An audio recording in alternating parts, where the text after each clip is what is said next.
administration. Mr. Homan served as the acting director of U.S. Immigration and Customs Enforcement in the first Trump administration.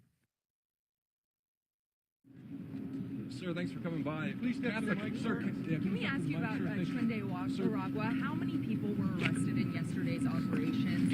And was this a part of this Aurora operation promise that Trump made, or was it a separate arrest? Just how many were arrested yesterday? Well, President Trump's made a promise to the American people that we're going to concentrate on Trende Aragua. They're one of our priorities. As far as yesterday, operational security, the operation was leaked. And again, we're going to hold those people accountable once we find out what those leaks occurred. This isn't a game. When the operations get leaked like that, it puts our officers at great risk. It's already a dangerous job. We know TDA is dangerous. Everybody can agree to that. But when they get a heads up we're coming, it's only a matter of time before our officers are ambushed. And their job's dangerous enough. So we're going to address this very seriously. And look, I said from day one, we want to be transparent with the American people. We've invited numerous media outlets along. But right now, it's all about OPSEC, operational security. So we may have to stop the media ride-alongs because I'm not pointing the finger at them, but the less people that know about these operations, the safer it is for our agents. So we're looking at that right now. I'm talking to Colonel Levitt about the next steps on that. Sir, why was Chicago singled out in the lawsuit today against sanctuary cities? Look, sanctuary cities are sanctuary for criminals. I'm glad we got Pam Bondi running the DOJ now. Sanctuary cities are sanctuary for criminals. Make that clear. No, they want. The sanctuary officials say, well, we want victims and witnesses of immigration crime to be free to come to the police and without fear of us working with ICE. That is such crap. Because the victims and witnesses of crime don't want the public safety threat released in their communities. That's just ridiculous. The victims and witnesses of that crime want that bad guy locked up too. And when they're done, then give them to us. That keeps the community safer. If anybody wants an immigrant community, ask them a simple question: would you rather have ICE operating in the jail or the community? They're going to say they want us in the jail because these immigrant communities, many are here illegally, but they also are family people too. They don't want a predator in their neighborhood released back in the community. So, we're going to hold sanctuary cities accountable.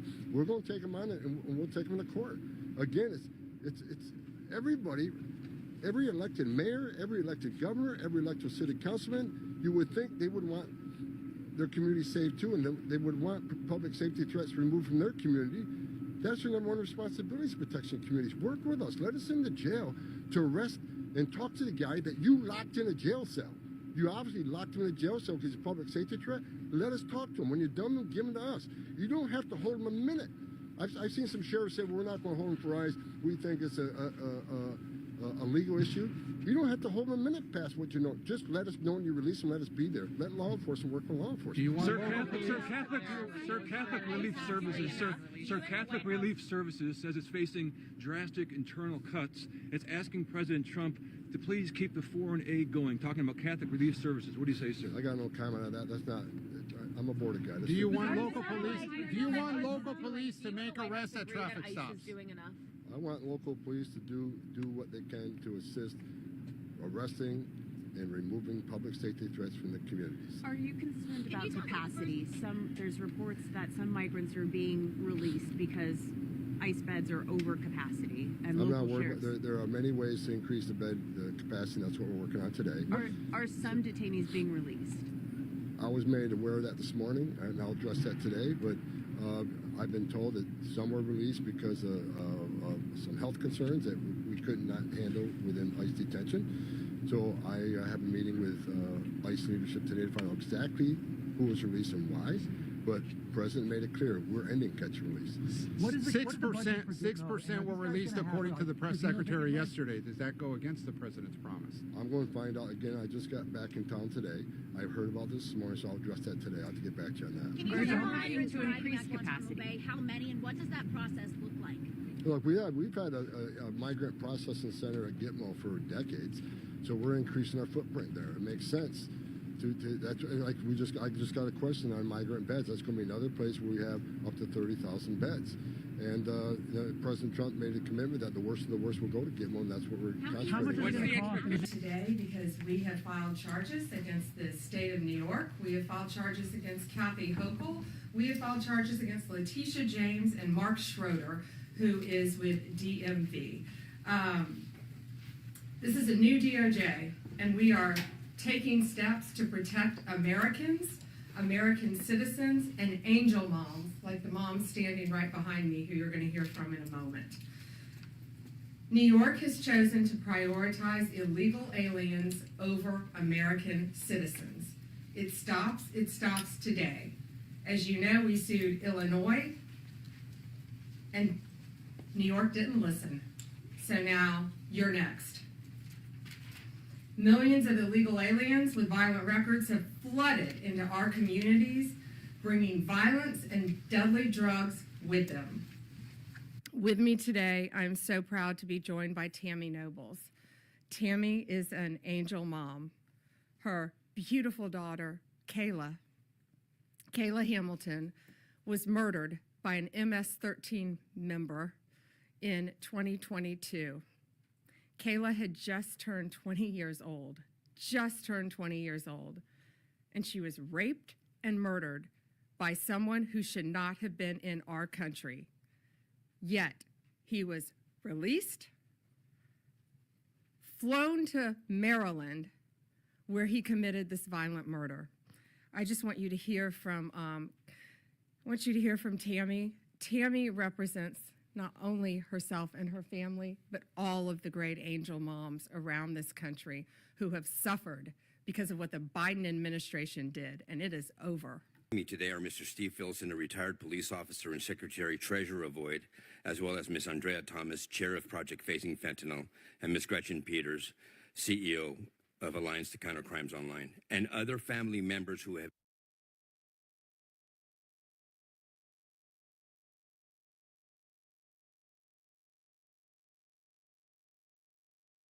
give voice to the countless lives lost,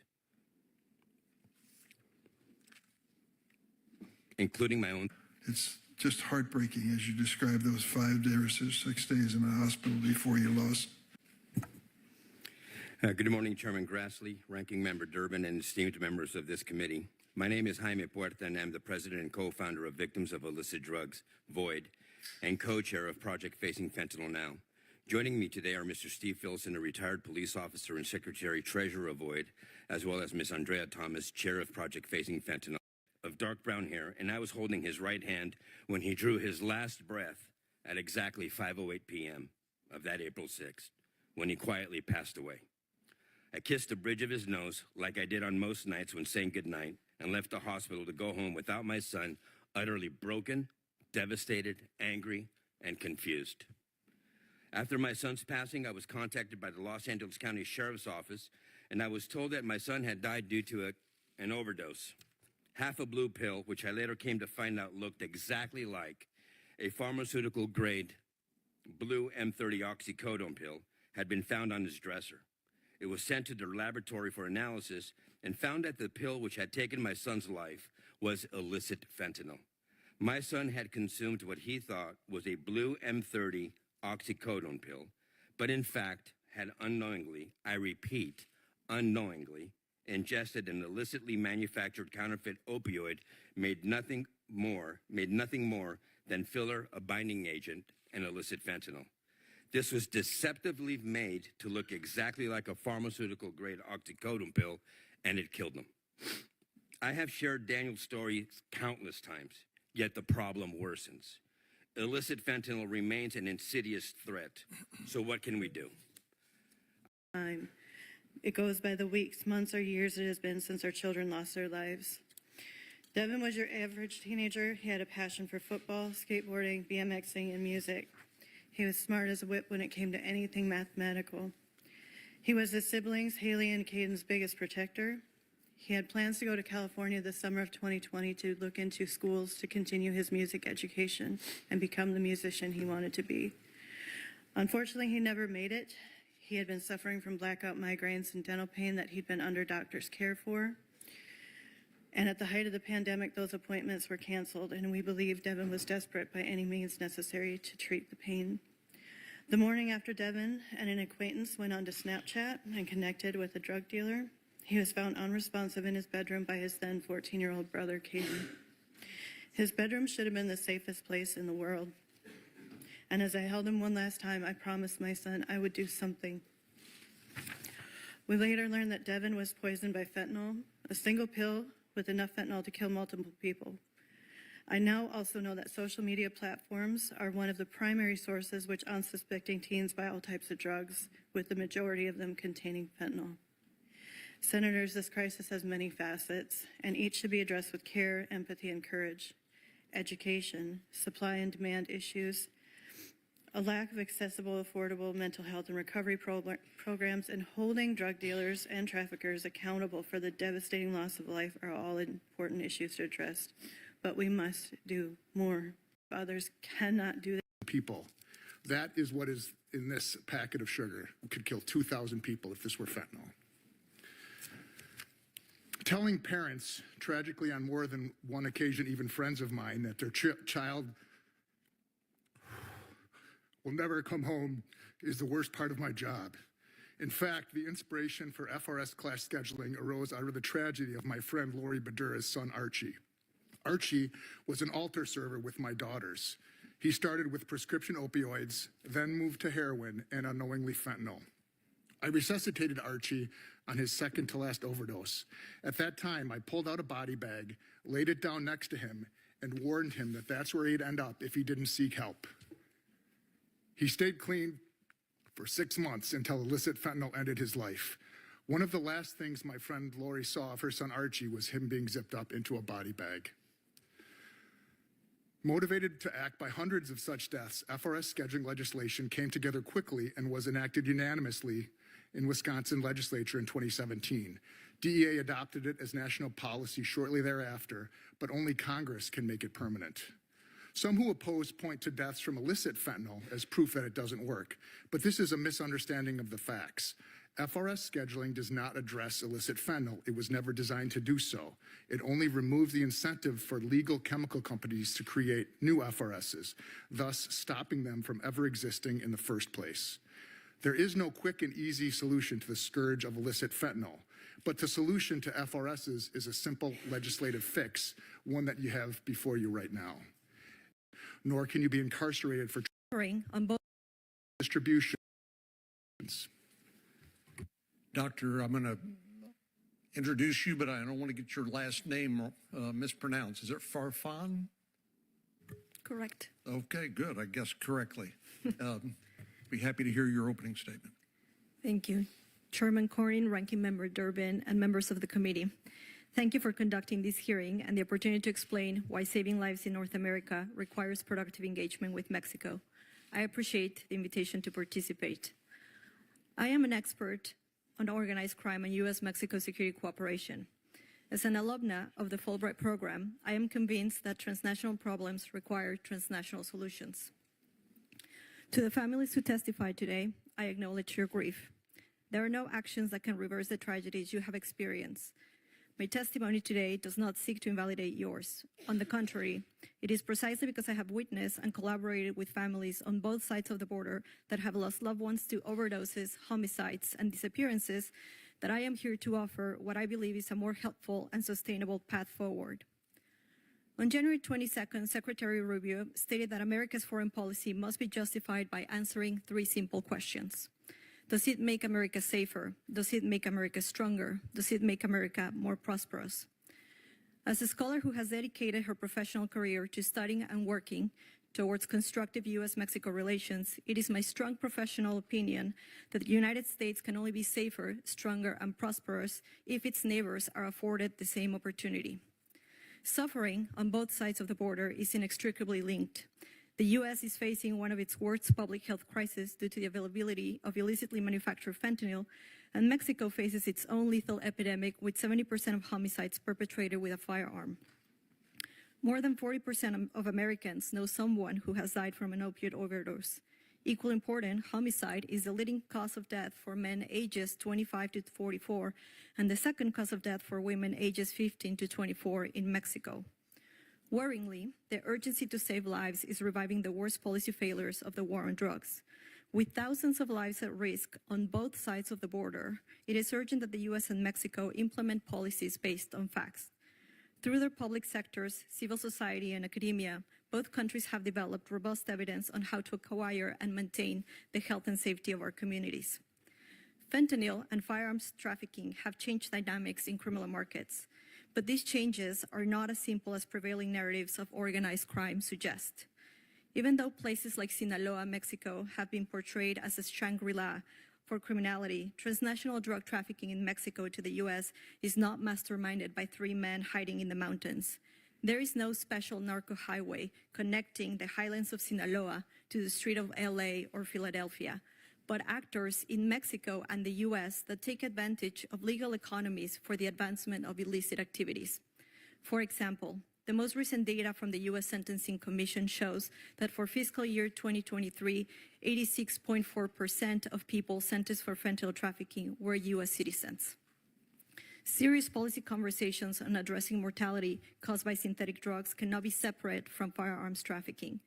Low production costs are often cited as a key reason suppliers moved away from heroin and into synthetic opioids like fentanyl. Overlooked in this conversation is that the same has happened with firearms and ammunition. The ease of acquiring firearms from the U.S. has lowered the cost of perpetrating violence for criminal groups in Mexico. Even though there are significant variations as to the frequency and ways criminal groups use violence, they all must issue credible threats on their ability to perpetrate this violence. Their businesses depend on it. The newer and the more sophisticated the armament is, then the more credible these threats become. Why intimidate potential victims with a rifle left over from the Mexican Revolution when your arsenal can include 50 caliber weapons? This strategy has paid off for organized crime, including those involved in fentanyl trafficking. According to data released by the ATF, of the firearms recovered in Mexico that were submitted for tracing, more than 2/3 were sourced from the U.S. Today, 74% of Mexicans believe criminal groups have more and better weapons than the armed forces. Access to legally trafficked weapons from the U.S. has allowed Mexican criminal groups to amass both a tremendous capacity for violence and a troubling capacity to intimidate. Simply stated, by failing to address firearms trafficking to Mexico, the U.S. is subsidizing the operating costs of criminal groups. It is as if cartels receive an annual aid package with state-of-the-art technology to carry out the crimes this Congress wants to stop. Our shared tragedies are two sides of the same coin. The silver lining is that there's no secret solution awaiting to be discovered. Actions available to Congress like the Stop Arming Cartels Act can contribute to stemming the devastating effects of this public health crisis and must be implemented through U.S.-Mexico security cooperation. Thank you for your time, and I look forward to your questions. Sheriff Barnes. Well, good morning. Welcome to Investigate Everything. I'm biting my lip here because I got so angry watching that woman speak last night. I was up all night watching C-SPAN. I've become that guy. Let's break that down a little bit. That was a long, cold open. I do have JJ Carrell backstage. I just want to skip ahead here. Why are we talking about fentanyl? Well, I'll tell you why. Because still probably the most acute threat to this country, and it is directly married to the open borders that Biden and Harris intentionally created to manage the decline of this country. That's a nice way of saying to basically sell us out. I wanted to play the victims because they're in the same room as Dr. Fan or Farn, whatever her name is. But did you catch that? Did you catch what she said? It's our fault, apparently. Apparently, the drug cartels, they were pretty benign until the U.S. gave them weapons. And then after that, that's when things went crazy. Let's break that. Her logic is idiotic. She's saying, oh, we've increased their capacity for violence. Oh, it's, your fault. Oh, most of the traffickers are Americans. Actually, that's not true. And JJ is going to break that down. But if I had to guess what she's talking about the people who were illegal aliens and still are illegal aliens that were given this kind of quasi-citizenship down south of the Darien Gap before they could cross through, so they crossed through as citizens, thus reducing Biden's numbers of illegal crossings. That's like what she's saying with the weapons. That's like saying, oh, well, North Korea wouldn't have dropped that nuke on us if we hadn't supplied them with the uranium and the scientific technology. There's a difference between illicitly giving arms to, I don't know, the Taliban, and then letting them flow right back through our country, through dumping arms on Ukraine and then watching half of them end up on the European black market in the hands of organized crime. When I see that woman, the first thing I thought was, she looks like every single cartel mole in every single movie. She's always the woman who plays the lawyer, who's actually working for the cartels, but masquerades as some sort of humanitarian lawyer. I will also point out that she's worked for USAID, the UN, you name it.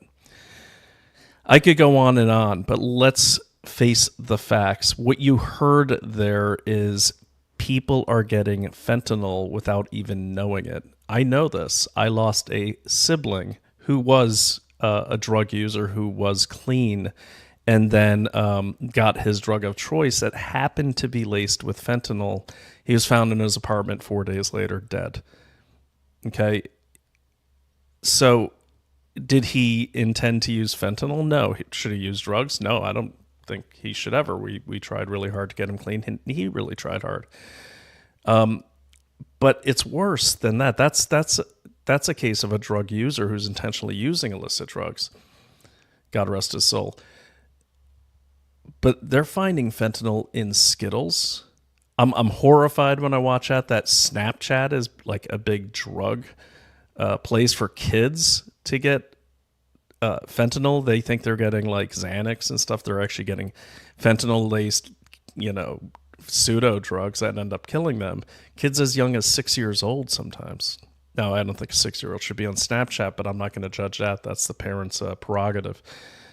I know after watching that video, Snapchat is coming off my son's phone. He's 13. Okay. But this is an attack on this country. Any way you look at it. Any way you look at it, this is an attack on this country. And yes, it does involve China. They provide the precursor drugs to the Mexican cartels, who then assemble them south of the border. Then they flow right through the country. And then you have our own Congress people, which we won't get into in this episode because we don't have time. We have our own Congress people who are trying to allow China to keep smuggling in large quantities of everything from precursor chemicals to fabricated goods to people within our own country. And yes, they're mainly Democrats, but there are a lot of rhinos too. There was another C-SPAN hearing on the 6th of February about China's investments in ports in the Port of Los Angeles and all over the country through a company called ZPMC, who makes all of those highly sophisticated cranes that move those containers around nonstop. There was a huge smuggling bust that happened back in December. They didn't go into the details of what was busted, but it was very, very large. How'd that happen? Well, shoot, if you control the thing that takes the containers on and off the ships, and I don't know, we only have like 3 or 4 port inspectors anyways, that's going to happen. And I watched this LaMonica MacGyver from New Jersey rant on and on and on about Elon Musk in a hearing about ports. Total distraction. So there's lies and there's truths about the border.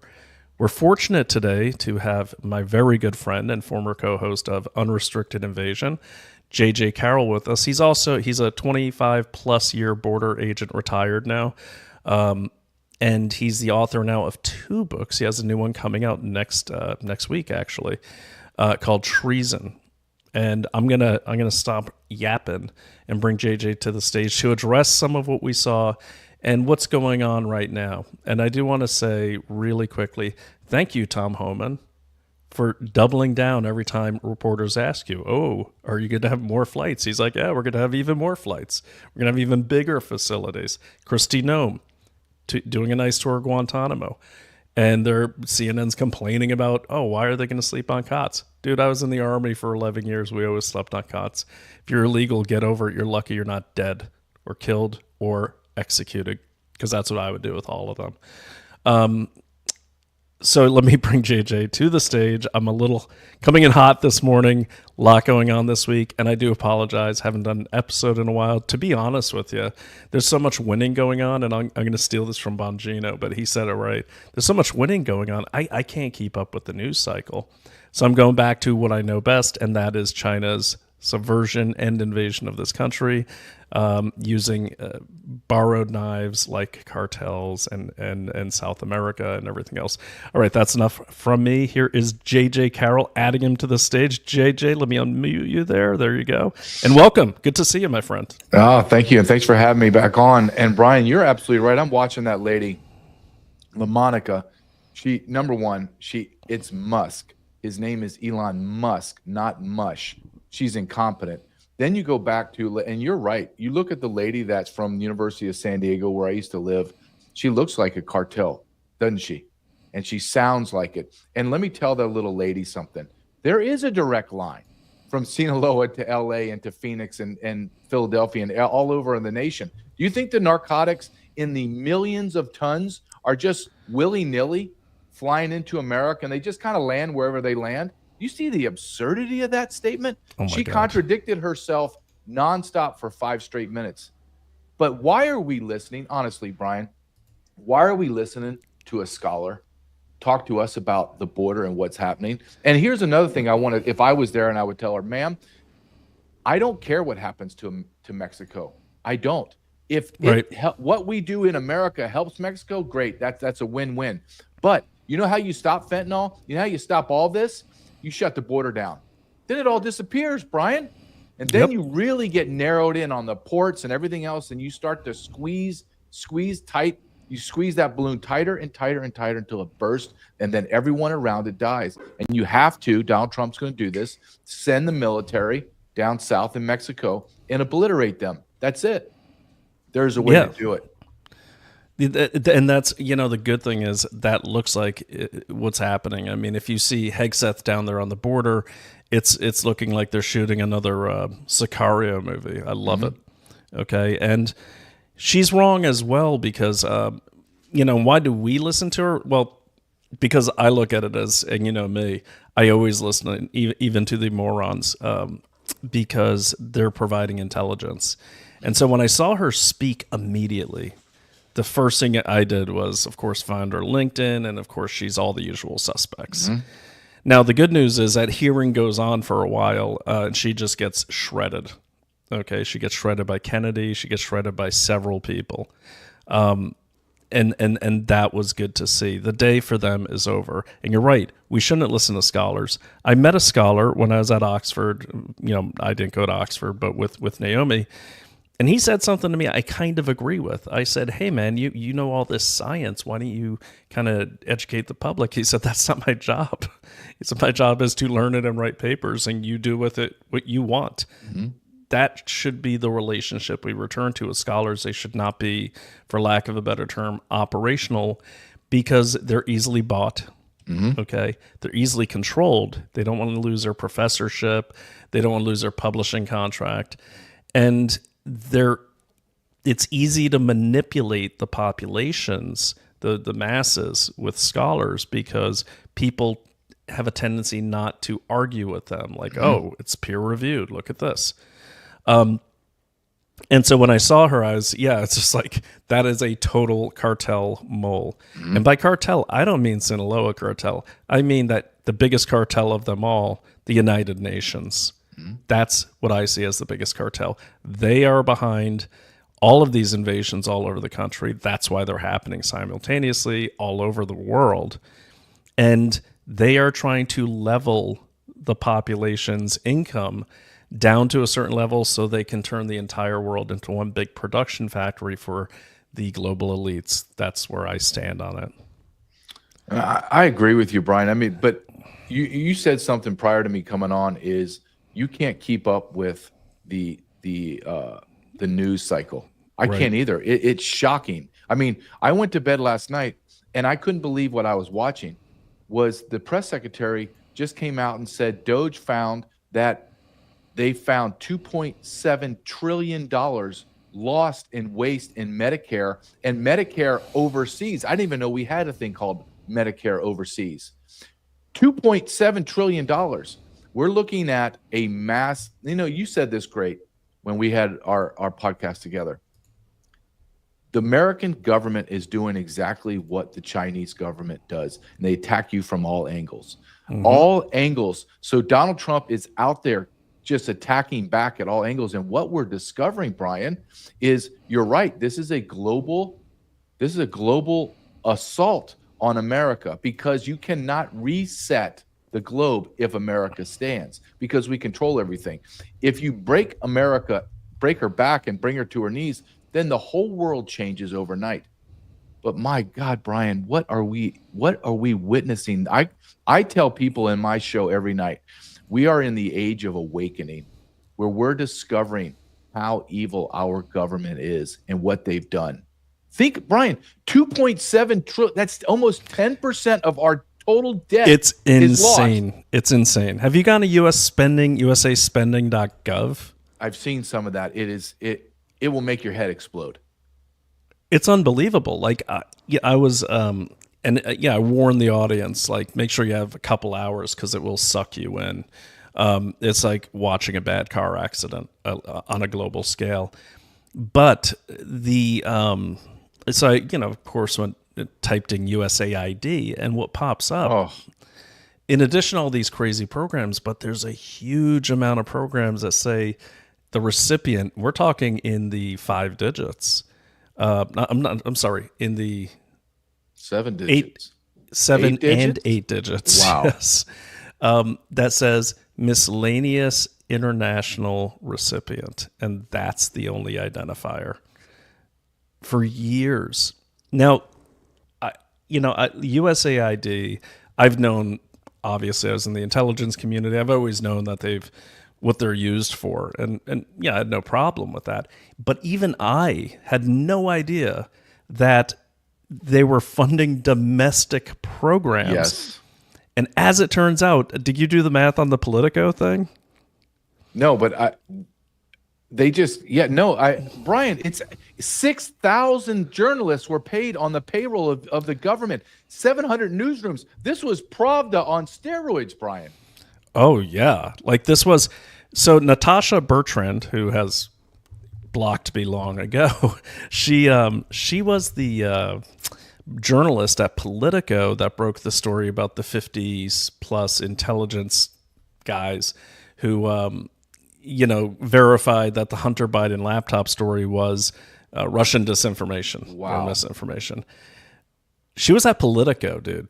So what that says is, USAID using taxpayer money was used to weaponize willing news outlets like Politico to attack our own president, to undermine our own president. And that's why the left especially is freaking out, because people are going to jail. And that's not hyperbole, not with what we're seeing happening now. No. Pam Bondi is not messing around. Tom Homan's not messing around. And Donald Trump certainly is not messing around.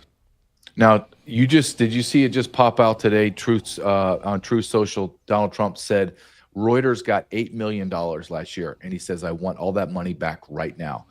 Reuters, $8 million. Now, I believe it. Yeah, let me ask you, I have 2 questions for you. One is about USAID, but that's a statement. And let's call it what it is. It's not USAID. It's USAID. Aid is nowhere in the title. No, it's not. Agency for International Development.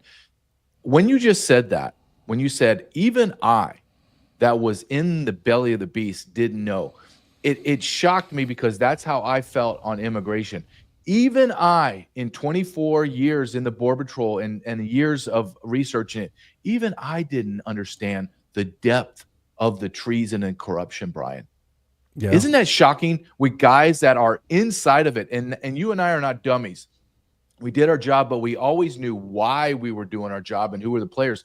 That's how incredibly concealed they have been, how they have been manipulating every aspect of our lives. It is shocking. It is absolutely shocking, Brian. Well, and I agree with you. And you had a clearance, right? Yeah. Yeah. Okay. So, but not the highest of the high like you did. So, but you know what compartmentalization is, right? Yeah. Okay. So I was taught, so I got my clearance in like 93, 94, up until about 2013.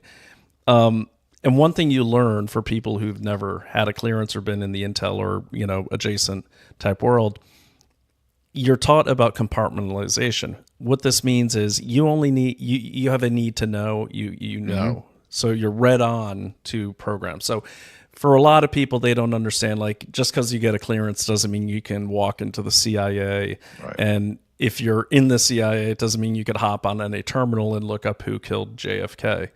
It's siloed. Okay. Now, I used to think that was for operational security, and I believe it initially was intended for that. But I believe compartmentalization has been weaponized to keep everyone in the dark. And that's why I get attacked constantly. People are like, oh, you're shilling for the intel people. Well, yeah, I kind of am, because there's no way they can know. If I got caught looking into an American in any of the agencies I worked in, if I was looking at an American, I'd be in the lawyer's office and probably in a lot of trouble, clearance gone, everything. We were not allowed to do that. But then I left around 2013, 2012. But then after that 2012, 2013 timeframe, all of a sudden, I think the gloves are off. And I think that has to do with something called the Smith-Mundt Modernization Act, which allowed the U.S. government to essentially propagandize Americans. It lifted the protections off of Americans from our own intelligence community. Well, wouldn't that make sense when Obama did that, and now you have USAID pushing money to American domestic newsrooms? I mean, Brian, this is and Trump is right. This is the biggest story in 100 years in America, our government weaponized and paid for the propaganda. You're talking about COVID propaganda, 9/11 propaganda. You can just go on and on and on. It's shocking. But I'm going to ask you something that I was interviewing a gentleman that's really, you would like him. His name is Luna, but he goes by the Alpha Warrior. Great podcast, incredible, very, very decorated veteran and police officer. And he said something to me. I said, I want people arrested. Like when you begin to go down, this is not, hey, I misplaced $100 for the janitorial supplies and I stole it. Okay, well, it's a misdemeanor. No, we're talking trillions of dollars of waste, fraud, and abuse. And when you say fraud, now we're in a felony world. And I said, I need arrests now. And he made a great point to me. He says, JJ, he can't make arrests right now because he does not have the people in place. Because the people that have not been placed in there, they're deep staters that will sabotage everything. And I was like, wow, that makes that's a lot of sense. But now we're seeing it begin to happen, Brian. We're seeing the people get in place. Kash Patel will be in next week. And that's when I think things are going to explode. Yeah, definitely. And I'd recommend Government Gangsters. We're going to get to your book in a second. Government Gangsters by Kash Patel. If you read that book, or if you haven't already, you'll see the exact reason why they don't want him in charge of the FBI, because he literally knows where all the bodies are buried, figuratively speaking, and probably literally. But it's interesting about the getting the right people in place, because what started happening, and I saw it in 2012, 2013, across the FBI, across the CIA, across the intel community at large, was they started getting their people into place. They started flushing out the military veterans who came into the intel community through their military careers. They started getting rid of the people that had been around for more than like 15 years. They started offering them early retirements and basically wokeifying the entire intel community.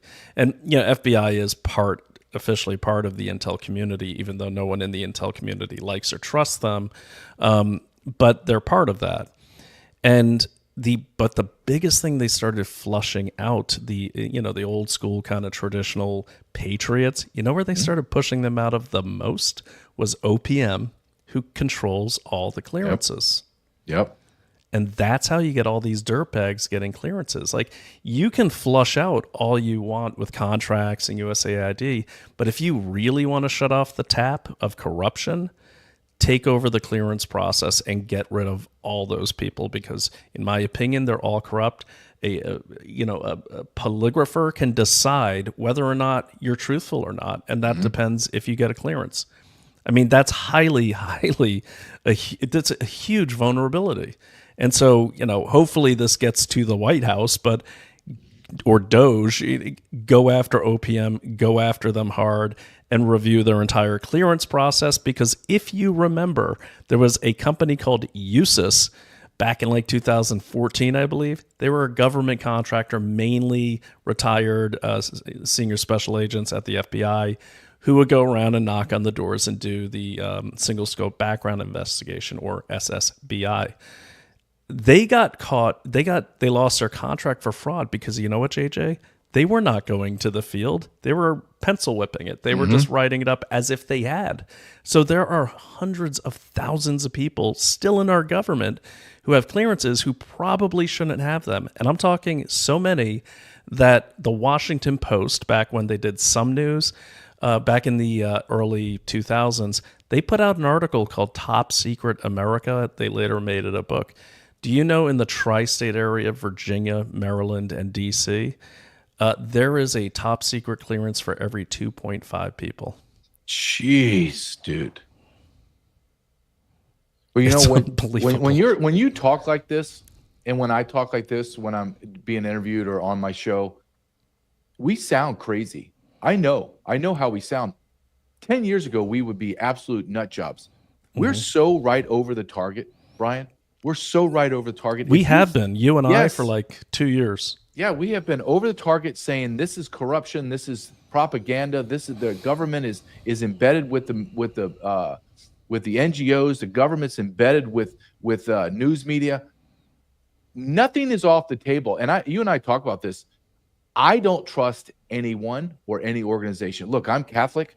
My Catholic Church, my Pope, who I despise, and the bishops that run the Catholic Church in America are adversarial to America's sovereignty. They're undermining, my church is undermining the safety and sovereignty of America, Brian.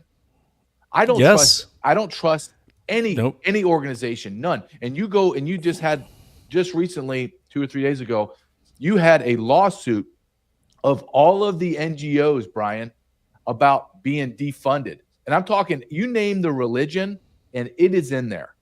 The Jews, the Christians, the Protestants, the Baptists, the Muslims, the Buddhists, you go on and on and on. It's a laundry list, Brian, of everyone covered in the cloak of God to destroy America. And why is that? Because the churches are hungry for billions, not millions, billions, tens of billions of dollars. Yeah. Oh, yeah. And I'm Catholic too. And let's be real here. The Roman Catholic Church has always had its core in power. Yep. Okay, in power. I didn't choose to be a Catholic, but I'm still a Catholic, and I'm disgusted at the church. Disgusted that they didn't excommunicate Biden, for instance. Yes. Disgusted that they're changing the rules on, gay marriage and abortion. It's not the religion that it was intended to be. That aside, when you look at this USA spending, and I kick myself because it's always been there. People whine about Doge going into things. It's there in public for anyone to go to. Like, anyone could go to USA Spending and check out what's on there and just sit there all day and lose your mind like I did this weekend. But the point is, when you talk about the churches, this is it right here. You just go in there and set up your filters and you're off to the races. And it's all there, and it's breathtaking. You can search by agency, all this. This has been around forever. But when you talk about the churches, it brings up another point, because when I was in USA Spending, I saw a lot of money going to CDC or coming to and from CDC, ultimately HHS, obviously for the vaccine confidence program. Okay. Well, a lot of that money was also married to USAID money. And the vaccine confidence program that came out in 2014. That is propagandizing the American people to take not only the COVID vaccine, but all vaccines produced by Big Pharma. And then, so you have USAID funding that, but there's a program at CDC specifically paying the churches to go on the pulpit and tell their parishioners to take the COVID vaccine. It's the level of corruption is beyond. And look, I keep saying let's face the facts. I need a new phrase. Look at Chicago. What did they, and Colorado, they said, oh, fine, ICE can come here, but where can they not go, JJ? Remember where they said they couldn't go? Churches and schools can't go in there. And that's that. And in Chicago, they're making little homes, churches. Oh, this is a church now. You got 100 people in there. Have you ever seen, Brian, the state of New York, Colorado, Illinois, California? No one asked these people, why are you protecting rapists and murderers and pedophiles? And then on the base level, on the bottom level, why are you protecting people that are here illegally, sucking us dry of every social benefit? And look, I am so tired when people say, well, they work hard. And I go, hold on a second. You never did the job I did. Every time I arrested someone in the interior, I would go through their wallet because that was just part of protocol. Go through the wallet, see how much money they had, blah, blah, blah, just for accounting purposes. And every time I opened the wallet, guess what I would see?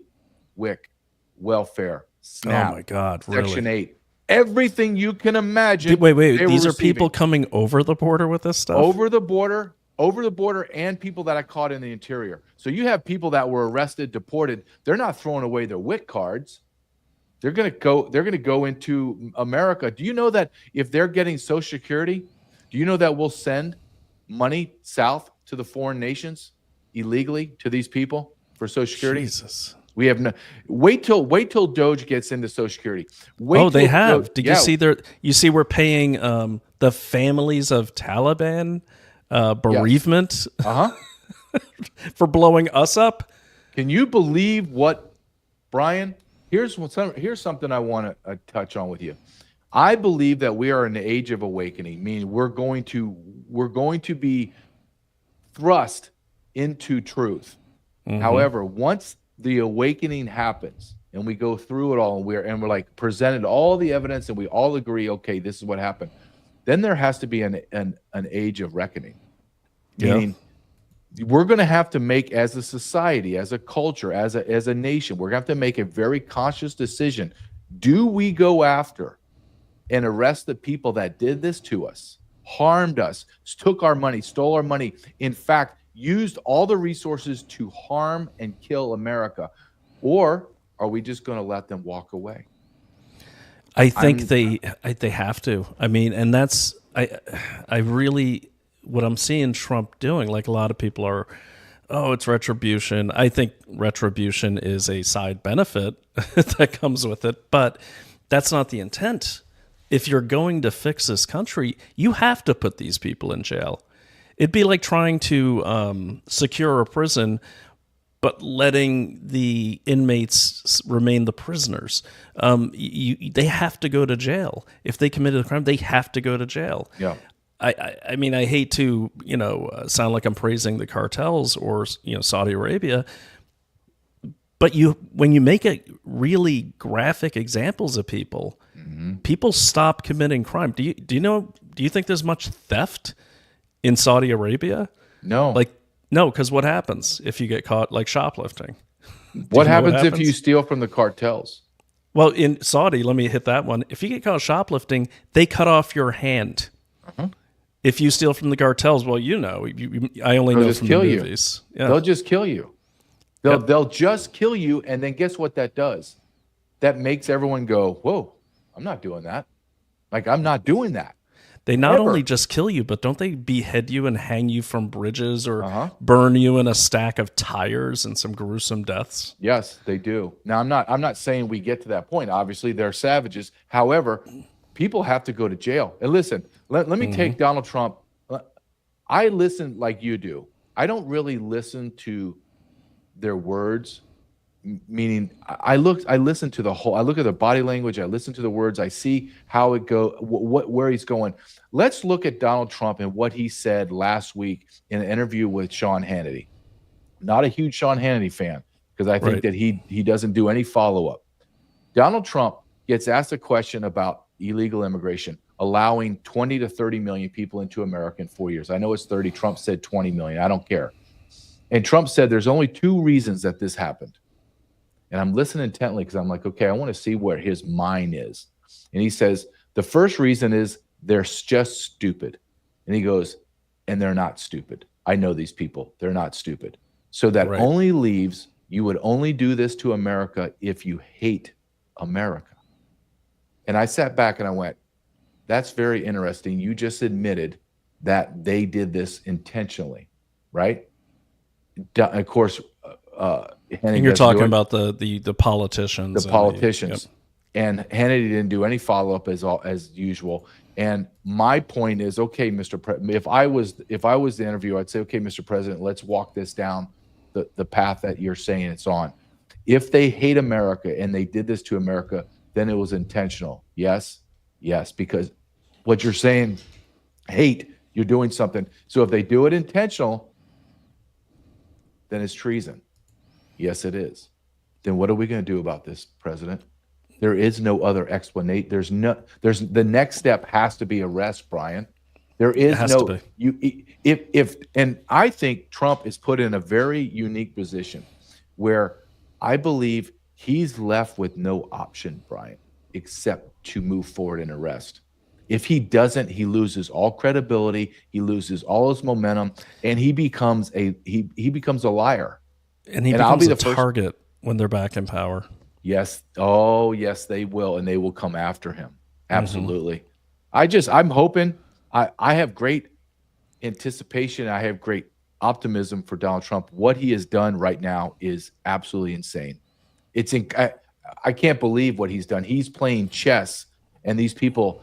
You know what, Brian? He's not even playing chess. I don't know what game he's playing. Nobody knows what board he's using or the pieces or the rules. I think he's playing chess, but here's what I think is, I think they're playing chess in, the Ivy League, senior common room, and they just walked out into Washington Square Park, and he's the guy sitting there all day with the chessboard, and he's just smashing pieces. I love what he's doing. I love it. I give him all the credit in the world. I will tell you, if you mentioned Tom Homan, if you watch Tom Homan right now, and Brian, I'm sure if you really focus in, you'll see what I'm saying. I love Tom Homan, by the way. I want to make Tom Homan T-shirts. Yeah, I think that Che Guevara type inking. Yeah, he did. I think that he's under extreme pressure because I don't believe that it is going the way he wants it to go. I'll be honest. It's not. And I said this, and you and I talked about this. People asked me, well, what do you think is going to happen? I said, you're going to have a man in Tom Homan, a president that wants to get rid of all these illegal aliens, but we're not going to be fighting the illegal alien. We can do that with our eyes closed. We're going to be fighting our own people, our own government, our own crazy lunatic left, and we're going to fight the media. And that's what happened. That's what's happening with him. And I think he's getting very frustrated, and he's getting extreme pressure because he's not moving out the people at the level he needs to. And I just say, give him some time, because as the invasion happened, it took a while, Brian, for the invasion to happen, because the funding, the mechanisms, everything had to work in together. It had to have a lot of connectability.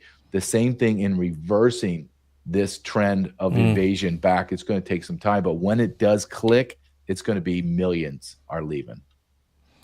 Yeah, and you're right. He needs time. He also needed time for Pam Bondi to get in place.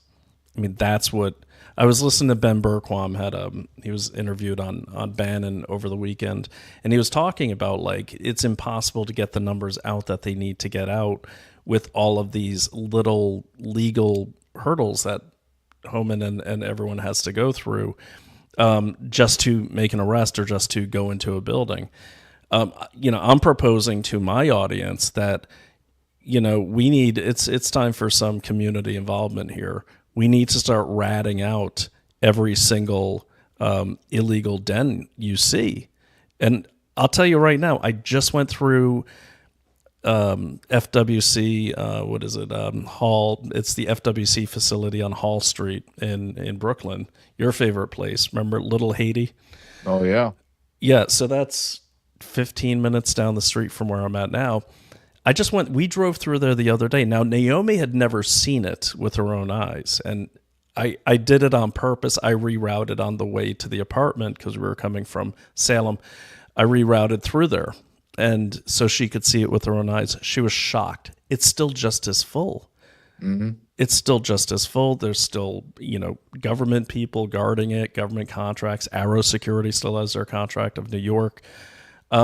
They need to raid that place. And the worst part is, if you saw Hernando Arce, our friend, is reporting, he did some reporting on me right there, which is a great, by the way, probably one of the best field reporters out there, bar none. Because what I like about Hernando is he goes right in. He does not care. He does not care. Me, you, and Ryan, and you guys are very, very aggressive and brave too, and so am I like to think. But let's face it, we kind of drove through with the windows cracked filming things. Hernando, he goes right down the sidewalk. He's like, "Why you give me the middle finger? F you too," like that. And they're like crowding around him. He's like, "Yeah, well, I'll take a few of you with me." I'm like, this is the best reporting ever. But at the end of the street, there's NYPD. And he goes and knocks on their window. And he's like, "Hey, why are you guys guarding illegal aliens? You're traitors." He's saying that to the NYPD. But the NYPD is there is the point. Yeah. And so I'm glad Bondi announced that she is suing the mayor of New York and suing the governor. And you know what's going to happen with those, and the guy at DMV. But you know what's going to happen with those cases? Mayor Adams, he's going to turn state's evidence. I guarantee it. Well, he has to. Did you see he was on Tucker Carlson? Yeah. It's a great interview. It is, but it also shows you how unintelligent he is, though, Brian. He has no idea. He's not that smart. No, he's not at all. He's sophomoric. But that's a great point. We know it's a full city block. For the people that don't know what Brian and I are talking about, it's a full city block that holds over 6,000 of single adult military age men. Why do we not have the military down there right now and buses all lined up and remove all of them? Arrest all of them right now as we speak. Why aren't we not doing that? If I was in charge, I would be hitting every hotel that is housing illegal aliens across the nation all at once, and I would arrest all of them. All of them. Well, they should, and and you have to go after the businesses, because I took a couple loops. Naomi, she's like, "I want to get out of here. I want to get out of here." That guy just looked at me like he wanted to kill me. I go, "He probably does." So I said, "But I need to check out a few more things first." So we drove around, and what I noticed is right around that area, there's massive lumber distribution companies. There's massive food distribution and packing companies. There's all these massive port-oriented type companies. And I looked inside one of the warehouses, and they're all Haitians. Okay. And here's the difference is they're not down in this neighborhood. So this neighborhood I'm in, which you could call Upper Flatbush, you've been here. This is Jamaicans, Haitians. They've been here for 1, 2, 3 generations legally. Now, what I noticed coming back to New York for the first time in a while, I've been to the city since Trump won the election. If you go to Manhattan, it's a bit of a ghost town. If you go to Williamsburg, better part of Brooklyn, it's a ghost town. But you come down here, it's just as full and vibrant as it always has been, which shows you, okay, they're not putting them in these neighborhoods. They're trying to put them in the neighborhoods where they can reduce the real estate prices and get their cheap labor. It serves two purposes. Mm-hmm. So what I mean by that is, why else would you put that FWC hall with all of those Somalis and Haitians and everyone? Why would you put that right in the middle of a really higher end neighborhood? Well, that's easy. Look how many people moved out as soon as they did that, and then they get that real estate at a discount. It's connected to everything. It's It's when you begin to look under the hood, right? You're like, whoa, hold on a second. What's going on here? And then you're like, that's connected to this. Why is that connected to this? And it goes back to money and power. You know that. It's all about the greed of wealth and power. And yeah, you're showing this right now. People have no idea. Do you know what a city block of 6,000 to 9,000 people looks like? And they're all from the Middle East, Africa, continent of Africa, Haiti, Venezuela. Yeah. Well, this is the part, JJ. See here? So there's all bicycles, right? Yep. And obviously they don't buy those bicycles. So that's all bicycles. But check this out. When we went by this time, it's all like high-end mopeds and motorcycles now. It looks like a freaking organized crime army down there. I mean, that place, I'll have to post the video that I shot, but that place now looks like, it looks like they're like almost staging for something. It really does. And that's the frightening part. And you don't see like these guys, like see these guys here?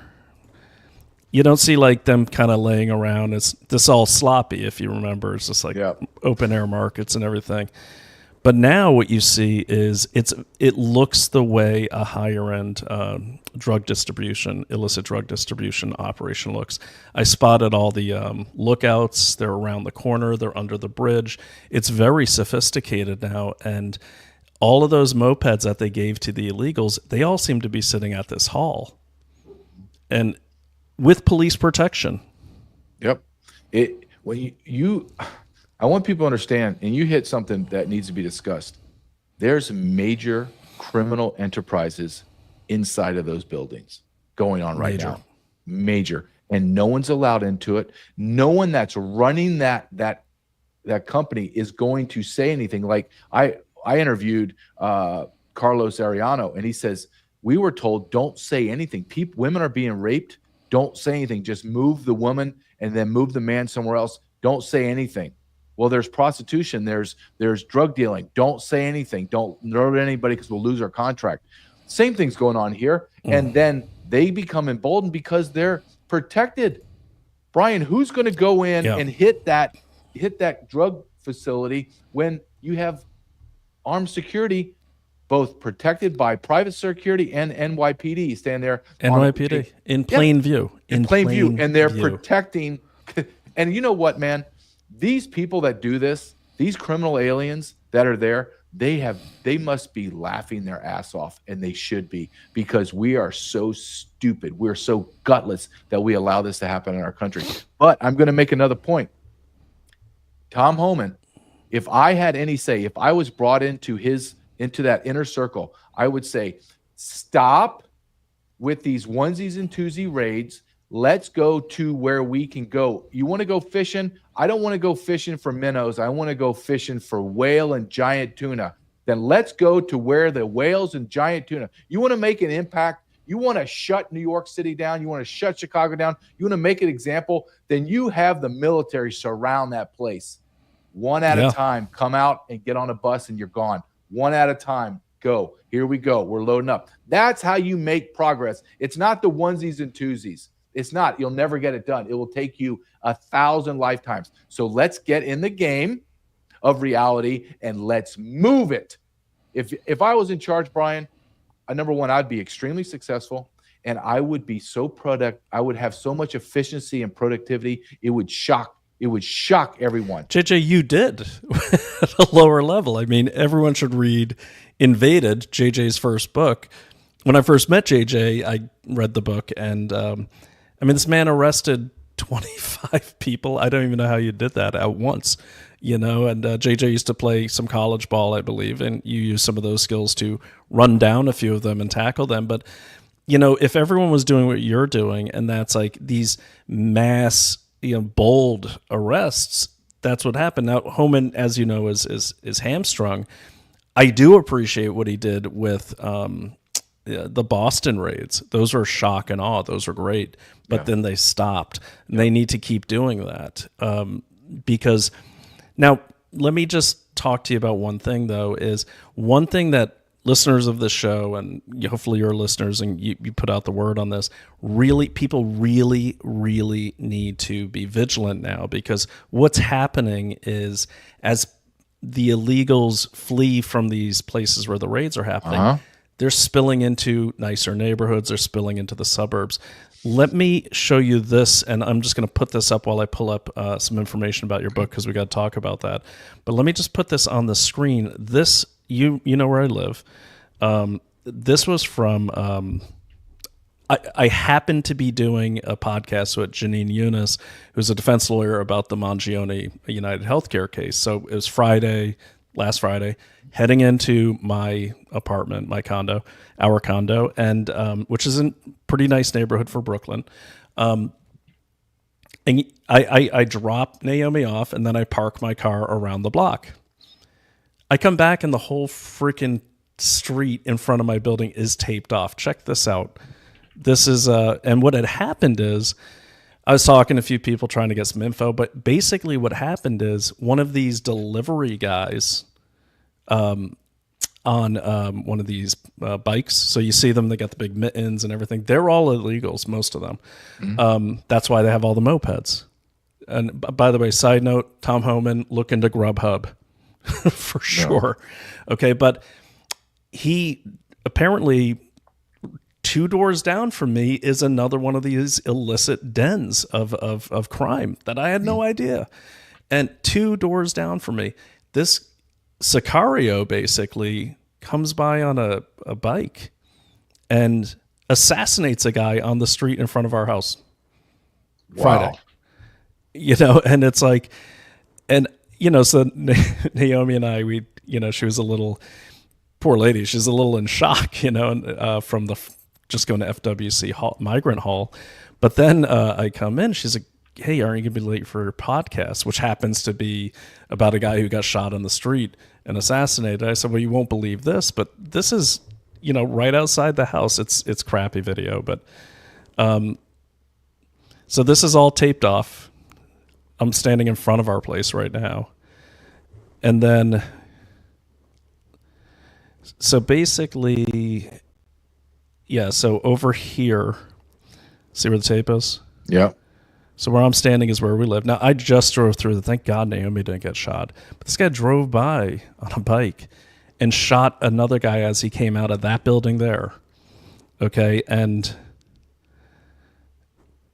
then check this out. So the next day I went out because Naomi said, there's still blood all over the street. And graphic content here for everyone. So this is where they blocked it. You remember this street, right? Yeah. All blocked off. I'd been gone. I missed this by like 5 minutes. So the next day, I walked down the street, and I'm just kind of seeing if I could see any shell casings. Look what's on the street.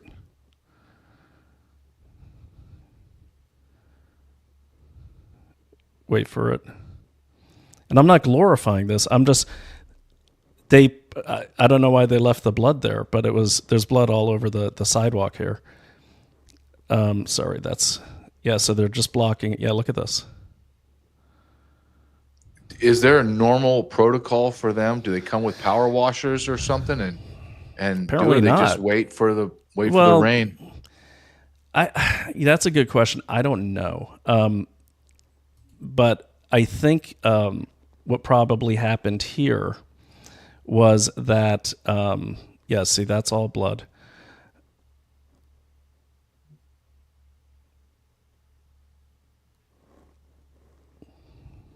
So the guy obviously ran down the street towards our building. And the idea that you're not touched, the idea that you're safe, that's a fallacy.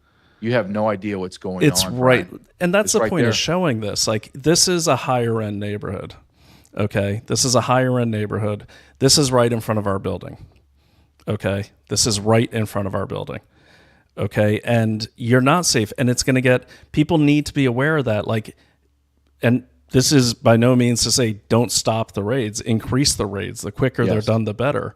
But people need to realize, like, hey, we're in transition now. These people are going to be, it's kind of like fleeing, so it's kind of like when there's a war and the bad guys are behind enemy lines, they're going to flee and they're going to raid every house they can on their way out, just to survive. And that's what you have here.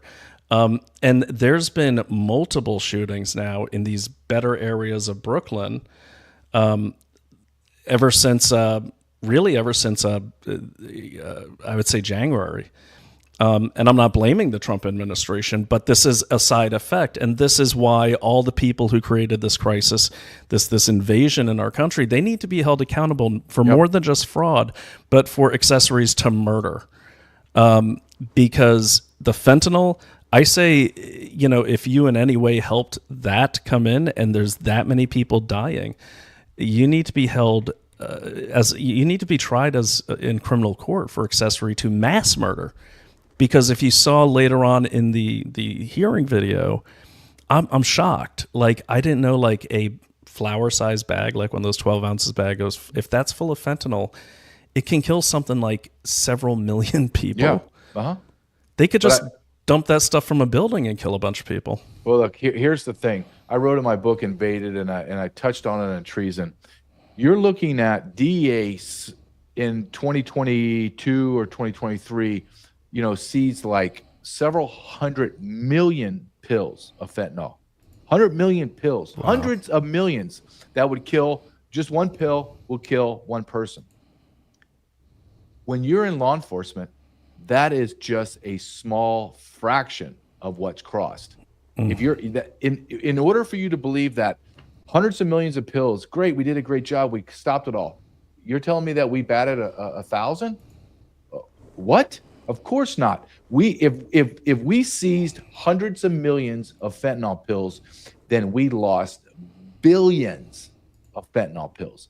Billions with a B. There's enough drugs and hard narcotics pouring across America that it's going to devastate America. And you're right, this is a mass casualty event. You and I also talked about for a long time, when the law enforcement apparatus begins to crack down, they're going to be like caged animals, and they're going to start to kill everything in their sight. They're going to kill each other. They're going to kill us.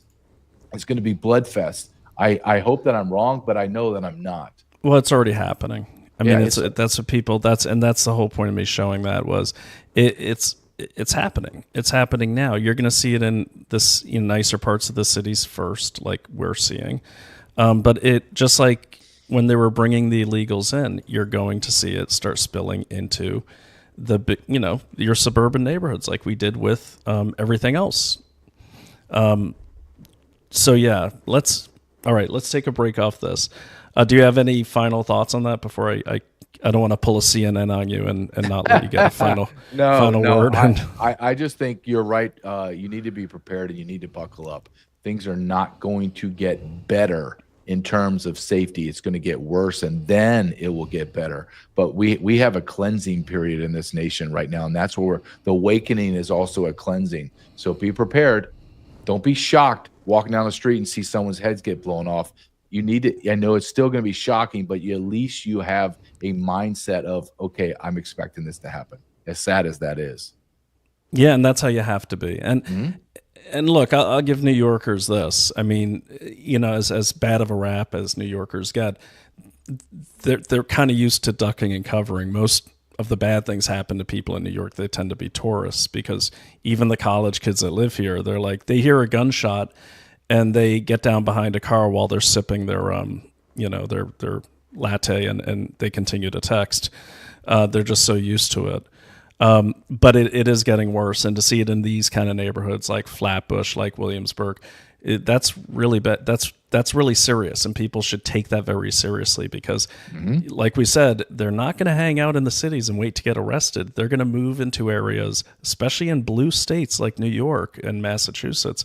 They're going to move into the suburban areas where people are a bit naive as to urban style violence and cartel style violence.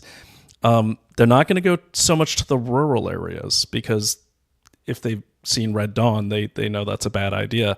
But they are going to go to the suburbs, and they're going to be looking for the people that have, their LGBTQ signs and that have their Ukraine flags. And look, yeah, I like to pick on those people, but they have a right to put up any flag they want. But just because they have a right to put out that flag, you might want to reconsider it, because that's how, as JJ, what was that case? Like Minneapolis or something? No, that was upstate New York.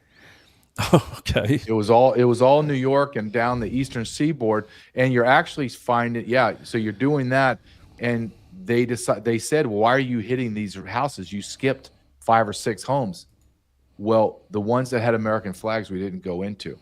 The ones that had LGBTQ flags and a Biden-Harris sign, we went in there because we knew they wouldn't be armed and they would give up. That's what they're saying. That's not Brian and JJ saying this. This is the savages. This is the people that got caught. Yeah. Look, I live in Kansas City, Kansas. And do you know what we had? And they squashed it. They squashed it. This was November, December. We had, and we're still having, rash of high-end homes getting hit. And you know whose homes were getting hit? Patrick Mahomes, Kelsey. And you know who was doing it? Illegal aliens from Central America, and they hushed it. Hush, don't say anything. Don't say anything. It can't happen in Kansas. This will never. You know how many people tell me, well, JJ, is there really something? Is there a border crisis, really? And I'm like, the greatest, nicest people, but Midwestern people have no idea. Brian, they are clueless. They're like, I'm just like, and I'll give you the Upper West Side people are clueless too.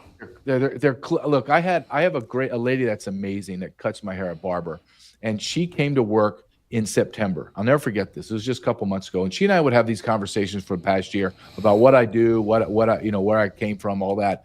And I said, well, this is what's going to happen. You're going to begin to see this manifest in our towns in Kansas. She goes, I don't know. I go up to get my hair cut, Brian. I'll never forget this. She's like downcast, and she's always like very bubbly, very smart woman. And I go, what's wrong? And she goes, I dropped my daughter off to school for first grade. She's the only English speaker out of 30 students. Gosh. And she goes, they're carrying their books in garbage bags. Nobody speaks English. Their parents are walking the hallways drunk, high. In the schools. In the schools. And she goes, I'm taking her out. I'm going there right now, and I'm yanking out my daughter. And I said, this is the world that we have allowed to happen. You're moving your child out of school because she's the only English speaker. Fast forward a month later, Brian, he gets hit by an illegal alien, totals her car, and the illegal alien absconds. Can't find him. She has to total her car, no insurance. Her insurance is not going to pay for it because that insurance, well, that guy has minimal insurance to none. He's actually driving someone's car that doesn't belong to him, blah, blah, blah, blah, blah. So you see it. I said, I hate this. I hate that I have to say this, but you're not an anomaly. This is happening every single day. In fact, I'll tell you one more thing, Brian.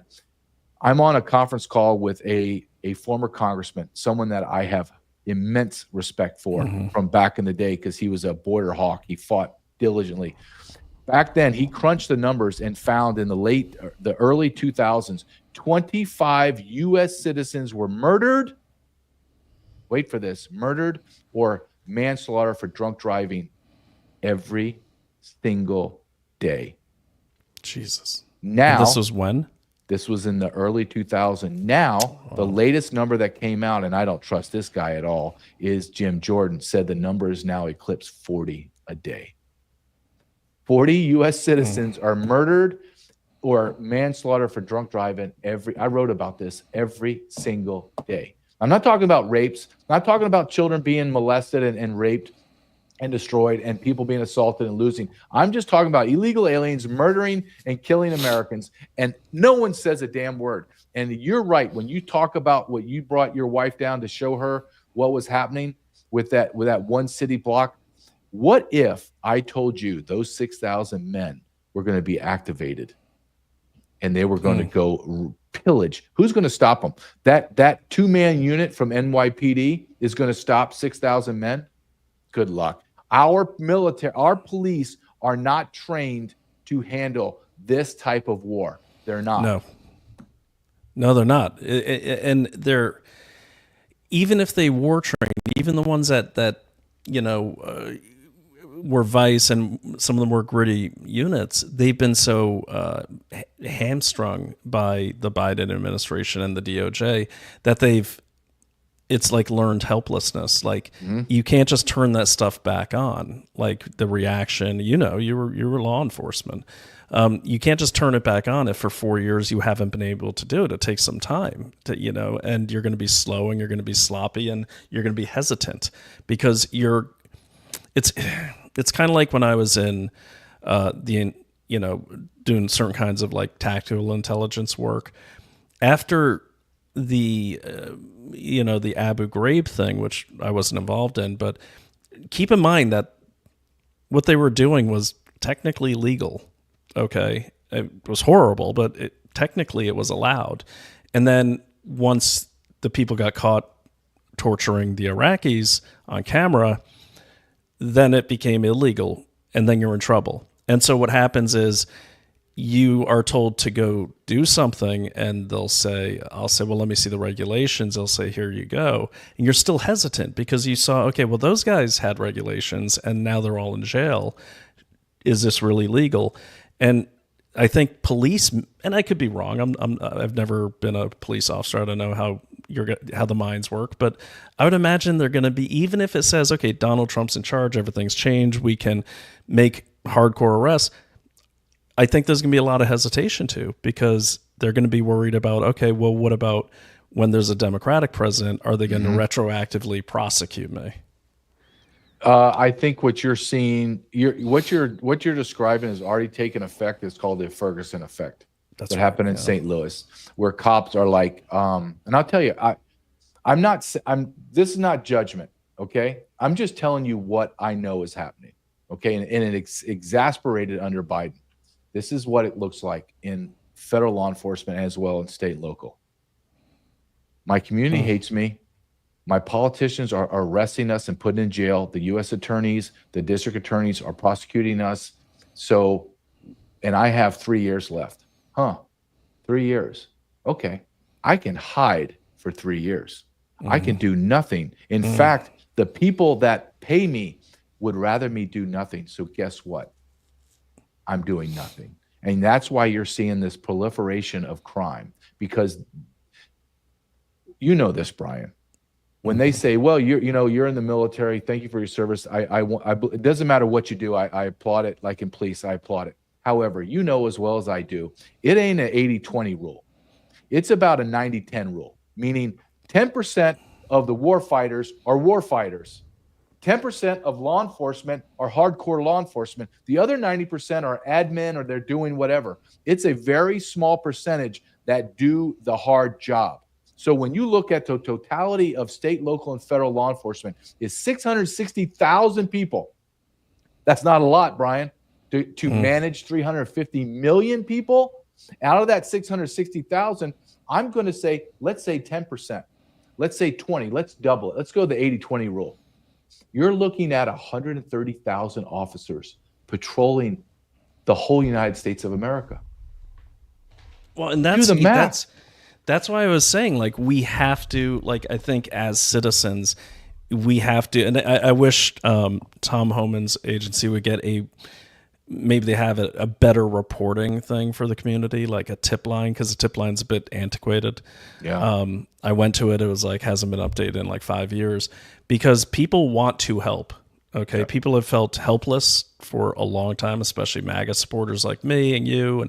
And people have felt helpless. It's like now they want to help. And I'll tell you, the inner cities, they're not hesitating, especially in Philadelphia. I was on TikTok the other night, and they've got a whole community set up, and it's all these, inner city, mainly black people saying, yeah, she's calling it in. She's like, yeah, we got a bunch of them down there at the Home Depot. Yeah, get that over to so-and-so. And then they're going and in some cases making citizens arrests. I don't know if they're legal or not, but what they're doing is they're mobilizing their community. And I've got to give those people credit, especially in Hartford and Philadelphia, parts of Philadelphia. If you remember on our show about a year and a half ago, they had vigilante squads out immediately being led by pastors. Okay. Well, here, I think we need to say this out loud. There's a legal process to come into America. People don't realize, but Congress authorized 1.2 million legal slots a year. come into America. That's more than any nation combined does that legally across the globe. We're the most generous. So when you bring in 1.2 legal immigrants, and then you flood the market with illegal immigrants, who does it hurt? It hurts the legal immigrant. They will never be able to obtain the American dream. They will hurt the inner city minorities the most because they will undercut them job-wise. People say, oh, the blacks don't work and the Jamaicans don't work and they don't. No. They're not going to work for half the pay. They're not, and they shouldn't. So when people say, well, we need to do this, we need to be fair. America was built on the foundation of law and order. The only reason we have freedom and opportunity in America is on the back of the foundation of law and order. If you do not have law and order, you have chaos. If you have chaos, you have no freedom, no opportunity because you are surviving. And that's what's happened to our nation. If you want to help legal immigrants, you want to help Black Americans, inner city Americans, then you eradicate the illegal alien. Then, Brian, once they all go, then we can look at what do we need? Yeah. What do we need? Now, this dovetails into something I want to say. I know we're running out of time, but I want to. No. This is your time, and segue right into your book. Okay. Well, let me make this point first, and this goes into what you and I were talking at the very beginning of this hour, is the propaganda, Brian. We have been propagandized, and I'm going to ask you a question. I'm not putting you on the spot. I want to prove a point. I want to put you on the spot. And I'm going to tell you what sector. In the sector, in every sector of the of the economic sphere of America, the number one population of illegal alien in percentage of workforce is in construction. Okay? Mm-hmm. What percentage of the workforce is illegal aliens in construction as propaganda tells you? What would you guess that number is? As propaganda tells me, or as what I think? As propaganda tells you, and then what do you think? Propaganda will probably say 10 or 15%. Oh no, propagandas, they're telling you, if you listen to the politicians and media, they're claiming it's 70% in construction.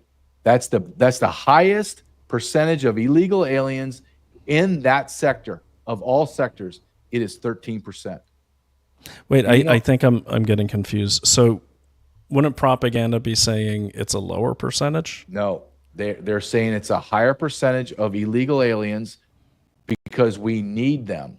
If we do not have these illegal alien labor, our economy will crash.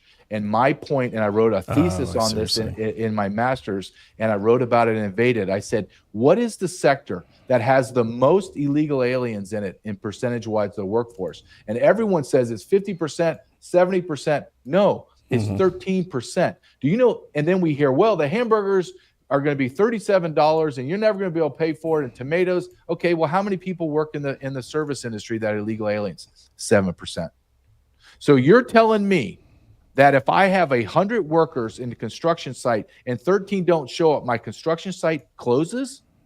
And then I follow up and I ask people, the greatest economy in the world has ever seen, ever, is you're telling me it hinges on how many illiterate illegal aliens we have? That's what you're telling me? That's how our economy is going to crash? It's insanity, Brian. That is insanity. And when you I actually saw there was a guy complaining. I mean, he's a moron because he's going to get arrested, but I saw this guy complaining down in Florida. And this didn't look like, this isn't some rich guy. This isn't some lefty. This is some working man stupidly complaining that no one showed up to work. And then he's like, who's this really helping? And it's like, dude, you're breaking the law. I mean, pay people, and I'm sorry, but the quality of construction has gone down. We have a few new houses. Your house is fairly new. Compared to what houses were 20 years ago, the quality has gone down. Okay. We have been lied to that illegal aliens are somehow better workers. They're better craftsmen. They're better everything. And then if we're going to have an intellectual conversation, then let's play it all the way out. Why would I, if that was true, why would I keep illegal alien population at 10 million. If they're so great, let's bring in 50 million. Let's bring in 100. No, I tell you what, they're so much better than Americans. Let's bring in 350 million illegal aliens and wipe out America. Why do you think they're coming here? Because they live in third world cesspools that have no running water, electricity. We're the United States of America. We don't need illegal aliens to survive. We don't. Period. We don't, and you know, there's a real racist thing too, especially with the left and the pundits, where like they keep saying who's going to pick your strawberries, who's going to like. First of all, the people I see picking strawberries out in like Bakersfield and Tehachapi and those places that I know well, they're legal. You know, they're unionized, they're paying taxes. But it's insulting. You know, I'd be pissed if I was illegal and I heard that. And I said, well, I'm a freaking assassin for the cartel. You think I pick strawberries? You know, like I'd be a little offended. But it also is offensive to it really does what you said about construction. It really, really underlines that this is not about race. Okay, this is about class. Yeah. And that's why they don't care. They being the people that allow this to happen. They don't care what happens to the working class of illegals, legals, citizens, black, white, brown. They don't care. They don't care. Because their view of the working class or even the middle class is that their job is to build our stuff, tear our stuff down, take our garbage, and buy our stuff from our factories that we own. That's their job. And you know, I've seen this play out. I've seen the people, like if you read the beginning of Bodies of Others by Naomi, you know, she goes into detail about like our life before the pandemic. I mean, I was watching the Trump, like, you know, pussy grabbing incident video, Inside Edition. I was watching that at a house owned by George Soros. I mean, and I'm with that class of people, and where they're not because we're their friends. It's just that in the upper class, the elite class of Manhattan, it's like Bonfire of the Vanities. You have to have a poet. You have to have, you know, the writer. You got to have the private detective, I guess. And you're just there more as window dressing, as props. But I'd listen to these people talk, these multi-billion-dollar people talk, who I know, and they're like, "Yeah, I could be a good president. I know what they need."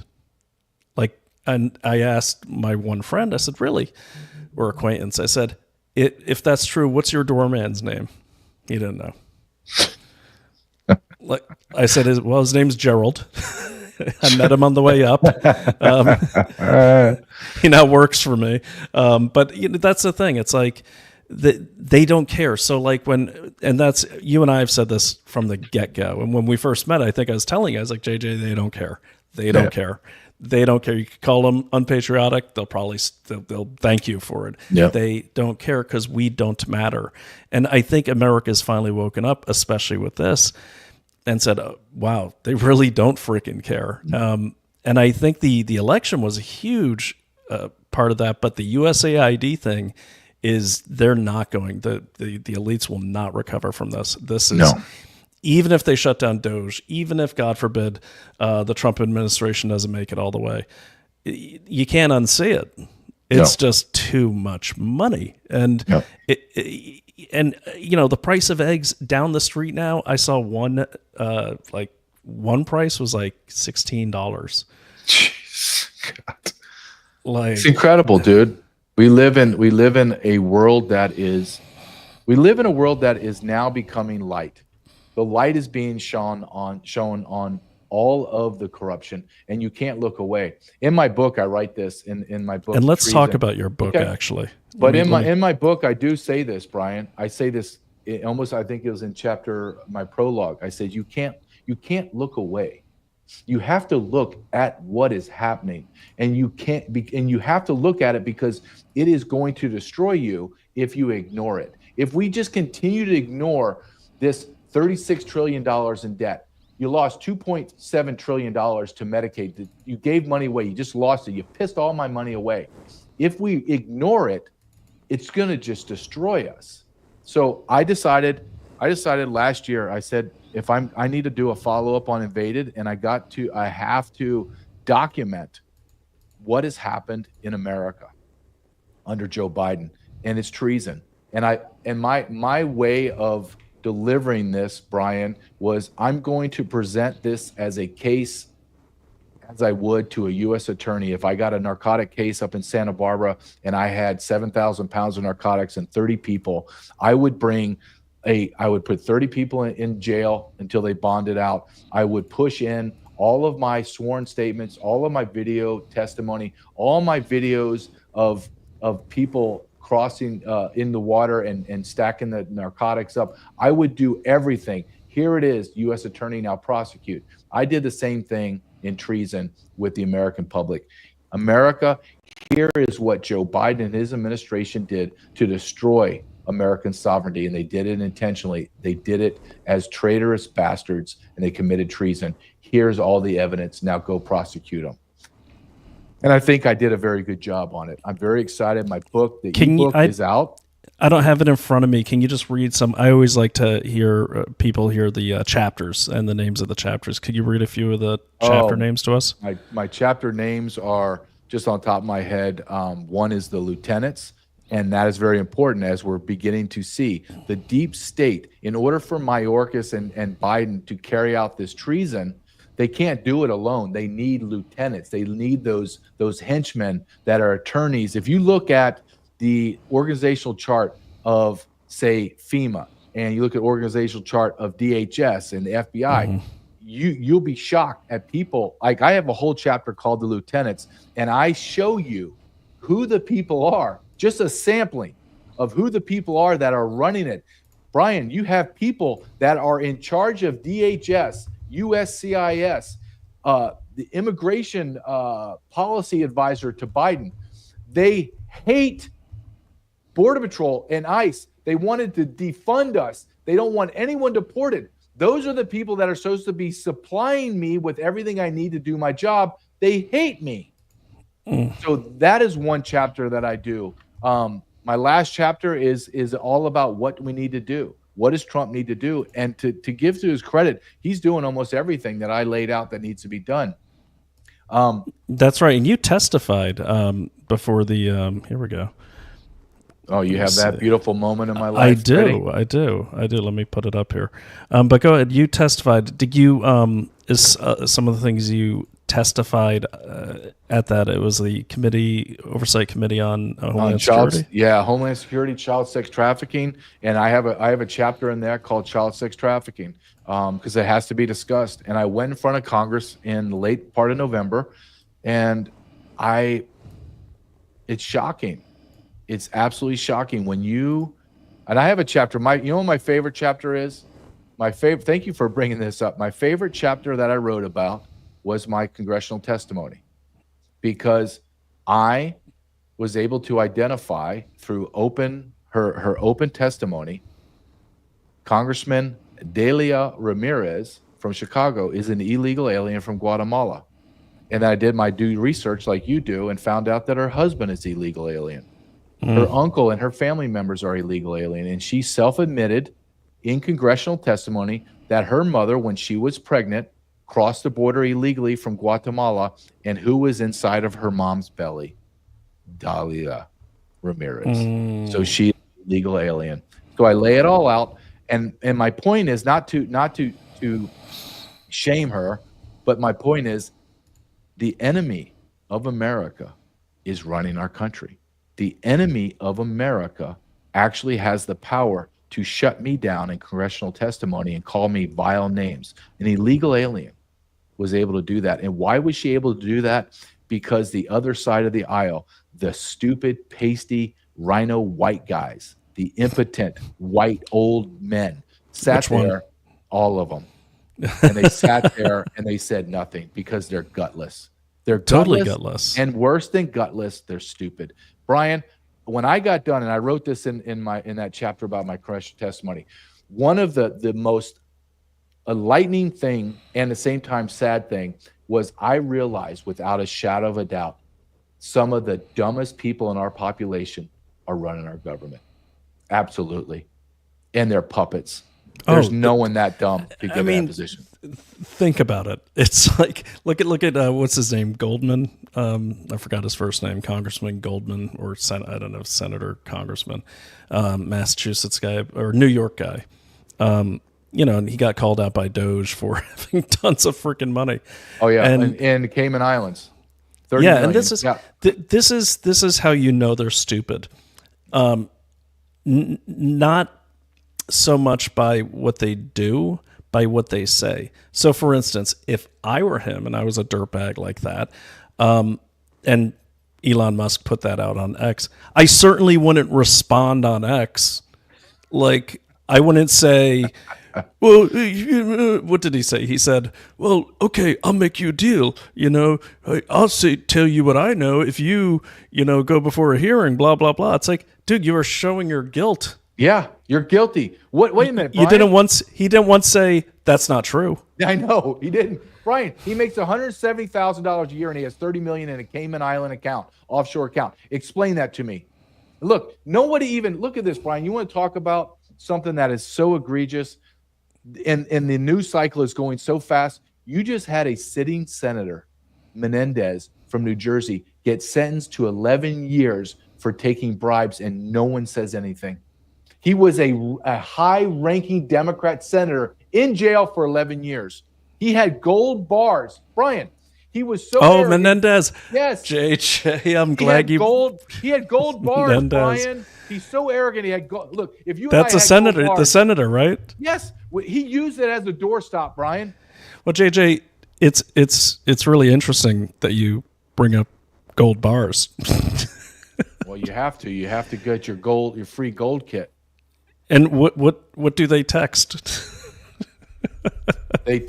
You text Daily Clout to 989898. Let me say it again. 989898. 989898 Daily Clout. Thank you, Brian. You give me at least 10% of that. I'll give you 10% of my 0.5%, whatever pennies come my way. Comes. Well, there won't be pennies because those are going away. Yes. No, I just have to I do have to mention, if you don't mind, I know you got to go soon, but really quickly, sponsors. By the way, did you ever get your wellness company, Bison? I got a whole, I don't have my wellness thing in here, but it's I'm looking at my closet right there. I can see my baby blue bag right there. Yep, I have it. Oh yeah, I've used the hell out of that thing. Oh yeah, I need to get a new one because I've been using all the medicines this winter. Especially like the infections. Like I had like a splinter, and that thing got infected as hell. And I started calling like my online doctor. I'm like, wait a minute. And I opened up my wellness company thing, and I was like, amoxicillin, yes. And there it was. But yeah, so go to the dailyclouthealth.com, use promo code DailyClout, get 10% off. I love, dude, the wellness company is awesome. Like they are great. They have a radiation kit now. It's freaking great. I did see that. You know what? I used it when I was doing my documentary and travel, and I started getting sick because I was just traveling all the time. And there it was, ivermectin. Pop it and go. I hope you did some product placement with that. You know, I did. As I was running from the TSA, they were chasing me, and I was filming with my blue bag in front of me. And but great. Did you film with your blue bag while you're taking your Bison pills and saying, "This is why I can run so fast"? By the way, guys, the Bison pills are great. I take these every morning. The Bison trifecta. It just, like, at first I was like, wow, this is great. The hair's thicker and all that.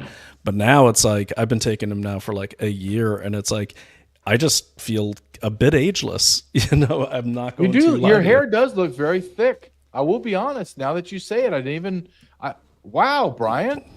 Yeah, I know you're mocking me, but it's true. I'm not. No, I'm not mocking you. Look, Brian, holy cow, dude. Seriously, all joking aside.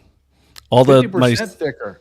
Yeah. And well, that and my native path collagen, which is hair, nails, everything. Like, no, like, I'm telling you, man, it's like the stuff we do, and honestly, the battles we're going to have to fight, this isn't even like, for me, it's not even like I'm going to change my ways and get healthier. We got to get healthier. Yeah. Because I always plan for the worst, right? And so, collagen is, someone explained it to me that Dr. Chandler, he was on the show. He used to be a sports medicine doctor, and he's a great guy. He was on the Pfizer Books team with Naomi. And I asked him, I said, hey, is collagen important? And he said, what? He goes, is cement important to a building? Yes, you got to have collagen. I felt like a dumbass for even asking, but it's the collagen is like, boom. I mean, like every morning now I'm doing the collagen, and I can feel it when I don't do it. I feel a bit, I don't know, like fragile almost. And Really? then these suckers here, man, and then I take so I got the collagen from Native Path. I've got the, the bison pills and many other things from the wellness company. We also have the Native Hydrate, and Daily Clout is the promo code on all of these. I'll put them in the description so we don't have to dwell on this. But I just honestly, I've really become kind of really interested in all of these different things that are on NIH's website as good for you. They just buried them. Yep. And so I just did a video yesterday where I took my collagen. I took 2 eggs. Usually I do 4 eggs, but I can't afford to do 4 eggs anymore. So I did 2 eggs. And, I made this shake. But Naomi's been going around these neighborhoods with all the Jamaicans and everything. And, man, they got some good stuff. It's all natural. And the saddest thing I heard, totally off topic, this guy picks me up the other day in the Uber, and his name is Stevio. Okay. And great guy. And he's Jamaican. He's got the dreads and everything. He's probably in his 60s. I couldn't tell till he told me. He looked younger than me. But it was really sad because he was just getting back from Jamaica because he was totally healthy. Then he said he got the jab. Oh. Now he has 3 kinds of cancer. He said, I wear the hat because I had to do brain surgery. It all sprung up on him within a year. He's never had a problem in his life. And so he went down to Jamaica because his daughter, who's a doctor, God bless her, said, hey, Dad, don't, I'm a doctor. I shouldn't be saying this to you, but get to Jamaica. You always heal yourself down there. And actually, one of the cancers has reduced just by him going, getting fresh air, eating the right foods, eating these superfoods that they have in a lot of these. And I said, well, what are you doing back here, man? If I had 3 kinds of cancer, I'd be down there until they were gone. Yeah. Seriously. But I told him some of these things, the collagen and everything. He's like, man, I'm surprised all Americans aren't using those things. He's like, you have to. I can't imagine. He's like, I can't imagine not having some sort of superfood with every meal. We don't. That's something I'm trying to change in my life and my family's life, but it's hard because you begin to look. I have one of my sponsors is all natural, American made. And when you begin to look, and you know this better, and you and your wife know this better than I do. When you begin to look at the food that we eat, Brian, there's plastics in it. God. There's plastics in our food. You get meat, you don't know they have mRNA. They have steroids and antibiotics. Holy mother of God. What am I eating? I think I'm eating healthy, but I'm not. I'm putting lotions on that have metals in them. They have metals, yes. And not only that, what are the things in see, one thing about Naomi that, people will mock her when she has a conspiracy theory and all that. They always come true. Yeah.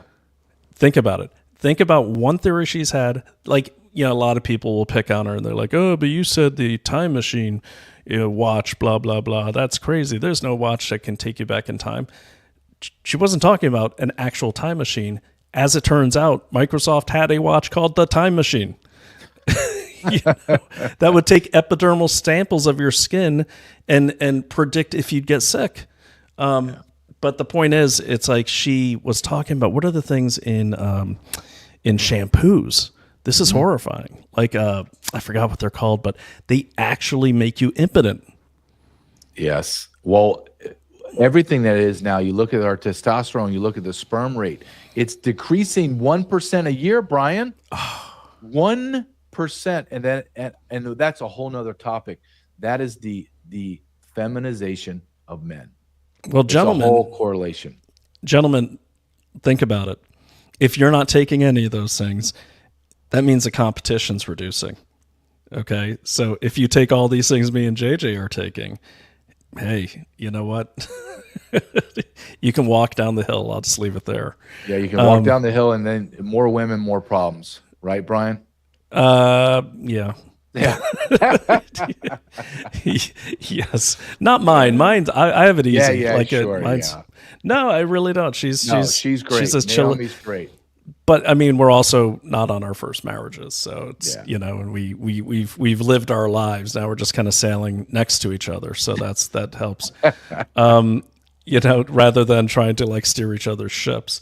But the thing is, the final thing I wanted to say, I know you got to go because I think you got a 1 o'clock, don't you? Yeah, I do. Okay.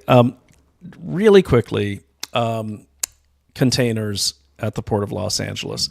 Is there human smuggling in these ports? It's going to lead into my other show, but you're a source.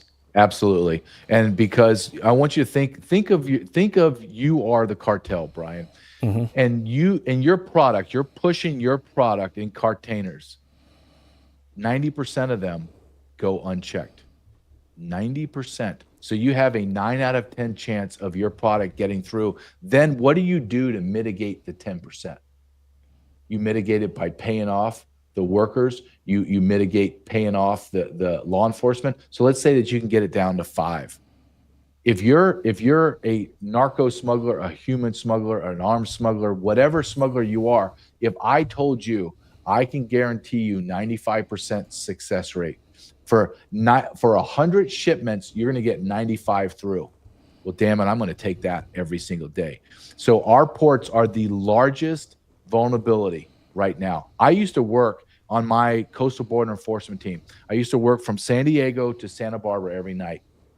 We would go through Long Beach. If you've ever been to Long Beach, LA Long Beach Harbor port, massive. It's a city, Brian. It's not even massive.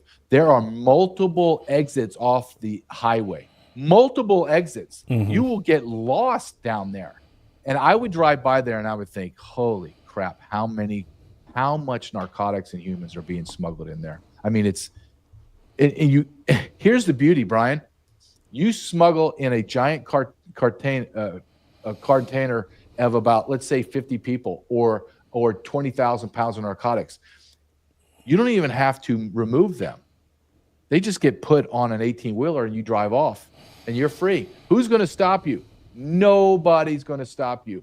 We are so vulnerable, America, and we do it to ourselves because we don't want to put in positions, processes and systems in place that we have.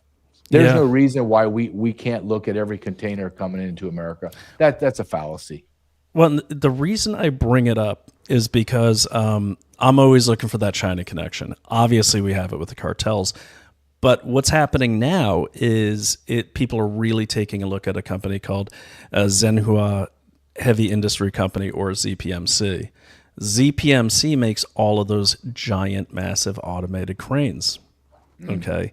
They also make the readers and everything for scanning the serial numbers on the containers. Basically, China is remotely in charge of our ports. I mean, they can take those systems over any time. And that's what all these subcommittees are about regarding the Port of Los Angeles. Mm-hmm.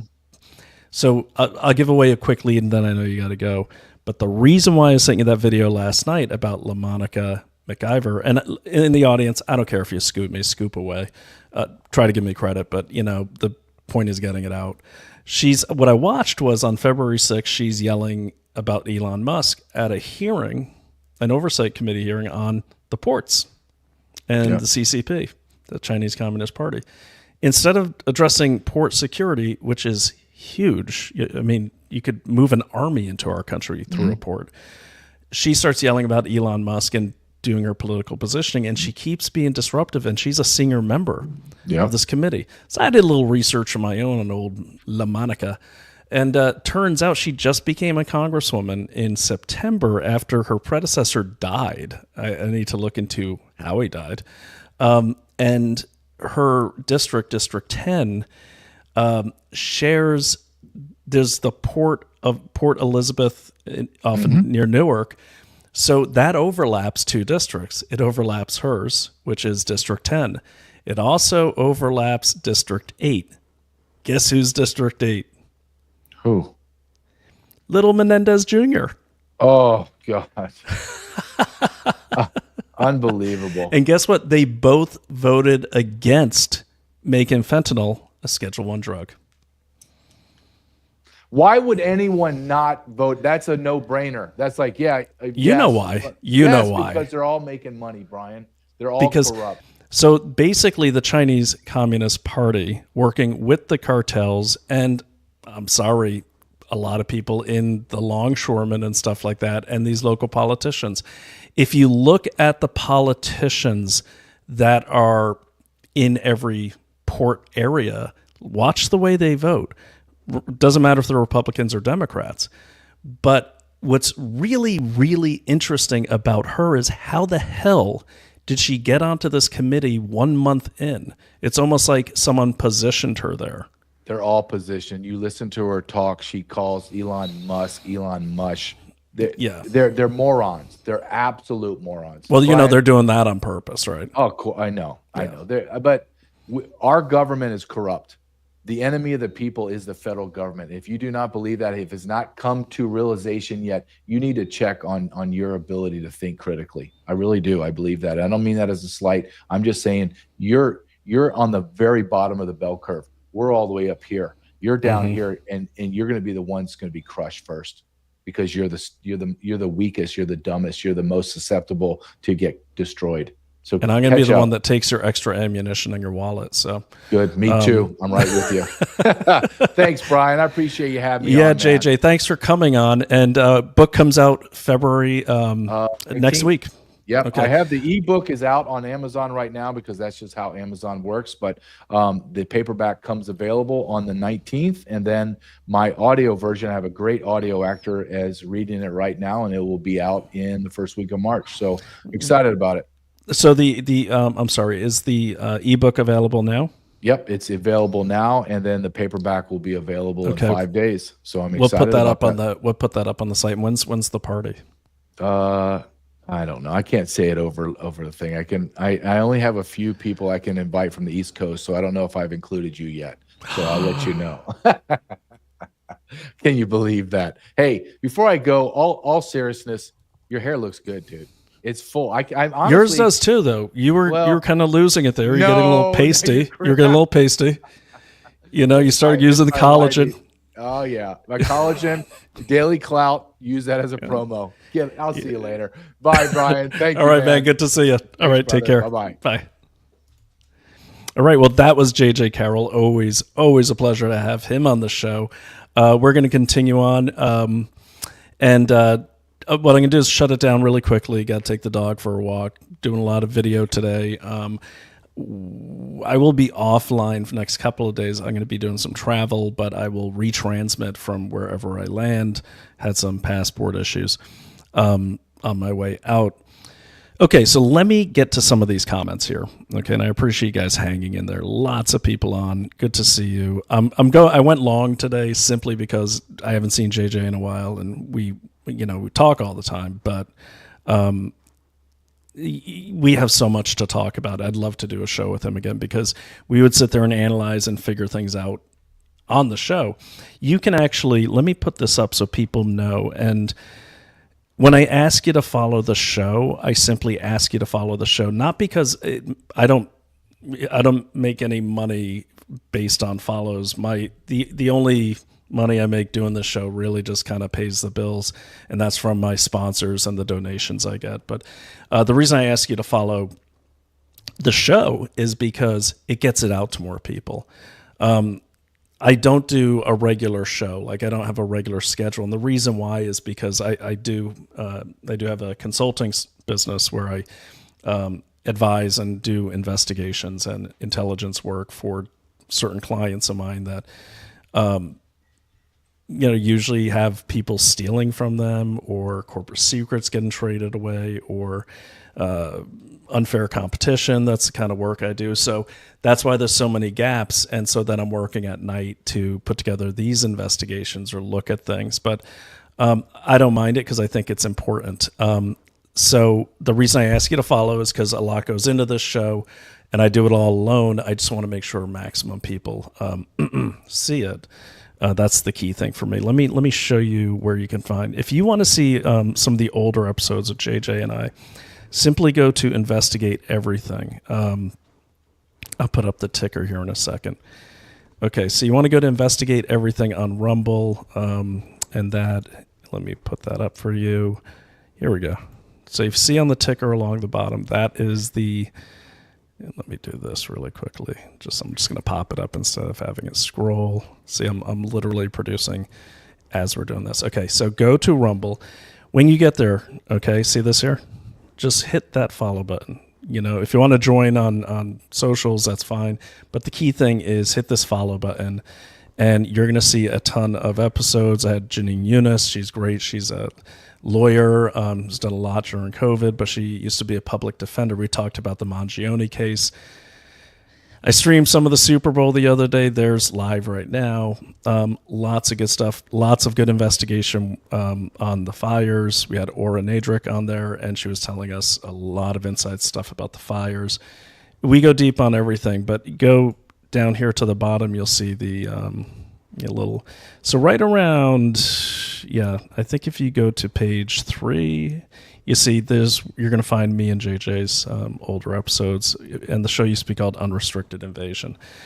There's a lot in these, a lot that's surfacing now. So if you want to catch up or see, what's connected with what, you're going to see a lot of these episodes, like the Chechens hasn't been addressed yet. We talked about machete attacks have gone up. We even had a machete instructor on who was kind of showing us how he teaches people machete. Machete is important because machete attacks went up because most of the countries that flooded in, their main tool for weapons, agriculture, everything is a machete, the Latin machete. So you can see all these old episodes of Unrestricted Invasion. And by old, I mean like a year old. So lots of stuff there. I highly recommend it to everyone.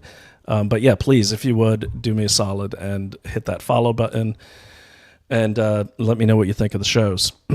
Okay, so that aside, let me just stop sharing that. Great. All right, the other thing you can do too is check out the other shows on Daily Clout. We have a variety of shows over there. They're all really good. My wife, Naomi Wolf, does, actually, she's doing a cooking show called The Bad Cook, I think.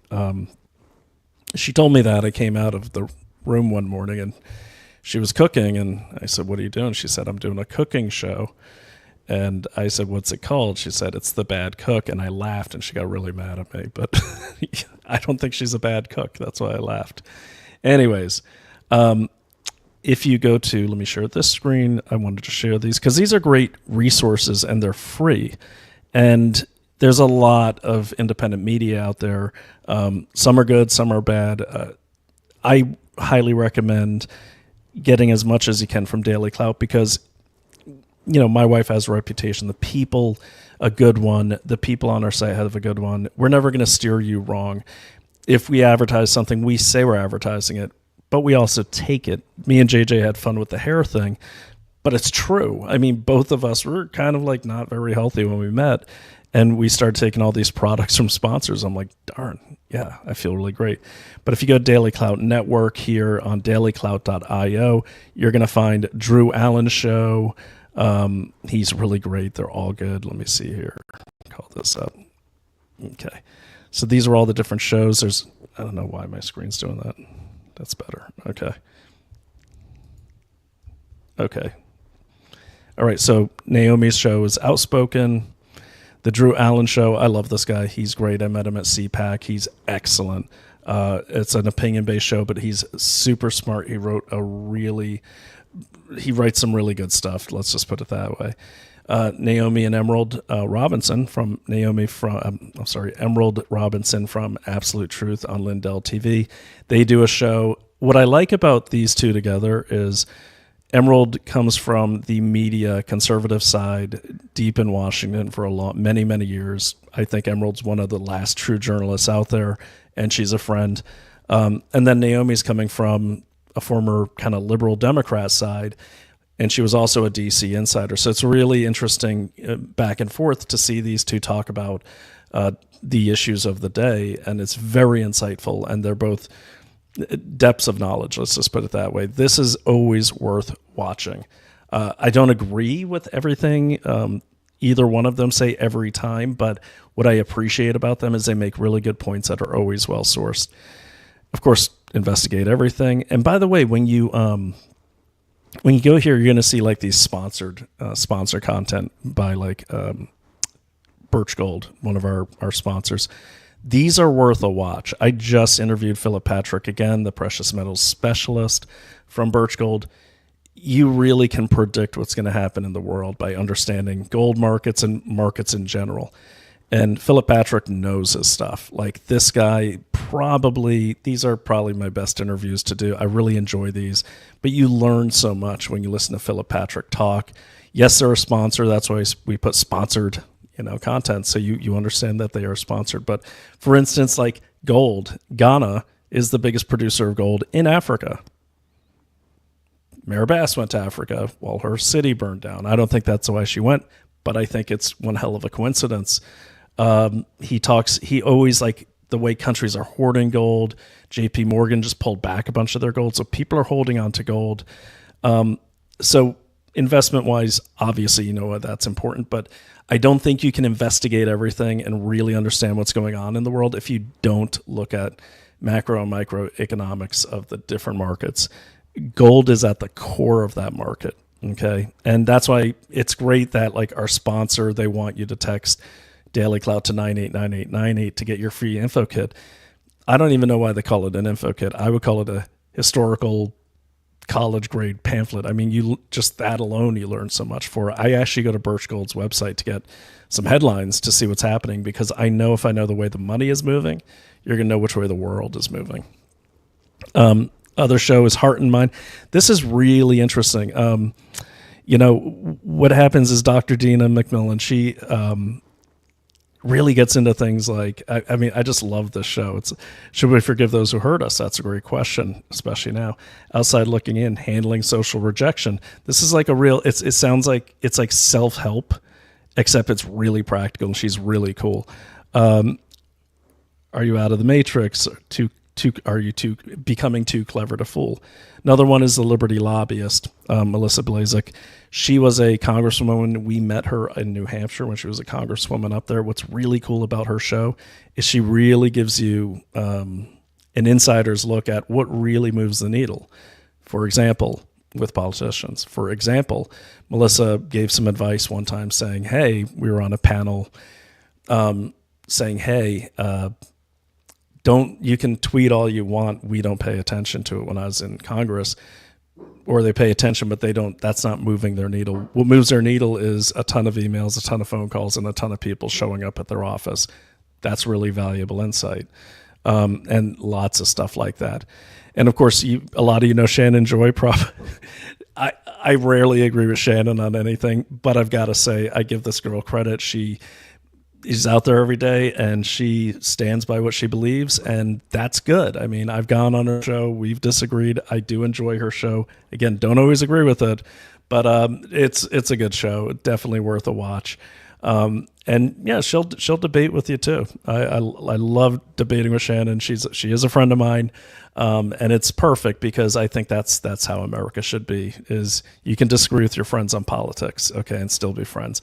Wonderful show, and she's a wonderful person. We know her in real life, as they say. But yeah, don't miss the Shannon Joy show. Seth Holhouse, Man in America. My daughter likes this show. My daughter is new to the whole conservative or independent media ecosystem, but so she doesn't watch a lot of Rumble. She doesn't really watch a lot of anything. She's busy. She's out and she works and she has a social life. But one show she does watch on Daily Clout, she watches mine every now and then, but mine's a bit long. But she always watches Seth Holhouse. She really likes Seth Holhouse's Man in America. I do too. It's one of my favorite shows to go on and do interviews. And now he's here on Daily Clout. So definitely do not miss Man in America's very, very good show. I can't say enough about it. Sarah Westall, another good show. It's almost like Man in America. Very insightful, really, really great guest. I actually met Sarah long ago. This is before I met Naomi. It was, God, I think it was like back in 2013. And she was interviewing me about how private industry is taking over the intelligence community. This is when I was down in D.C. So when she reappeared during the pandemic, I was like, Sarah Westall, yeah, I know that name. So now she's streaming on Daily Clout. Don't miss her show. It's really good. And that's it. That is all the shows for now. We've pared them down. But all the shows go on Daily Clout. Also on Daily Clout. See, there's JJ's book right there. Also on Daily Clout, you want to get, there's a tool on there called Legisector. Let me see if I can pull that up. Legisector is really good. It's kind of like the same thing you do when you go to congress.gov, but it really, I was kind of doing this on the fly, so I don't have it up, but let me just put up the banner. Legisector is a great way to look at bills, to post bills, to plug them in. I mean, it's just a huge tool that they worked on for a long time. And then let me see here. Somewhere there is somewhere there is a link to it. I'm always careful not to, I'm always scared to like do things live because I don't want to mess it up. But yeah, Legisector basically lets you look up bills, lets you get a lot of information you're not going to get on congress.gov. It's really impressive that my wife and her team put this together. A lot went into it, and it's really, really a wonderful, wonderful tool. So with that said, all right, okay.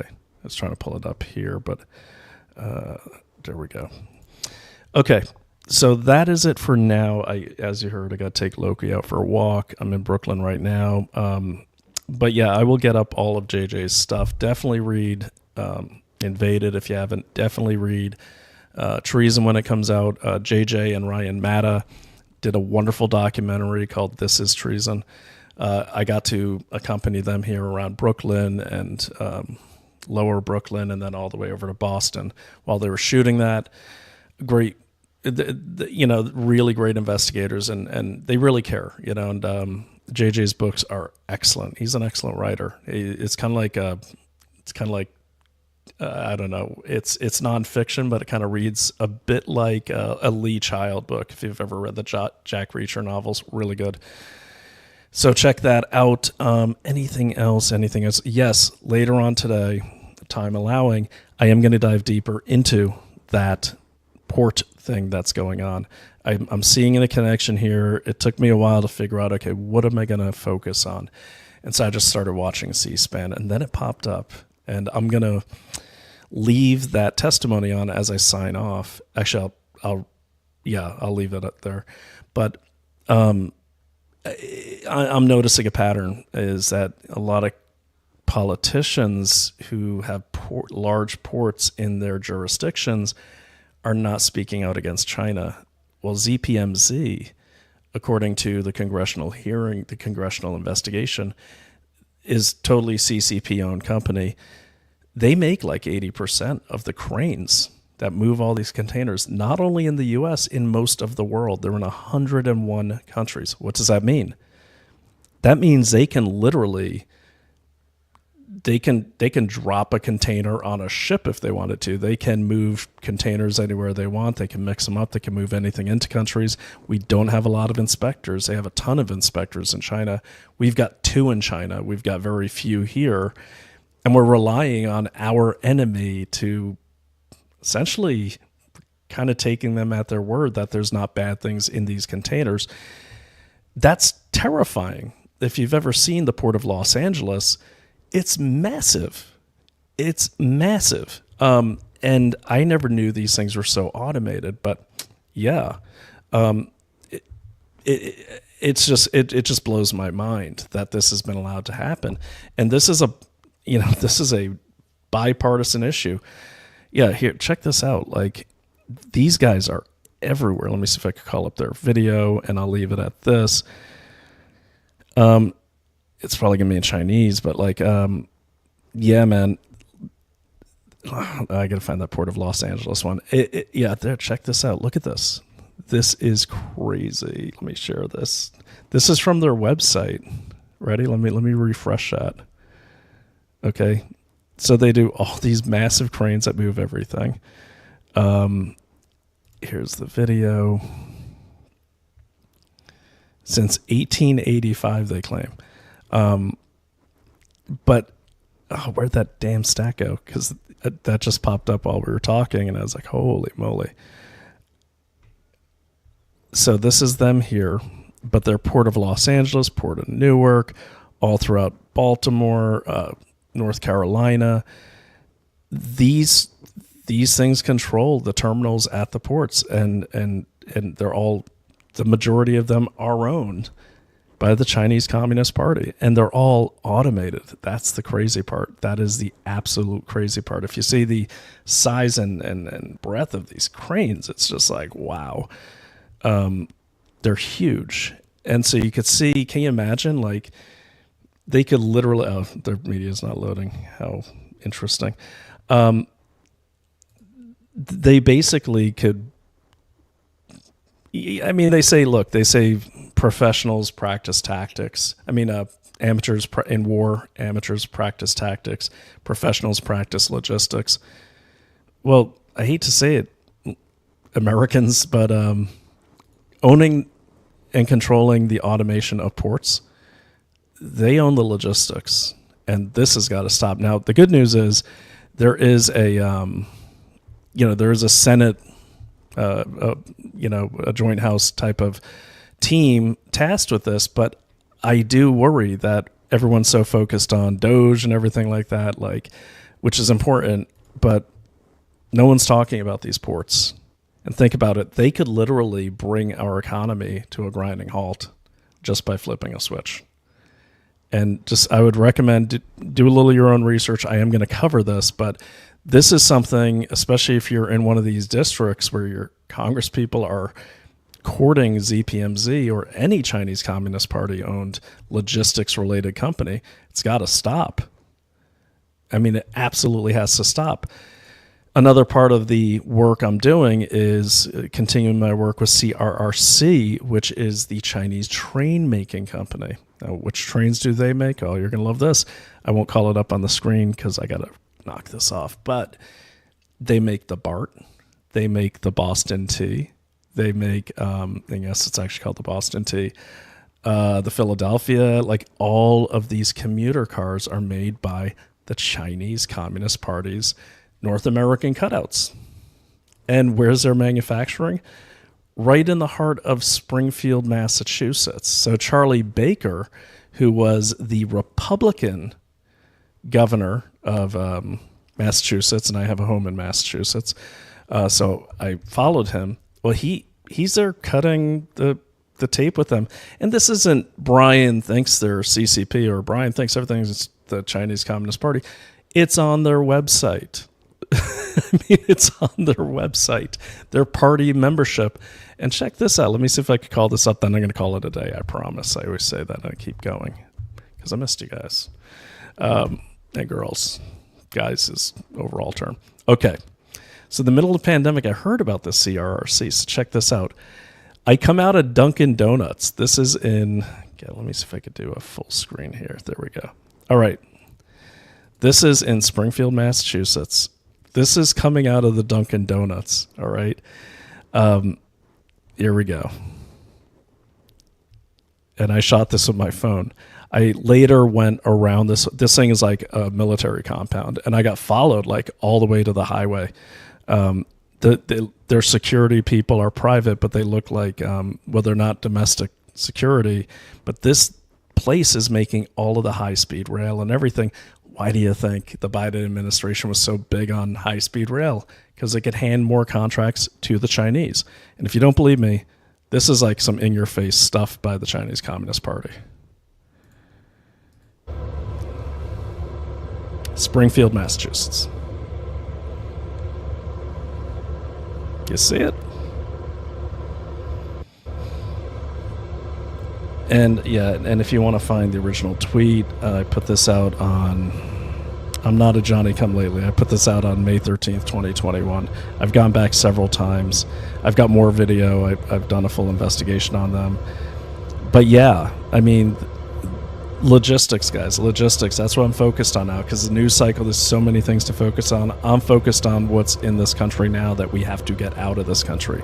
And if you have totally automated rail cars, you have totally automated cranes at the ports, you kind of see the connection there. Now, these are commuter cars, but they also build cargo cars as well. So, and if you have other leads on other things that the Chinese Communist Party is controlling in our country, please send them to me. I will always give you credit. Just tell me how you want to be credited. But yeah, this is frightening me, especially with the combination of the cranes. I didn't know there were that many cranes, like 80% of the world's cranes. It's going to take a long time. This is literally like a tumor in the brain where you got to remove it very carefully. But that is the Chinese Communist Party and the corruption in this country. It's got to be removed, but you can't just yank it out. Okay. Just piece at a time, so the host, being the U.S., doesn't die. All right, guys. This has been another rambling 3 hours. I hope you got something out of that. It was great to see JJ. There's a lot going on. So we'll get better at tightening up the shock group. But in the meantime, thanks for joining me. And please visit our sponsors and make sure you follow me on Investigate Everything on Rumble. You can also, there's my Substack. There's my X. Please follow me. Check out the Substack. Little delinquent in putting out a Substack lately, but I have one coming out soon, probably this weekend. If you want to contribute to the show, to my work directly, this helps fuel my investigations that I do on my own time and dime. Anything's always appreciated. That is scrolling along the bottom there, and that's my Gifts and Go. Also, another sponsor I forgot to mention was Heaven's Harvest, and it's heavensharvest.com /unrestricted. I am so glad I've got the Heaven's Harvest powdered eggs, because eggs are so damn expensive now, so I at least have protein to put in my shakes. Go to heavensharvest.com /unrestricted, and it's all like, it's like the best like shelf stable food, survival food, whatever you want to call it. They also have a lot of gardening stuff over there. That was my very first sponsor, and they've been great. And I have the protein bucket. We got the beef crumble I always talk about. It's all really good stuff. And let me see, make sure that and make sure you get a copy of the Pfizer papers over at Daily Clout. You just saw it on the screen earlier. As you can see behind me, I've got a few copies back there. And Native Path. Oh, don't forget Native Hydrate, which is also part of the Native Path family. But with Native Hydrate, let me see here, make sure I'm covering everything. Native Hydrate is just really, it's better than like Gatorade. It's what I've replaced my Gatorade with. You want to check it out. Like, I drink they had us do this Native Hydrate challenge. So Naomi and I, every morning, bottle of Native Hydrate. It's a powder. You put it in any water. It's delicious. It full of amino acids. First thing in the morning, it wakes you right up and makes you feel energized. And then finally, the one I forgot to mention was by Optimizers. Let me get that up on the screen. This is my number one thing that I take every night. Let me see if I got it. Okay. Yeah, there we go. So, sorry, by Optimizers is... Oh, I just had the bottle ready to show you. It's Magnesium Breakthrough. Just a second. All right. Well, while I'm talking, I'll look for that. I think I probably took it out getting ready for the show and forgot where I put it, or it's out of reach. But the Magnesium Breakthrough, what it is, it's a great blend of different magnesium, or the magnesium need. But let me see. I got their fact sheet in front of me. Okay, 7 different forms of magnesium in the supplement, involved in over 600 different biochemical reactions in the body. So pretty much every function in your body gets upgraded when you take magnesium. And the majority of Americans actually don't have enough magnesium. So you should really make that like your New Year's resolution if you haven't already. But adding magnesium, especially as formula 2, as soon as I can find the bottle, to your nighttime regimen. I take 2 of these every night. I sleep like a baby, and I have sleep issues. Magnesium Breakthrough by Optimizers is a great way to go. You cannot go wrong. You can see it right there on the screen. See, I have my go bag. But anyways, you get the point. By Optimizers is great. So do yourself a favor and make Magnesium Breakthrough part of your daily routine. I take mine at night. Go to buyoptimizers.com/daily clout and enter promo code daily clout. You're going to get 10% off by Optimizers, so you know what the site looks like. I really like these guys. This is I always know, like, only a few times I've forgotten to take my Magnesium Breakthrough, and I usually take it about an hour before I go to bed. But I know when sometimes I forget, or like if I stay up late or I'm watching a movie with my son or something, we like to watch a lot of movies, I'll forget to take it. Oh man, I wake up in the morning, it feels like I didn't even sleep because I've gotten so spoiled by this Magnesium Breakthrough. So here we go. All right, so that is, they're having a Valentine's Day sale, 15% off site-wide. I don't know if you can combine promos, but you should ask. And as you can see, they're very proud of their product. They pop up in real time as people are buying it. You can also do a subscription with them, which I highly recommend, because once you get on the magnesium, combined with all our other products that we're talking about, these are small additions to your everyday life that will really change your life and really make you feel vibrant and young. Of course, getting your exercise. Supplements won't do it alone, but it's easier to get into exercise when you feel good about exercise and when you feel good about yourself. So check it out. And if things get worse before they get better, you'll be glad you did, because you have the vibrance to either run away or stand and fight. All right, guys, it's been great. I always love doing a nice live stream with everyone. Let me check a few comments because we haven't answered any, and then we're going to call it a day. Okay, so I got Cheryl Bosch. Good to see you again. It's been a while. She says, good morning, everyone. JJ Carroll's a hero, and so is Brian. Everyone's a hero that's fighting. But thank you. I appreciate that. Cheryl Bosch says, Obama is one of the worst presidents ever in the existence of this country. I would say maybe not the worst, but I would say, definitely the worst for the country. But I'd say one of the most dangerous, because everyone let their guard down with Obama. A lot of people did.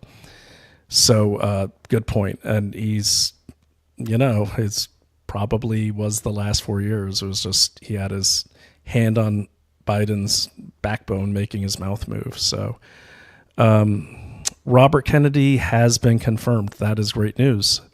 I did not know that, but I'm glad he got in. So these are lots of wins for Trump, so that's good. We need to make sure that Gerald Parker does not get into this pandemic prevention thing. I was on Frank Gaffney's show. You don't want Gerald Parker in there. That is more of the same. He's a WHO cheerleader, different topic. So RFK hopefully gets at that message. Jerry Parker from Texas A&M, there was a rumor going around he'd been tapped for the pandemic prevention guy. Cannot have him in. Okay, cannot have him in. Call your representatives and tell them that. All right, Catholic Charities is actually a separate entity. The head of the, we actually know that JD Chantel. It's good to see you. He's a good friend of mine. JD is. He knows that well. He's been investigating Catholic Charities for a long time. But the Catholic Church does have its issues. The Pope has spoken out against Trump and deportations and everything, and cracking down on DEI. So as a Catholic, my opinion is the Catholic Church is very, very corrupted right now by the globalist community. So this is all good stuff. I'm going to copy and paste that so I have it. By the way, that's a great follow. If you go to JDE Chantel or Loggerhead on X, he's a great follow. There's lots of good stuff coming out. I've been following this guy for 4 years, so good person all the way around. Cheryl Bosch says, we must have people arrested for their crimes against humanity. They are not above the law. Totally agree with you. Couldn't agree more. Great show, by the way. Thanks, JD. Let me see. Sean is a CIA operator who is on the wrong side. I don't know. I mean, a lot of people say CIA operators, but I'd be more concerned if I were you about private intelligence contractors because they don't have any restraints on them. Or lawyers I got to worry about. I know I was one of them. And I had a book contract for this that got shut down because I was talking about the danger of the economy of spies, as I call it. There's a massive, massive population of ex-spies. By spies, I don't like to use the term spy because it's not jargon that's used in the intelligence community. No one says spy. But so you know what I'm talking about. But the biggest danger that I see is the employment of a lot of people who leave the CIA. Not every job in the CIA. There's some really dumb jobs in the CIA. But that leave the intelligence community, leave special forces. A lot of them only have one resume. And they have to peddle that somewhere. When I left that community, I was like, what do I do?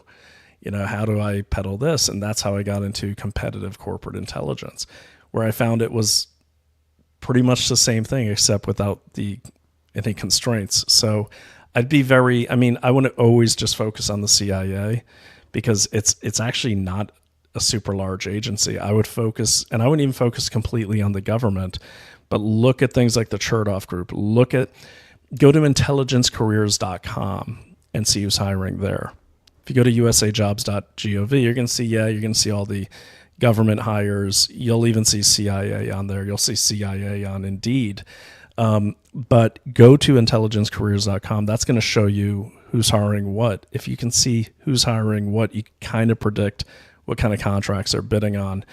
But beyond that, look up things like competitive intelligence, which covers a broad scope of things.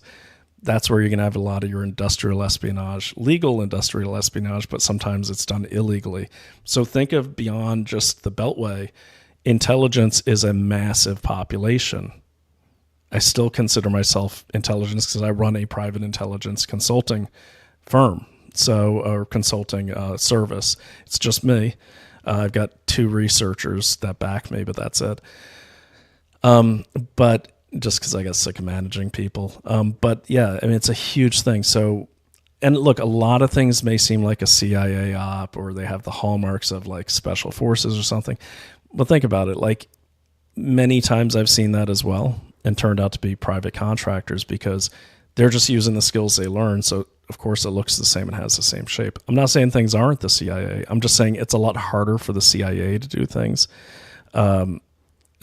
like bad things than it is for private contractors too. So keep your, always keep that scope wide and always do what I do. I always let the facts lead me to theories. I don't let theories lead me to facts.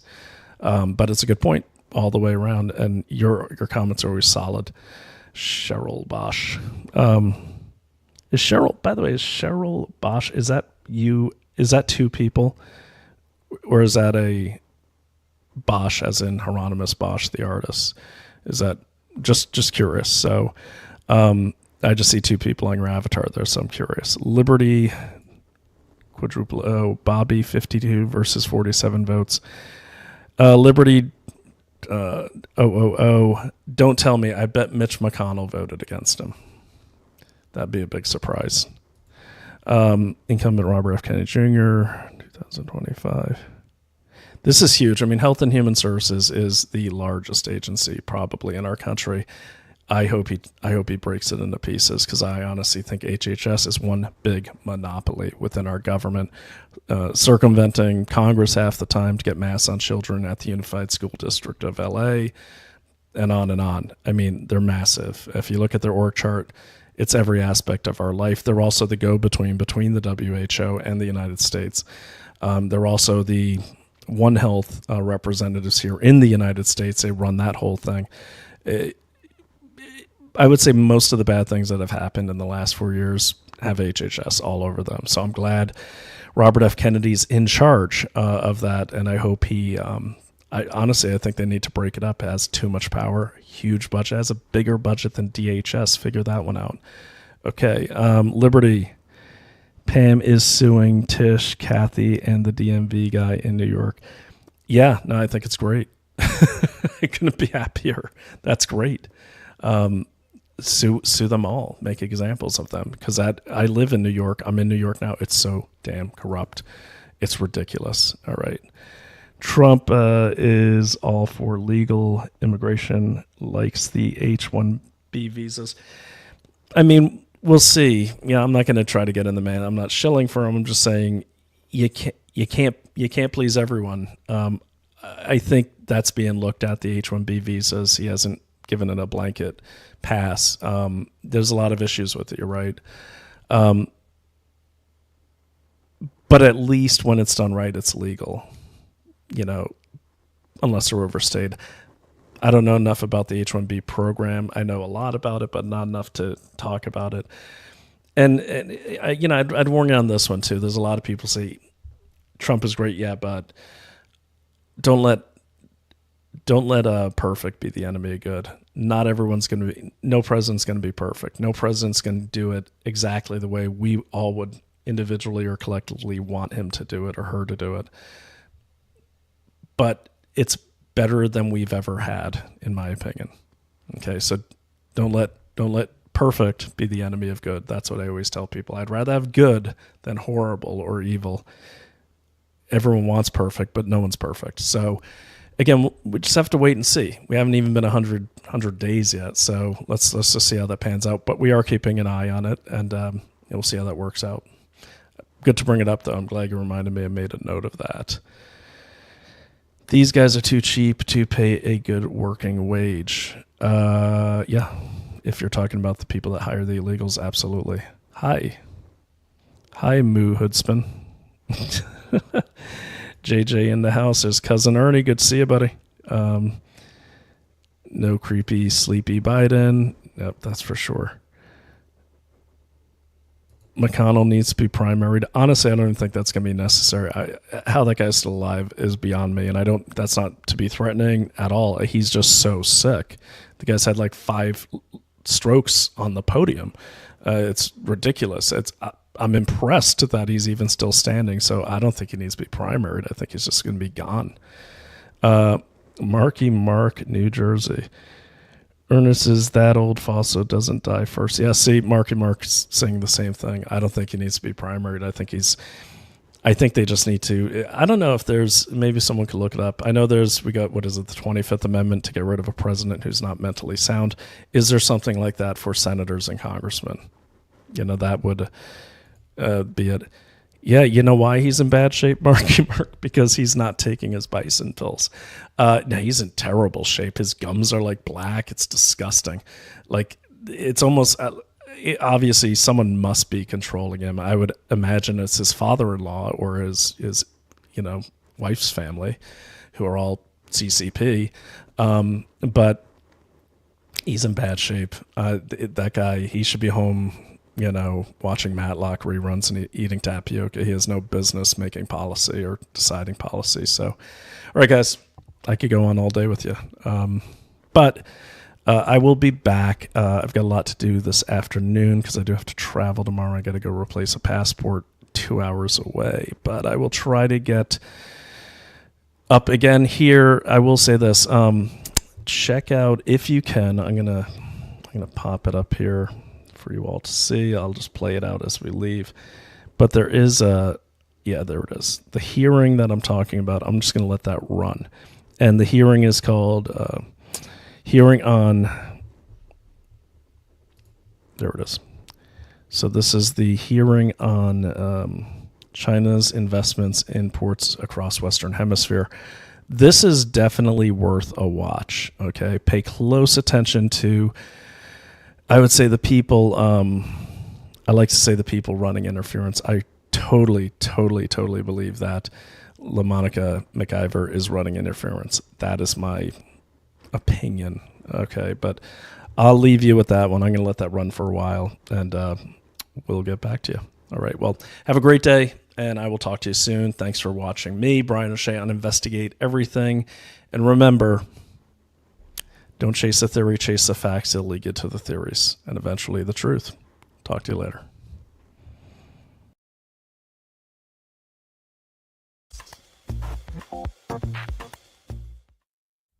Next, a hearing on strategic investments made by China in ports across the Western Hemisphere and possible threats to U.S. homeland security. Members on the House subcommittee also discussed China's presence near the Panama Canal and South America, and how the freezing of federal grants and the dismantling of USAID might impact U.S. security and China's influence globally.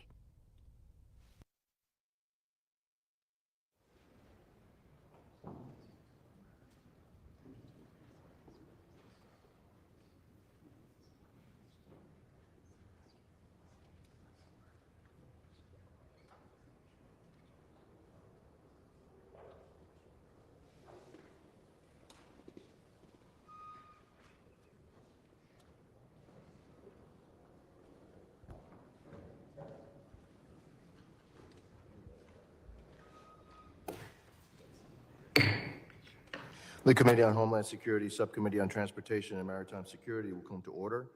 Without objection, the chair may declare the subcommittee in recess at any point. Today's hearings will examine the People's Republic of China's strategic investments in ports across the Western Hemisphere, including the United States and near the Panama Canal, and their broader implications for Homeland Security. Without objection, the gentleman from Iowa, Mr. Zach Nunn, and the gentleman from Puerto Rico, Mr. Pablo Jose Hernandez, are permitted to sit with the subcommittee and ask questions of the witnesses. I now recognize myself for an opening statement. Good morning. I want to welcome everyone to the first hearing of the Subcommittee on Transportation and Maritime Security in the 119th Congress. As we begin this new Congress, it is only fitting that we turn our attention to one of the most pressing national security threats facing the United States today, the People's Republic of China's growing presence in the Western Hemisphere. In recent years, the PRC has steadily increased its footprints in key maritime infrastructure across Latin America and the Caribbean, gaining leverage over trade routes and extending its economic, political, and military influence in our region. Today's hearing marks the beginning of a serious effort by this subcommittee to assess the scope of Beijing's ambitions and determine what steps must be taken to safeguard the homeland. President Trump and senior officials in his administration have rightly warned about the security risks posed by Beijing's malign investments, particularly in ports near the Panama Canal, which has long served as an essential artery for global commerce and U.S. naval operations. Last week, in his first foreign trip as Secretary of State, Marco Rubio reinforced that warning during a visit to Panama, where he made clear that the PRC's presence near the canal poses an unacceptable risk. These concerns are well-founded. Through state-owned enterprises such as China Merchants Port Holdings, Hutchison Port Holdings, and China Ocean Shipping Company, COSCO Shipping, the Chinese Communist Party, the CCP, has secured access to some of the most strategically significant ports in our region. Nowhere is this more concerning than in Panama. Approximately 14% of all U.S. seaborne trade moves through the Panama Canal, with an even more significant 40% of U.S. container traffic transiting it annually. Hutchison Ports, a subsidiary of Hutchison Port Holdings Limited, a Hong Kong headquartered company with close ties to the CCP, manages container terminals at two of the largest ports adjacent to the canal. These container terminals are located at the Port of Balboa on the Pacific side and the Port of Cristobal on the Atlantic side. This gives Beijing a strategic position over one of the world's most important waterways and provides the CCP with an opportunity to exert influence over commercial shipping, gather intelligence on American and allied vessel traffic, and potentially restrict the mobility of our Navy in a time of crisis. And while Panama has recently announced an audit of Hutchison Ports, that's simply not enough. We don't need an audit, we need action. The United States cannot and will not accept a scenario where a foreign adversary, one that openly seeks to undermine our global standing, controls infrastructure critical to U.S. homeland security, military readiness, and economic stability. For more than 2 centuries, under the principles of the Monroe Doctrine, the United States has been the primary guarantor of stability and security in the Western Hemisphere, ensuring that trade routes vital to our economic security remain free from foreign adversarial dominance. Yet today, the CCP is aggressively working to change that reality. However, Panama is only part of the larger picture. Across the hemisphere, the PRC is securing port investment and critical infrastructure agreements in countries such as Cuba, Peru, Brazil, and Ecuador, among others. In communist Cuba, just 90 miles from my home district in South Florida, the PRC has expanded its economic and signals intelligence capabilities through facility development agreements and telecommunications investments. This raises serious concerns about Beijing's ability to conduct surveillance against the United States from inside our own backyard. In Peru, the PRC is transforming the port of Shanghai into a major trade hub for its exports to South America. This is more than an economic project. It strengthens the PRC's malign economic influence and grip over regional trade and could allow for dual-use capabilities to support future People Liberation Army's Navy operations in the Pacific. The implications of these investments for U.S. homeland security cannot be ignored. The PRC's expanding presence in Latin America has also exacerbated the illicit flow of goods, including precursor chemicals used to manufacture fentanyl. These chemicals fuel drug production and trafficking networks run by the cartels that send deadly narcotics into American communities. The CCP is complicit in this crisis, which has taken the lives of thousands, no, not just thousands, hundreds of thousands of Americans, and overwhelmed law enforcement at our southwest border. Alarmingly, these same PRC state-owned enterprises also continue to operate in U.S. ports today, which poses grave intelligence and security risk. A prime example is Costco Shipping, which the Department of Defense recently placed on its Section 1260H list of Chinese military companies due to its ties to the PRC's military, intelligence, and security apparatus. Less than a month ago, federal authorities arrested 9 individuals for their role in a massive smuggling operation that allegedly funneled nearly $200 million of counterfeit and illicit goods from the PRC into the United States through the ports of Los Angeles and Long Beach.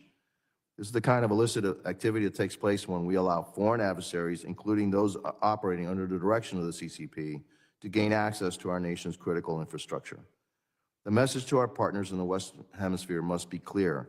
If you want to benefit from security cooperation and economic partnership with the United States, you must distance yourself from PRC state-owned enterprises. The CCP has no rightful place in shaping the economic and security landscape of our region. I want to thank our witnesses for appearing before the subcommittee today.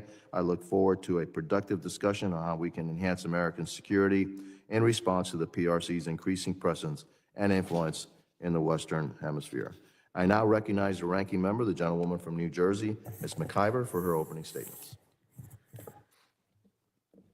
Good morning. Thank you to our witnesses for joining us today, and thank you to our chairman, Jimenez, for holding today's hearings. I'm glad to serve as ranking member of this subcommittee this Congress, and I look forward to working with all of my colleagues to advance the security of our transportation and maritime systems. Before I begin, I want to offer my condolences to the friends and families of those to the friends and families of those lost in recent aviation accidents here in Washington, D.C., as well as Philadelphia and Alaska. We must ensure travelers everywhere can board planes and get to their destination safely and securely. Now to the topic at hand. The People's Republic of China has aggressively pursued investments in ports throughout Americas and across the globe. PRC aggression requires a robust, coordinated response by the United States and our allies. Investments by Chinese state-owned companies and terminal leases at U.S. ports must continue to be reviewed carefully by the Committee on Foreign Investments in the United States, as they have been to date, and PRC investments in ports abroad must be countered by U.S. foreign aid. However, scrutinizing PRC investments in our ports only goes so far if we are at the same time opening the front gates of our government to Chinese influence. The PRC poses a threat to U.S. national security through investments not just in ports, but in all manner of foreign assets, including their top puppet, Elon Musk. Since being installed as the de facto president of the United States, Musk has acted at every turn in the interest of China and himself at the expense of American people. Musk has deep ties to China. We do not know the full extent of those ties because he refuses to file a public financial disclosure, but we do know that Musk has received hundreds of millions of dollars in loans from PRC-controlled banks to build factories in Shanghai, which are central to his business and wealth. And we know that Musk has repeatedly met with senior Chinese officials and failed to disclose those meetings despite being required to do so as a U.S. defense contractor. Musk's own Doge co-chair, Vivek Ramaswamy, has said of Musk, quote, "I have no reason to think Elon won't jump like a circus monkey when Xi Jinping calls in the hour of need," unquote. Since Inauguration Day, Musk and his affiliates have inserted themselves at multiple government agencies and gained access to government systems containing America's most sensitive personal data.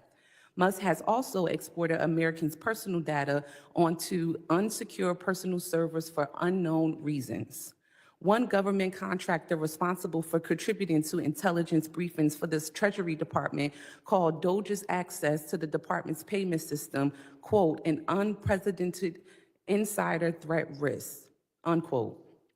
If my colleagues were as concerned as they profess to be about the PRC's access to sensitive U.S. critical infrastructure and data, they would not be okay with handing their constituents' information over to an unelected billionaire whose true intentions are unknown. In addition, the Musk-Trump administration has attempted to freeze grant spending, including disbursements for the Port Security Grant Program, which U.S. ports rely on to fund critical security projects. To make matters worse, Musk and his underlinings are trying to kill USAID, the agency responsible for providing foreign aid. USAID's foreign investments are vital to advancing U.S. interests abroad. In fact, USAID's investments are the best tool the United States has to counter the PRC's influence on the global stage in general, and the PRC's foreign port investments in particular. USAID provides these investments for less than 1% of the federal budget. Elon Musk's net worth has increased by far more than the entire USAID budget just since Election Day, which just goes to show that he cares about his own personal enrichment, not making the government more efficient. Dismantling USAID is illegal. I'm gonna say that again. Dismantling USAID is illegal, as Congress has authorized, funded, and mandated its foreign aid programs. But beyond that, dismantling USAID is just plain dumb. At least it is dumb if your goal is to advance U.S. interests, which may not be Musk's goal. Removing U.S. foreign aid will create a soft power vacuum that the PRC will happily fill. As one former U.S. aid official put it, and I quote, "Halting foreign aid, even just temporarily, will have obvious predictable results. Children will die, our national security will erode, America's alliances will suffer, U.S. partners will be at risk, and America's enemies will rejoice. The Trump administration has just put America last while handing a gift to our biggest adversaries, notably China," unquote. I agree with my colleagues across the aisle that our ports need to be secure and that we need to encounter the PRC's influence in the U.S. and across the globe. I hope my colleagues would open their eyes and see that this administration's actions fly directly in the face of those goals. I thank the witnesses again for joining us, and I yield back. Thank you to the ranking member. Other members of the committee are reminded that opening statements may be submitted for the record. I am pleased to have a distinguished panel of witnesses before us today on this critical topic. I ask that our witnesses please rise and raise their right hand.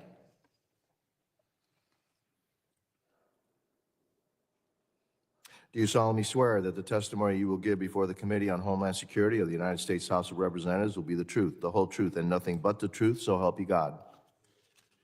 Let the record reflect that the witnesses have answered in the affirmative. Thank you, and please have a seat. I would now like to formally introduce our witnesses. Dr. Isaac Carden is a senior fellow for China Studies at Carnegie Endowment for International Peace and an adjunct professor at Johns Hopkins School of Advanced International Studies. Previously, he was an assistant professor at the U.S. Naval War College's China Maritime Studies Institute. Dr. Carden specializes in China's maritime power, including its global port development, overseas military basing, and the international law of the sea. He holds a PhD in government from Cornell University and an MPhil in modern Chinese studies from Oxford and a BA in history from Dartmouth.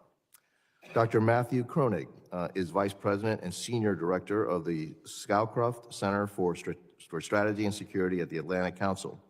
He specializes in U.S. national security strategy.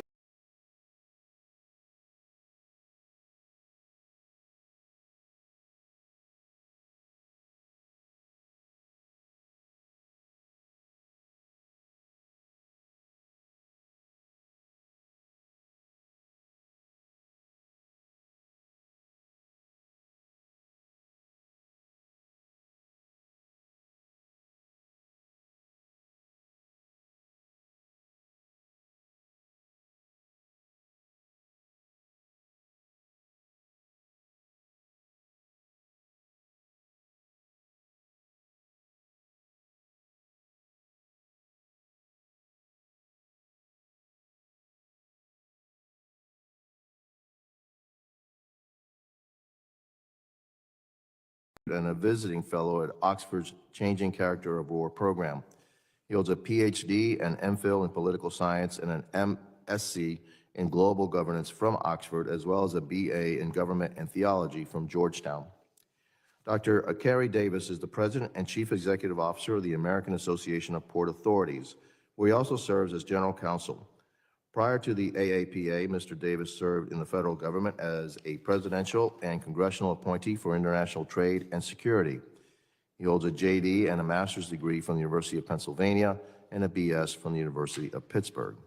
I thank each of our distinguished witnesses for being here today. I now recognize Dr. Carden for 5 minutes to summarize his opening statement.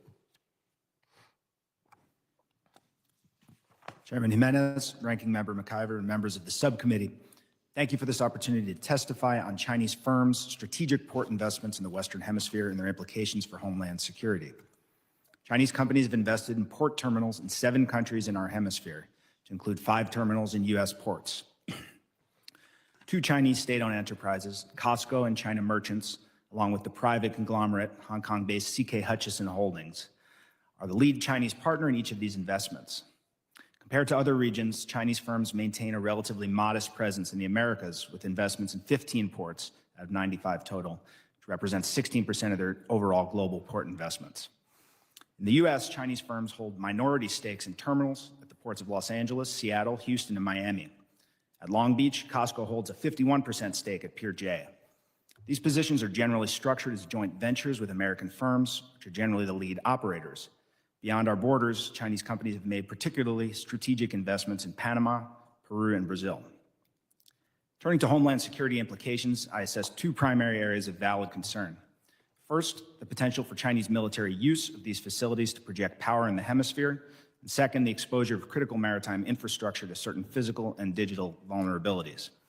On the military front, Chinese naval presence in our hemisphere is relatively modest. The People's Liberation Army Navy has conducted only 39 port calls in the Americas over the past 27 years. That's out of a total of 413, so about 9%, with no reported calls since the year 2018. While Chinese-operated ports can and do support limited military operations, observed especially in their regular missions in the Indian Ocean region, the correlation of forces in this hemisphere overwhelmingly favors the U.S. For the PLA to mount a direct challenge to America's exclusive role in hemispheric security would be a risky and counterproductive deviation from Beijing's clear strategic imperatives. These will remain anchored in the Western Pacific and focused on controlling Taiwan for the foreseeable future. The more pressing concerns involve vulnerabilities introduced by Chinese-made equipment and software embedded in port systems. Even facilities not owned or operated by Chinese firms often rely on PRC-made technologies, for example, ship-to-shore cranes. Under Beijing's highly acquisitive data governance regime and comparatively high levels of control over PRC firms, these systems enable intelligence collection and surveillance and may cause delay or disruption to the critical operations of U.S. maritime transport systems. 4 recommendations follow from these findings. First, while the presence of Chinese investments and equipment in U.S. ports present some material risks, indiscriminate forced divestiture would do more harm than good. The focus should be on implementing stringent and mandatory cybersecurity and other security screening and developing viable domestic alternatives to technologies and services currently dominated by PRC firms. U.S. terminal concessions are less problematic from a national security standpoint, but should also be scrutinized rigorously. Second, the U.S. must work closely with the government of Panama to protect our vital national security interests that are concentrated at the Panama Canal. This should include helping attract private capital to take over any rescinded concessions and to expand and upgrade existing facilities.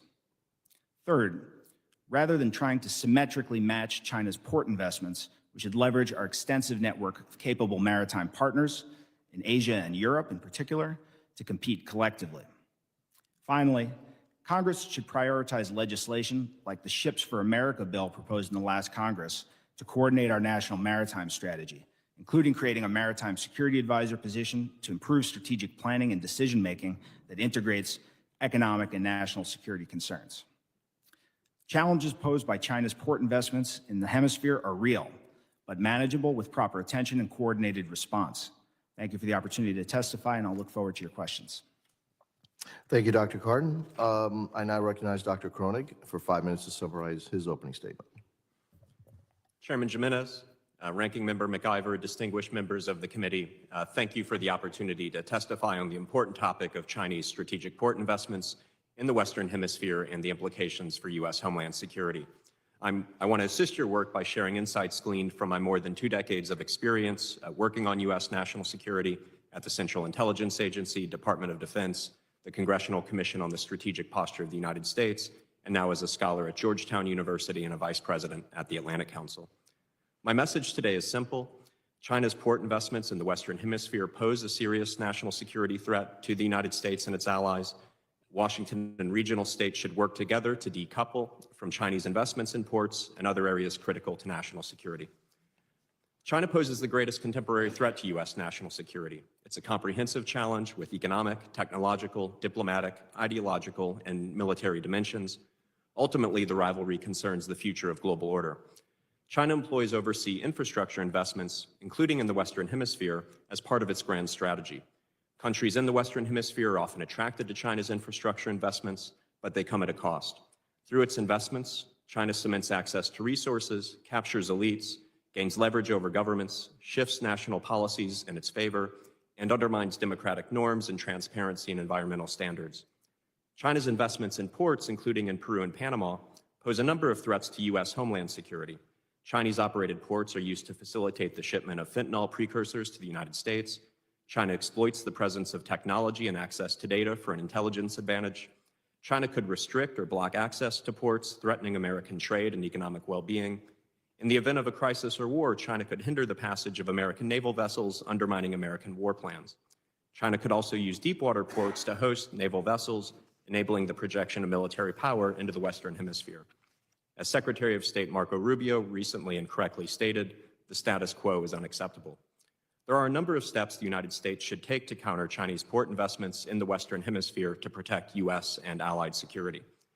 The United States should encourage countries in the Western Hemisphere to adopt a de-risking approach to China. Regional governments do not need to choose between the United States and China. They can continue trade with China in non-sensitive areas such as agriculture. But U.S. allies and partners should pursue a hard decoupling with China in areas of sensitive national security.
Caribbean, an Atlantic Council report I co-authored last year that explores these issues in greater detail and provides actionable recommendations.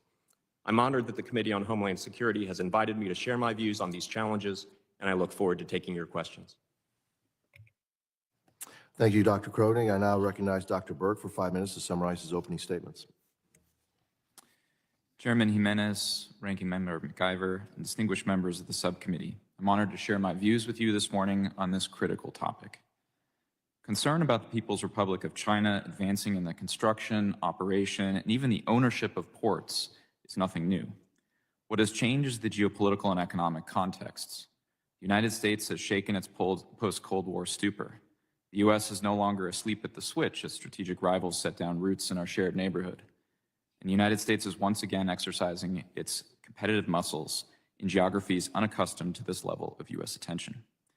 According to a recent analysis by the Council on Foreign Relations, as well as a China activities dashboard maintained by the Florida International University, almost 130 ports globally have some degree of PRC ownership or operation.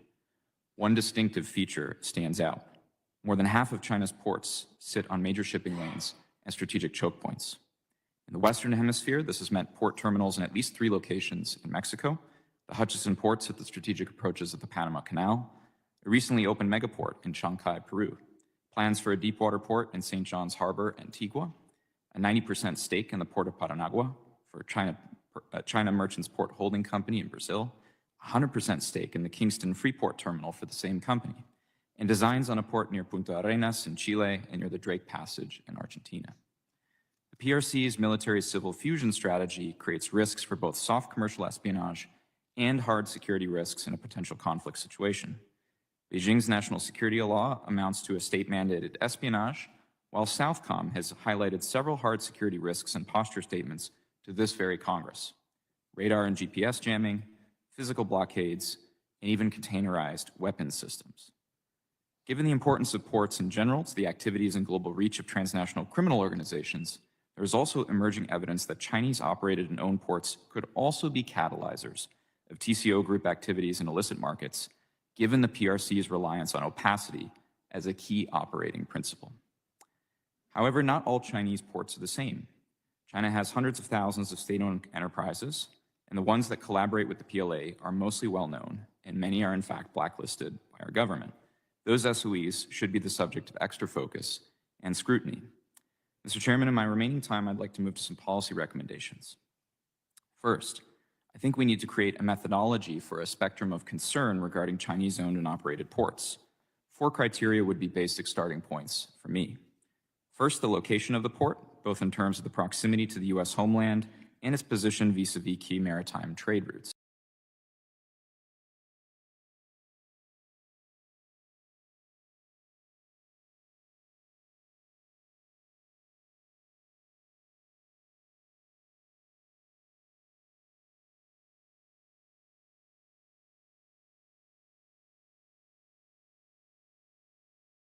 Cases where the PRC is the owner.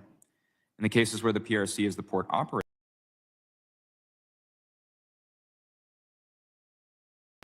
and entice more transparent operators to bid on concessions that become available.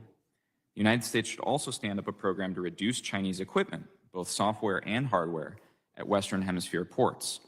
As I understand it, current U.S. law does not permit assistance to foreign ports to extricate Huawei equipment, for example, or ZPMC cranes. Third, the U.S. must find a way to make a better offer in these select and critical areas. Simply put, we need to up our game in commercial diplomacy. We should grow our commercial service by 2 to 3 times by recruiting people with a decade or more of private sector experience, including with cross-cultural skills in the regions where they'd be working. We should bring these individuals in to embassies via direct, non-foreign service officer test and hiring pipeline. We can use IEPA, I believe, to create the recruiting and onboarding process. We should also establish a global Belt and Road task force as part of the State Department's China House to identify where the PRC is bidding on infrastructure projects, critical minerals projects, ICT networks, and so on. And we must make commercial diplomacy a metric for success in every Global South ambassador's routine evaluations. And fourth, I think we need to maintain overhead imagery collection programs on select PRC ports. The United States should maintain strong overhead imagery collection on Chinese-owned and operated ports and LAC to ensure they do not expand or quietly but fundamentally alter their nature. This happened in the United Arab Emirates when we caught the Chinese expanding to accommodate military vessels, and the PRC was forced to cease construction. I think with enthusiasm for China's BRI waning in recent years, following Panama's courageous decision to end its participation in the BRI, the United States has opportunities to advance port infrastructure security. With that, Mr. Chairman, I yield and look forward to the committee's questions. Thank you, Dr. Berg, and I recognize Mr. Davis for 5 minutes to summarize his opening statements. Good morning, Chairman Jimenez, Ranking Member McIver, and distinguished members of the subcommittee. Thank you for the opportunity to testify today on critical issues for United States ports and our national security. Let me just thank you for your bipartisan efforts to counter fentanyl. My best friend, Sam, died from an accidental overdose about 5 years ago, and I think of him every single day.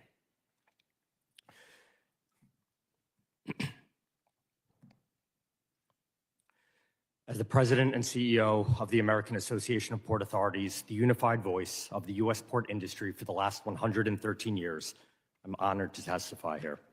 According to a recently released economic contribution report from former CBO economists, our ports are responsible for $2.9 trillion in economic activity and 22 million American jobs, or more than 1 out of every 8 jobs in our nation's workforce. China is investing in global port infrastructure exactly because it recognizes the profound economic and geopolitical advantages that critical trade gateways provide. There's been concern about Chinese companies at 5 terminals. As this committee's majority report highlights, we are talking about minority stakes in a handful of leased terminals, and all tenants at U.S. ports must comply with laws, regulations, and oversight from all levels of government. Everyone knows we want the highest standard of security at our critical infrastructure. The funding enacted through the bipartisan infrastructure law was historic, designating $450 million annually from fiscal years 22 to 26 for the Port Infrastructure Development Program, or PIDP. This critical funding is oversubscribed by 4x. Unfortunately, even at the height of federal port funding here in the U.S., we lag in comparison to China, which spends well over double the U.S. in port investment. We also need to increase direct investments such as the Port Security Grant Program, which is authorized by this committee. However, it has unfortunately not been fully appropriated to its authorized level of $400 million in over a decade. Another way to secure American ports is to manufacture cargo handling equipment, which China heavily subsidizes. While it would take years to stand up production lines, near term, Congress can permit friendshoring with trusted allies to ensure U.S. ports have access to secure, reliable, and modern equipment while reducing reliance on China. AAPA recently brought American ports, terminal operators, equipment manufacturers, government officials, and other stakeholders literally to the same table to discuss how to make American-made cargo handling equipment a reality. And AAPA is going to continue leading this discussion when we host another meeting here in March in Washington, D.C., and we invite members of this committee to join us. To incentivize procurement from our allies, we can streamline the waiver process for Build America, Buy America provisions. And last year, members of this subcommittee recommended these waivers as well as incentives for domestic manufacturing. Bravo Zulu, as we say in the maritime industry. A major hindrance to growth, resilience, and modernization of ports is tariffs. Tariffs are a tax on American businesses and households. AAPA believes that expanding our nation's presence in ports of allied countries is also critical to revitalize America's strategic maritime posture. AAPA has collaborated with the U.S. State Department to set up sister port partnerships in the Middle East, North Africa, and Latin America, and we facilitate other work between U.S. government and LATAM and Caribbean ports. The bottom line today is that the United States continually regulates Chinese investment in ports. CFIUS is the primary mechanism for reviewing and mitigating any risks from foreign ownership or investment on top of our industry's work with many other federal agencies. Our port industry believes the best counter to Chinese influence, especially at ports in our hemisphere, is strong leadership by the United States through strategic port investment. We must strive to keep our port infrastructure modern and globally competitive. Chairman Jimenez, Ranking Member McIver, and members of the subcommittee, thank you for your time, attention, and leadership when it comes to U.S. ports, and I'm looking forward to your questions. Thank you very much. Thank you, Mr. Davis, and I'm sorry for your loss. And by the way, for those who don't know, if you died of overdose of fentanyl, 97% of the precursor chemicals that create fentanyl are manufactured in China. And even worse than that, those precursor chemicals are actually illegal to sell in China. And yet the Chinese Communist Party actually incentivizes companies to produce them for export. And they have no other use, by the way. It's just for fentanyl. So it was something done by the Chinese Communist Party on purpose to kill, basically, American lives. And that's why, when they ask why I am so, so hawkish on China and think they're our greatest threat, this is an example of why I think they're our greatest threat. They did it on purpose and for no other reason for, I guess, to harm us and also to make money.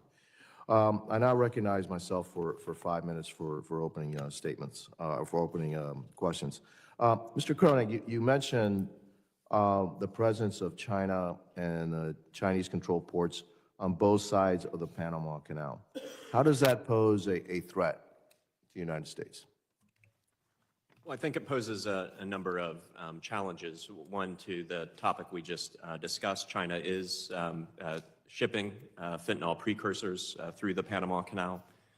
Second, by operating the ports there, including with surveillance technology, Chinese surveillance technology, they're using that to collect information that's going back to Beijing. May not be classified information, but it's sensitive that China could use to exploit for an intelligence advantage. China could seek to hinder trade through the canal, which would have negative economic consequences for America's well-being. And then how could they do that? How could they hinder trade? How can they stop it? I mean, the port operators on both sides, do they determine who goes first, who goes second, et cetera? Or how does that work in the Panama Canal? Yes. Well, in terms of the specific operations, some of my colleagues may be better able to speak to that, but halting, disrupting trade in a place like that would not be very difficult. I think we've seen in other cases where ships get stuck in, say, the Suez Canal, global trade really takes a hit. And so I think there are a number of things they could do to hinder trade, such as putting a ship in the canal and not letting other ships go through. And so there's the economic dimension, and then there's the military dimension in the event of a crisis or war, hindering U.S. naval vessels that could make it more difficult for the United States to project military power where it needs to go. Fair enough. Dr. Berg, in terms of the presence of China, the ever-increasing presence of China in infrastructure, especially in ports, my first question is, where were we? Because when I visited Peru, and I know they have a huge port they just constructed in Peru, they're actually putting out an RFP for the second port down in South Peru, and they want us to participate. They really want us to participate. Where has the United States been for the last, I guess, 2 to 3 decades down in South America? Chairman, I agree wholeheartedly with your concern. I think we were looking in other theaters of the world, and we had forgotten, frankly, that security, prosperity, economic integration, the ability to deter illegal immigration, and so on, it starts right here at home and in our own hemisphere. So I welcome this administration's focus on the Western Hemisphere, what seems to me a very intense focus on the Western Hemisphere. I think it's proper, and it's about time we spend more time looking into not just our security, but also our commercial diplomacy in this hemisphere. The problem, Mr. Chairman, is that we're playing from behind now because we've focused on other theaters of the world for 40 or so years at least. Especially with ports, Mr. Chairman, it's far easier to play offense than it is to play defense. To get the U.S. private sector interested, for example, in the port you've just discussed in Peru, than it is to try to get the Peruvians to wiggle out of this new megaport, for example, at Chancay. Yeah, look, one of the things that I found when I was down in South America is that we were more interested in ideological diplomacy than in commercial diplomacy, okay? Focus on stuff that really did not advance American interests at all. And so, Dr. Cardin, when you talk about military use of these facilities, and you haven't seen much,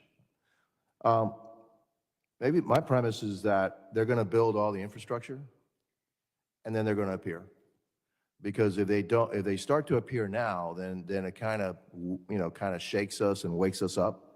But they are building that infrastructure, right? The ability to somehow then project power into our own hemisphere. They have the largest Navy in the world right now. They're building more and more ships, completely outpacing the United States in terms of other ship production. Their large Blue Navy ship production completely outpaces us here in the United States. And so, is there a threat to that?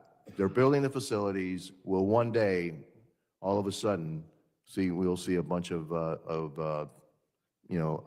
People's Liberation Army Navy in our own hemisphere, in our own backyards. Chairman Jimenez, you're absolutely correct that pretty much any commercial port is intrinsically dual use, particularly the modern facilities that Chinese firms are constructing, owning, and operating in the hemisphere. But as you also note, there's been relatively minimal PLA operational activity in this hemisphere. And while I agree that it's possible for them to do it on relatively short notice, sailing across the Pacific, I think from a strategic standpoint, it's unlikely that Beijing chooses to make this hemisphere the area where they're trying to match up militarily against the United States in at least the near term. And the main reason for that is their overwhelming strategic focus remains in the Western Pacific, of course, Taiwan contingencies, but also the South China Sea and East China Sea. So while I think it's a reasonable concern and one that ought to be monitored, I think it's somewhat unlikely that they attempt to project large amounts of power into this hemisphere. I agree with you on short term. My time is up, and I'll just make one final statement, is that the Chinese have a very long-range point of view, and that they look at things 100 years ahead, not like us, we look at things 2 years ahead. And so with that, I'll yield, and I recognize the ranking member from, you're from? New Jersey. From New Jersey, okay. The Garden State. The gentlewoman from New Jersey, Ms. McIver. Thank you, Mr. Chairman. On Sunday, Vice President Vance tweeted that judges aren't allowed to control the executive's legitimate power. Then yesterday, a federal judge said the White House had disobeyed the plain text of his direction to release billions of dollars in federal grants, which Congress appropriated, but the administration has tried to freeze. Now, I'm not sure what they teach at Yale Law School, but I am an educator myself, and in New Jersey's 10th, we teach students in elementary school that the legislative branch writes the law, the judiciary branch interprets the law, and the executive branch enforces the law. This isn't hard. If this administration refuses to comply with the court orders, we will be in a scary situation in this country, not just because we will face a constitutional crisis, but also because federal grants are critical to our safety and security, including at our nation's ports. DHS administers the Port Security Grant Program, which was funded at $90 million in 2024 for critical security projects. The Port of Newark has relied on that funding, as well as funding from the bipartisan infrastructure law. Mr. Davis, how important are federal grants to U.S. port security and infrastructure? Would any freeze on these grants, like those attempted by this administration, have any impacts? Thanks for the question, Congresswoman. The federal funding for port infrastructure is critical, and I give all legislators across the spectrum a huge bravo for the attention that they've put on intermodal infrastructure funding and supply chain resilience through all the various programs at USDOT, Department of Homeland Security, et cetera, et cetera. The funding increase has been amazing for recapitalizing a lot of aging infrastructure at our ports. Specific to your question, we're monitoring very closely what's happening with the administration with the caveat that the president has the prerogative to impose his policy preferences as he sees fit and within law. We're, of course, watching very closely to make sure that any monies that were appropriated, or even more importantly, obligated, monies that have been obligated already, they have to flow. There's a contractual right in the recipients of these grants that they get their funding. So this is something we're watching very closely. Thank you. In your opening statement, you talked about how, this port security grant program was originally authorized for $400 million in funding, but since has been underfunded. Can you talk a little bit more or elaborate on what kinds of projects and security upgrades would ports be able to make with more funding? Thanks for the question, Congresswoman. The types of projects run a gamut.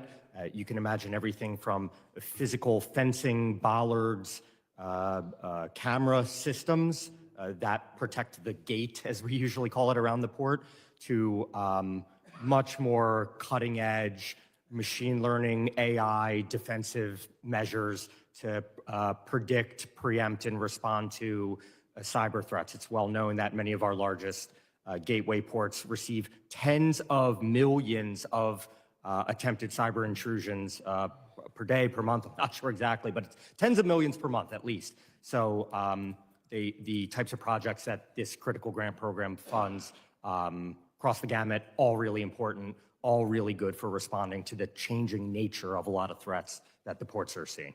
Thank you, Mr. Davis. And I, too, want to offer my condolences for the loss of your friend. Thank you for sharing that story with us and those who are watching and those here. With that, Mr. Chairman, I yield back. Thank you to the ranking member, and I recognize the gentleman from New York, Mr. Garbarino. Thank you, Chairman. You're from the 6th borough, right, in Florida, of New York? Yes, I actually am. Okay. Thank you, Chairman. Mr. Davis, modern port operations rely heavily on digital logistics, AI-driven cargo tracking, and automated systems, making them highly dependent on cyber networks and interconnected technologies. If the People's Republic of China controlled ports in Latin America or even PRC-affiliated terminals within U.S. ports were compromised, it could provide the Chinese Communist Party with the capability to conduct espionage, manipulate global supply chains, or even sabotage critical logistics operations in a crisis scenario. In your assessment, how susceptible are Western Hemisphere ports to cyber intrusions or sabotage by PRC-affiliated entities? Thanks for the question, Congressman. It's a good one, especially it kind of segues nicely to changing nature of threats to ports, especially as Internet of Things, IoT, more connected equipment at the ports, right? I don't want to opine too much on what's happening at Latin American facilities because I think my fellow panelists probably have a little bit better view. But in the United States, we of course take this super seriously, whether it's daily interface with federal agencies, CISA, U.S. Coast Guard, which is the lead agency for cybersecurity at seaports, CISA, U.S. Coast Guard. I personally sit on a DHS Maritime Sector Coordinating Council where we share threat information across the maritime supply chain, not even just ports, but tug and barge, carriers, marine terminals. So we have fora, including the ISAC, Information Security Analysis Center, where we share information about threats across all the players in the chain. Ultimately, I point to the LogInc example. This was a Chinese-developed software. I'm not sure of its status in use at ports around the world, but this is a great success story of U.S. government in partnership with industry identifying something that carried too much risk that we didn't want to upload or use in our IT and OT at ports. And so we stiff-armed it and said, we're not going to use this at U.S. ports. So I see that as a great success story in terms of the collaboration with industry and government. So you think government's doing a good enough job right now to keep, to reduce the U.S. maritime sector reliance on PRC manufacturing port equipment, or do you think there's more that we can do, and does Congress need to act? I think our ongoing partnership is strong and satisfactory, but if we do want to take further steps to regain further control over our supply chains and where our equipment's manufactured, we do support a reshoring program for large-scale cargo handling equipment, such as cranes and other cargo handling equipment at ports. You talk about the ISAC and information sharing. Is it pretty free-flowing between private sector partners as well as government? Are you getting good information, timely information shared by U.S. Coast Guard and CISA, or could that be better? It's pretty good. I'd love to work with you and your staff to improve it. I've seen how ISACs work in other critical infrastructure sectors like banking, healthcare, et cetera, and we probably have a bit to go to get to that robustness. And it's certainly not government's issue either. We could share information better just simply among industry, and that's what a trade association is for as well. So I'd love to work to strengthen it. All right, thank you, Mr. Davis. Dr. Croning, despite the well-documented security risks associated with the PRC's manufactured surveillance systems, including cameras from Hikvision and network security systems from Huawei, they remain prevalent in Latin American ports and logistic hubs. These facilities are critical to U.S. trade and often handle shipments bound for American ports. The presence of PRC-controlled surveillance systems raises concerns over whether China's Communist Party could use this infrastructure to track U.S.-bound cargo, collect intelligence on U.S. business operations, or gain insight into regional military activities. Do you believe the continued expansion of PRC-affiliated surveillance technology in Latin American ports presents a security risk? Yes, it does present a security risk for all the reasons that you mentioned. And I'd say even more broadly, if China comes to control the digital infrastructure of the 21st century in Latin America, in the global south, what does that mean for the future of democracy and human rights in those regions? What does it mean for their global alliances? So I think this is a threat to the United States, and that we should encourage regional allies to de-risk from China and to end cooperation with China and with Huawei, and then also to work to provide them alternatives. How do we encourage them to de-risk? What can Congress do?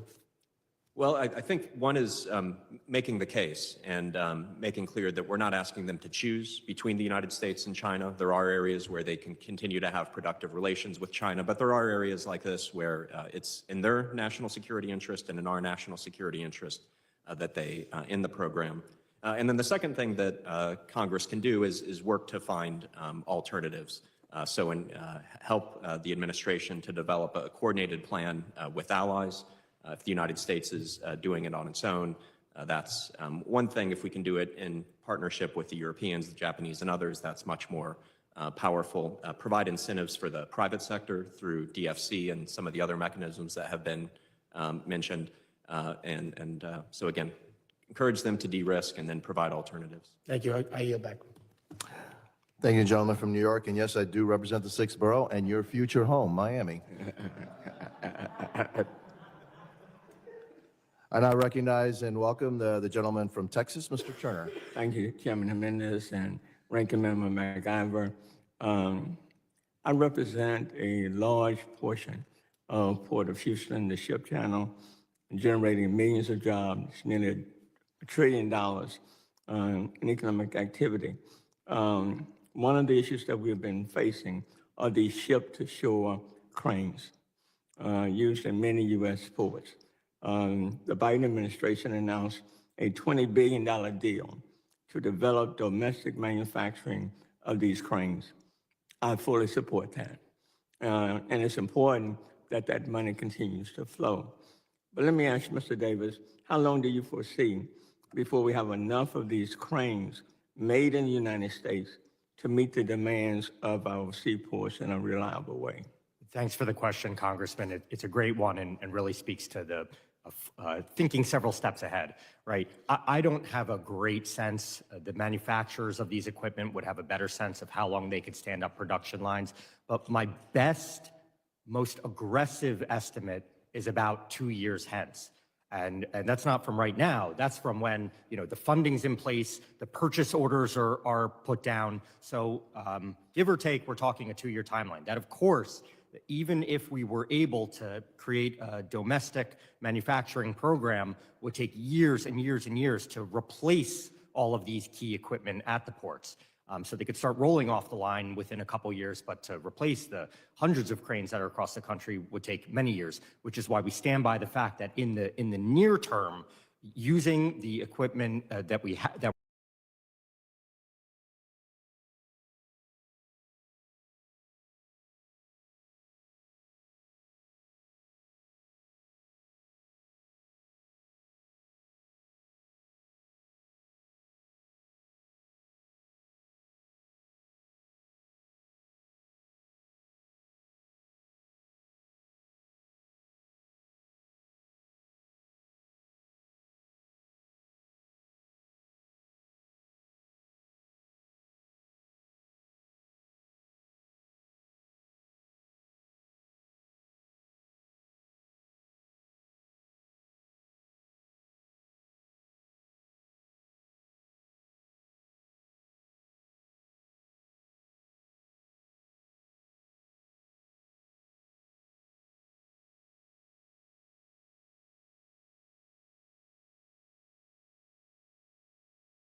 being made in the United States, more investments being made in the Western Hemisphere? Thanks for the question, Congressman. I think it's a question occasionally of investments, but it's also a question, to the chairman's point, of commercial diplomacy. I think we need to flip the mindset of some of our diplomats in the region. I mentioned a couple ideas where I think we could recruit more people who have private sector backgrounds, bring them into embassies in a fast-track way, and also to make it part of an ambassador's performance evaluation. With respect to USAID, sir, I think there are ways in which we can make USAID, and I certainly hope that in the next iteration of USAID, it is more strategic. So for example, this hearing is focused quite a bit on Panama. We closed our USAID office. Yeah, but let me just Obama administration and I hate to cut you Panama. off, and I hate to cut you off, Dr. Berg, but when we are making those investments to the Western Hemisphere, if we cut them, I think we're sending the wrong signal to the PRC. They then step in even more. Thank you, Mr. Chairman. Thank you, gentleman from Texas. And I recognize the gentleman from Arizona, Mr. Crane. Thank you, Mr. Chairman, for holding this hearing today. I want to take a minute to talk really quickly about something that Ms. MacIver brought up. She was talking about the influence that China had on Elon Musk. You know, it's interesting, I didn't hear Ms. MacIver or any of her Democrat colleagues raising these same concerns when we uncovered that the Biden family received $27 million from foreign countries. And they tried the exact same thing with President Trump in the last Congress. And the reason I think it's important to point this out is the interesting thing between, Elon Musk and President Biden is Elon Musk actually owns multinational businesses, SpaceX, Tesla, Neuralink, just to name a few. So I think it's important that we make that distinction. I do think this hearing is important today. You know, when I look at what Sir Walter Raleigh famously said, he said, "For whoever commands the sea commands the trade. Whoever commands the trade of the world commands the riches of the world, and consequently the world itself." So I am concerned about what I see China doing in the Western Hemisphere. I want to start with Mr. Davis real quick. You spoke of the need for domestic manufacturing or acquiring infrastructure used in our ports to avoid a reliance on the CCP's equipment, which is used for espionage. Can you go into what countries you're speaking of are some of our allies that can provide some of this equipment for us, sir? Thanks for the question, Congressman. China is currently not the only place where these ship-to-shore cranes are sourced or manufactured, although they have a dominant position in the market. Some of the other companies who make these equipment are either headquartered or have manufacturing facilities in Germany, Austria, Ireland. I believe some of the componentry might come from Mexico. So that's the state of play in this market. And just for the record, Congressman, the industry does not see a current situation or risk where there's any compromise of the equipment. But if the United States does want to shift towards a situation where it is making or friendshoring these equipment, certainly here at home, there are lots of manufacturers here in the United States that are penciling out what this would look like, especially if they had financial support from U.S. government. And it could also be from any of the other countries that I mentioned. Thank you. In regards to fiscal conservatism, I'm sure many of you guys know that we're approaching $37 trillion in debt. We're spending about $2 trillion annually that we don't have, adding to that every single year. I'm looking, and the information that I was able to pull is that, let's just take the Port of LA, for example. In 2024, the Port of Los Angeles generated $684.7 million in operating revenues. The Port of Seattle, in 2024, the Port of Seattle generated $1.2 billion in operating revenues. Now, I realize that these are privately owned companies, correct? Why aren't these private companies investing a lot of their resources so that the federal government and the taxpayer doesn't come out and have to subsidize them? Dr. Cronin, I'm going to give that one to you. Oh, I'd say a few things. I completely agree that the debt and the deficit are major issues. And so coming back to our colleague Elon Musk, I think his efforts to look for waste, fraud, and abuse and find savings make sense. And even when it comes to USAID was set up for strategic competition during the Cold War to advance American interest. And then I think it did lose its way over time. And so I think trying to restructure U.S. foreign aid to prioritize concrete U.S. interest in strategic competition makes a lot of sense. And in terms of the decisions made by the companies operating the ports on the Western Hemisphere, I'm probably not the best to speak to that. Maybe I'd defer to Mr. Davis or to others. I'll let either of you guys take that if you want. If I may, Congressman. Yes, sir. All of the port authorities in the United States are public entities. They're chartered by cities, counties, states, and many of those revenues go actually to public coffers. They go into the Treasury to pay for other services for the local urban area or county or whatever it may be. So I'd love to work with you and your staff on some of the specifics of those ports, but they're public entities that are often paying back profits into public treasury. What percentage, Mr. Davis, are most of them paying back? Let me get you that number, Congressman. Thank you. I yield back. Thank you, gentleman from Arizona. I now recognize the gentlewoman from South Carolina, Ms. Biggs. Thank you, Mr. Chairman. And I want to sincerely thank our witnesses for their valuable contributions to this important hearing today. So the United States Coast Guard is essential to securing maritime trade and enforcing laws that protect our national security. They safeguard our borders, they ensure the security of global trade, and they combat illicit activities at sea. The People's Republic of China's growing control over strategic maritime choke points, its engagement in illegal fishing, and the suspected use of commercial shipping for surveillance and illicit trafficking all directly threaten U.S. homeland security. Because the Coast Guard patrols these critical waterways, we must evaluate whether they have the resources and the authority needed to effectively address these threats. So for Dr. Cardin, how does the PRC's expanding influence over global shipping routes and strategic ports, including in Latin America and the Caribbean, impact U.S. homeland security and the Coast Guard's ability to police illicit trade and trafficking? Thank you, Congresswoman Biggs.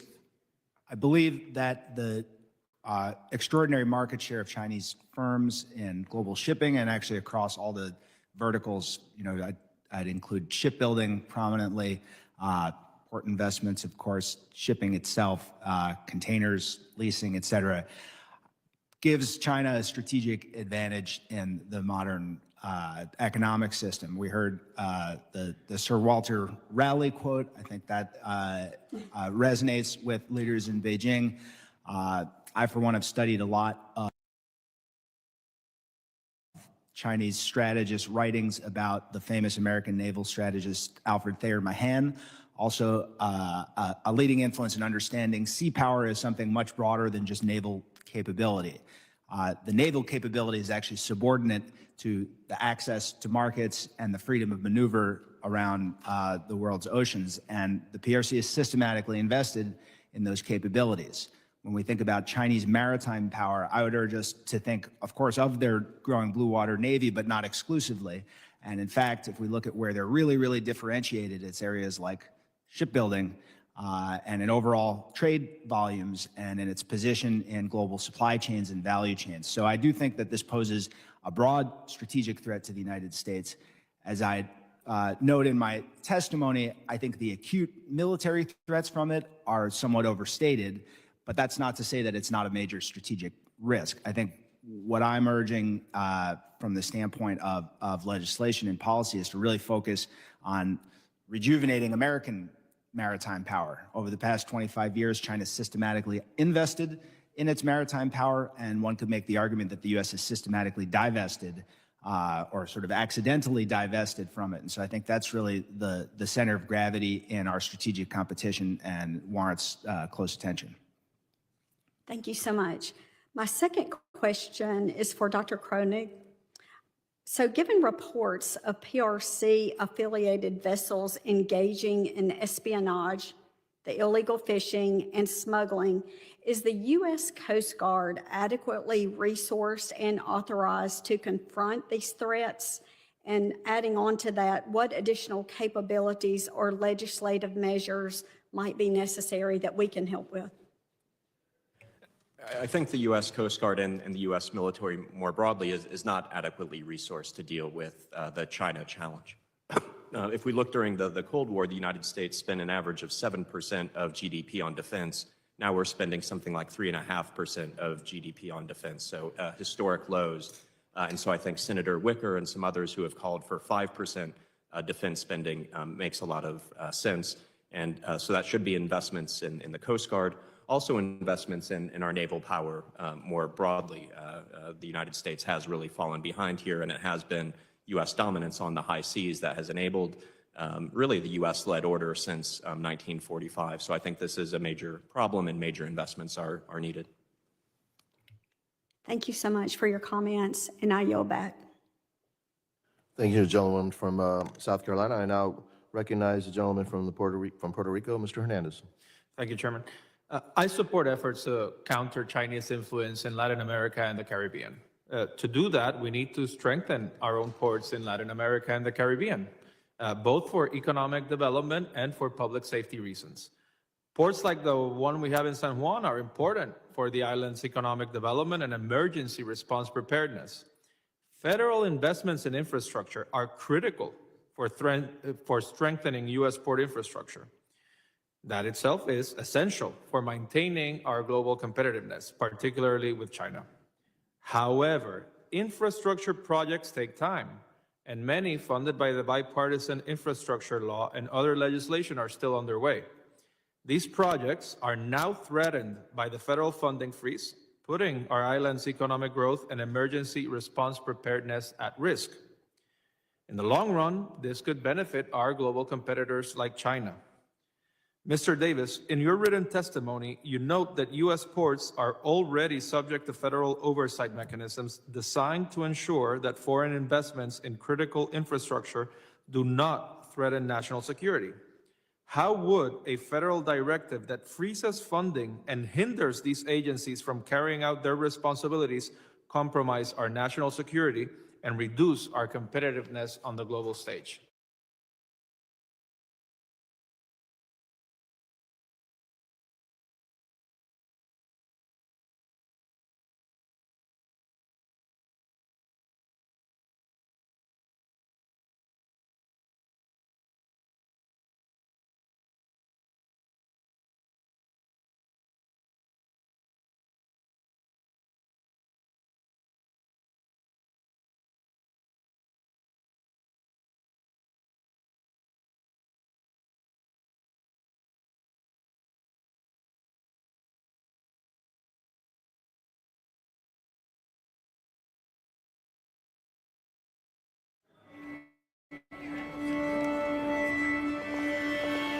No long waits. Made by China in ports across the Western Hemisphere and I fully support that. Infrastructure of the 21st century and provide alternatives from China and to end cooperation. Investments being made in Gentleman from Arizona, Mr. Crane. Is Zuckerberg, but they could stand up production lines to develop a coordinated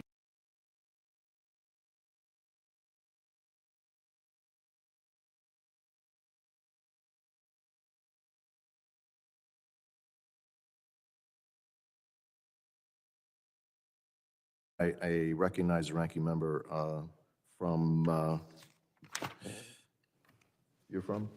New Jersey. From New Jersey, okay. The Garden State, The the Garden gentlewoman State. from New Jersey, Ms. McIver. Thank you, Mr. Chairman.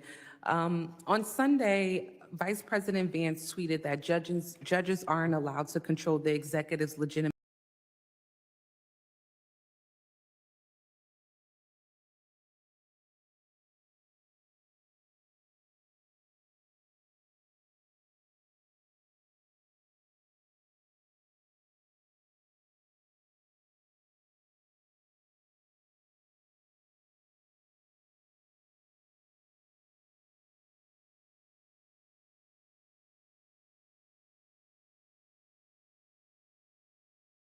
branch interprets the law, and the executive branch enforces the law.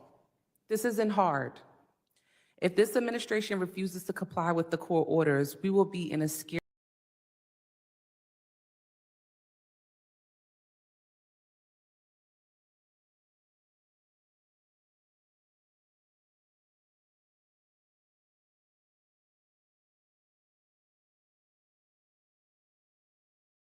$90 million in 2024 for critical security projects. The Port of Newark has relied on that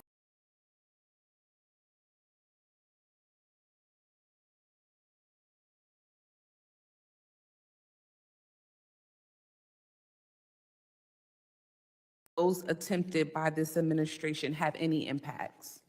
Thanks for the question.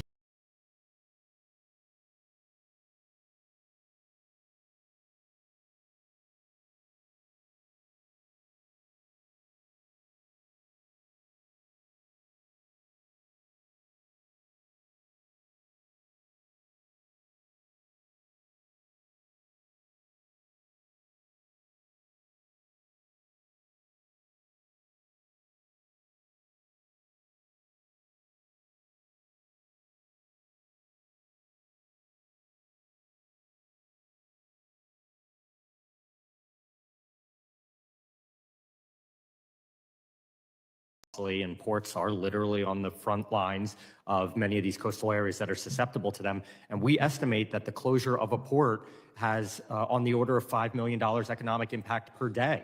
So that really, multiply that by 1 week and you start to see the overall toll of a disaster like that. So would you say that, in essence, these federal funding projects to strengthen our ports infrastructure could be seen as a long-term investment rather than a loss that would represent, having these weak ports that would have to close in the case of a natural disaster? I agree completely, Congressman. The return on investment is 3, 4, 5x, and I would point folks to the Association of the Society of Civil Engineers for some of their work on these figures. And this is a return on investment that would not only benefit places like Puerto Rico, but would also benefit the United States in its broader ambitions to combat Chinese influence in the region.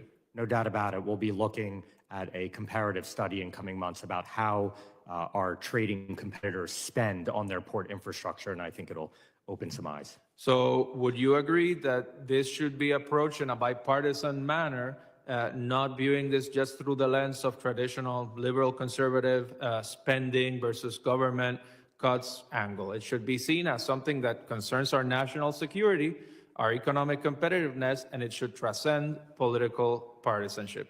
Congressman, forgive the corniness. The containers can be blue, the containers can be red, but shipping infrastructure is bipartisan. Thank you. I yield back the remainder of my time. Gentleman from Puerto Rico yields back his time. We're expecting one other individual, one other member to come. It's supposed to be at 11:20, so I will keep the hearing open until 11:20. Hopefully he'll show up. If not, then we'll close. So we're in recess for a couple minutes.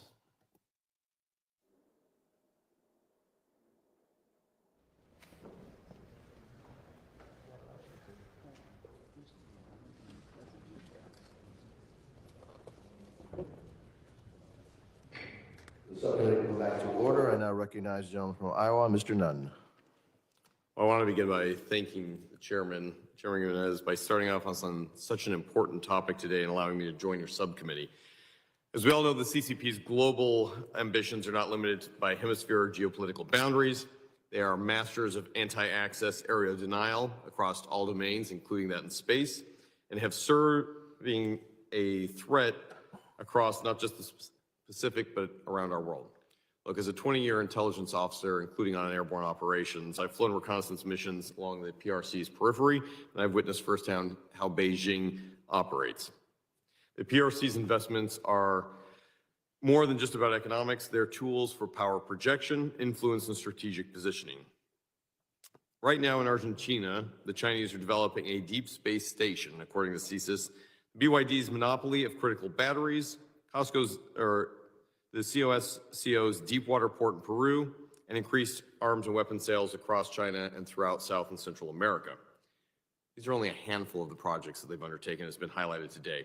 In Latin America specifically, Beijing has employed debt diplomacy, state-controlled enterprises, and political pressure to expand its foothold. And I believe that if the U.S. gives our command and control of Southcom over to the PRC, my farmers in Iowa, manufacturers across the country, and folks just here in the United States will not only lack for the ability to operate there, but will be boxed out completely around the world. This region contains operations critical to international trade, shipping, agriculture, and strategic military positions. So with that, I want to begin by thanking our new Secretary of State, Marco Rubio, for his recent visit to the region, along with his commitment to halt the CCP's investment in the region and offer our friends in the Latin American community an opportunity to work with the United States for long-term security throughout the globe. Today's hearing is a necessary step forward, and thank you, Mr. Chair, for leading the charge on this. So I'll first speak to Dr. Ryan Berg. Dr. Berg, you are a director at CSIS. You have been making a massive investigation into China's foothold in Latin America. Many of the host nations view these investments as beneficial to themselves, either due to economic desperation or a lack of viable alternatives from the West. How effectively are the Latin American governments assessing the long-term threat that China poses to their local economies? Thanks for the question, Congressman. And it's wonderful to hear that you're consuming our products. We always love hearing members reading CSIS. Look, I think there's a fundamental problem with some of the democracies in the hemisphere. If you sign a deal to get shovels in the ground during your mandate, you might see shovels get in the ground during your mandate. You may even win a re-election based on the feeling that the country is doing major infrastructure things with the PRC, but the price to be paid is later. And so we need to get better with our messaging game, whether it's debt trap diplomacy or whether it's opportunity costs associated with some of these deals, to have leaders understand that there are costs to be paid, and they often come 2 or 3 mandates later. That's the fundamental problem here, Congressman. And too often, the best offer has been the Chinese offer because it's been the only offer. So before you entered the hearing, I spoke to a couple of the chairman's questions as well as my opening statement about how we need to increase and improve our commercial diplomacy. I'd be happy to talk to you offline about that as well. Thanks. Mr. Chair, as you know, we've seen this tragically throughout history. The Soviets doing it in Cuba and Latin America. The Chinese are much more insidious in their ability, both through wolf warrior diplomacy, but the long-term tethers that they hold over these countries who, candidly, are looking for alternative partners to not be trapped in this situation. Thank you, Dr. Berg. Dr. Cornyn, you're the Vice President and Senior Director at Scowcroft. Also, incredible work that you guys have going on there. I want to talk about the PRC's growing control over port infrastructure. Obviously, the president has made this a top priority in Panama, but the deep water port investment in this area has an outsized influence. President Trump and Secretary Rubio have both emphasized the seriousness. What specifically, both diplomatically, economically, hopefully not militarily, but we did get the right to sail through, steps can the United States be taking to deter China's influence and reestablish America's presence in these regions? Yes, well, thank you, Congressman, and thank you also for the nice words about our work at the Scowcroft Center. So I think there are a number of things the United States can do, and I think President Trump has been right to see this as a major priority and to put pressure on the Panamanian government. Many of the governments, including the government in Panama, I don't think want this Chinese influence now. These are agreements that were entered to under previous governments, and so the U.S. pressure is in a way doing them a favor. And so as you know, right now they're reviewing some of these investments and audit of these contracts. They probably will find Chinese corruption because that's what China does. And I think that'll provide a great opportunity for them to end that contract and then rebid, and American or other Western companies can win those concessions. And I think that would advance American security and Panamanian security. And I think it's fantastic that not only have the administration been able to redirect it so that U.S. naval war vessels who help protect the Western Hemisphere now can sail through that without paying a massive fee, oftentimes which goes to subsidize the Chinese. We should also recognize that the Chinese are doing more than just the hard infrastructure projects. They're deeply embedded into every software, hardware technology, the actual SCADA and control systems for these. So I want to talk to Mr. Davis here. You also, the President and CEO of the American Association of the Port Authorities. The Chinese Communist Party has embedded itself within our actual U.S. port systems here. The supply chain, the critical infrastructure, the software. This includes through port equipment like ship-to-shore cranes, which the U.S. which could be exploited for cyber espionage, logistical disruptions, or just good old-fashioned spying. How do we get around this? We've seen things like Salt Typhoon and a series of MSS the state security out of China threatening the United States, and very little happening to hold these bad actors accountable, whether in Latin America or right in Beijing? Thanks for the question, Congressman. I think there are three answers to it. First, it's the port industry's partnership with government and all the agencies that lead on cybersecurity or otherwise security measures at the ports, including U.S. Coast Guard, CISA, and the like. Similarly, within industry, we share ports, terminals, and other maritime players all share threats amongst each other so that they can identify malicious codes, spear phishing techniques, et cetera, so that everyone's kind of on guard and seeing the same thing. And the third is a lot of the much more sophisticated and technical defensive measures that ports, operators,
in response to the PRC's increasing presence and influence in the Western Hemisphere.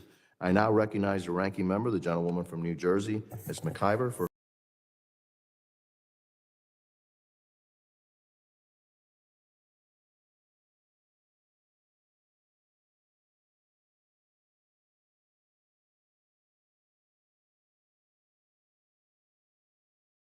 to working with all of my colleagues to advance the security of our transportation and maritime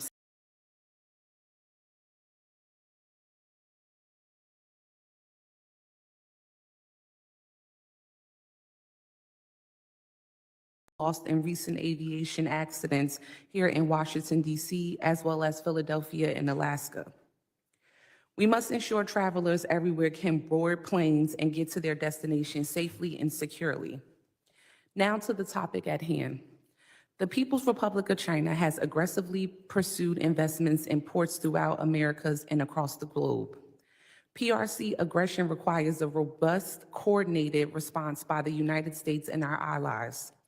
Investments by Chinese state-owned companies and terminal leases at U.S. ports must continue to be reviewed carefully by the Committee on Foreign Investments in the United States, as they have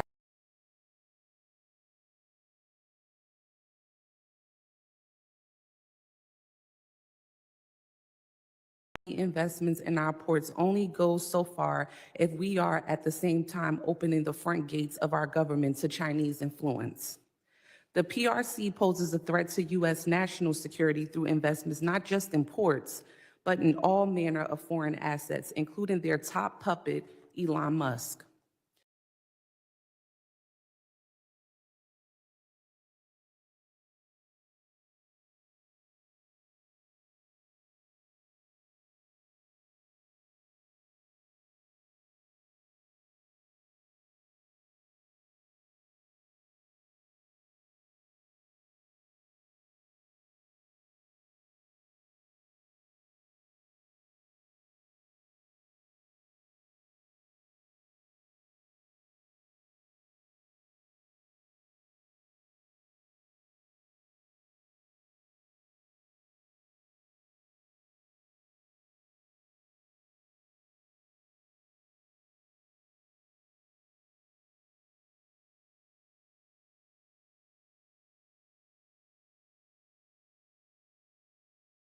Calls in the hour of need, unquote.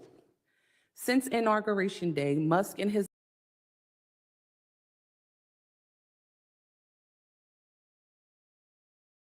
America's most sensitive personal data. Musk has also exported Americans' personal data onto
which just goes to show that he cares about his own personal enrichment, not making the government more efficient.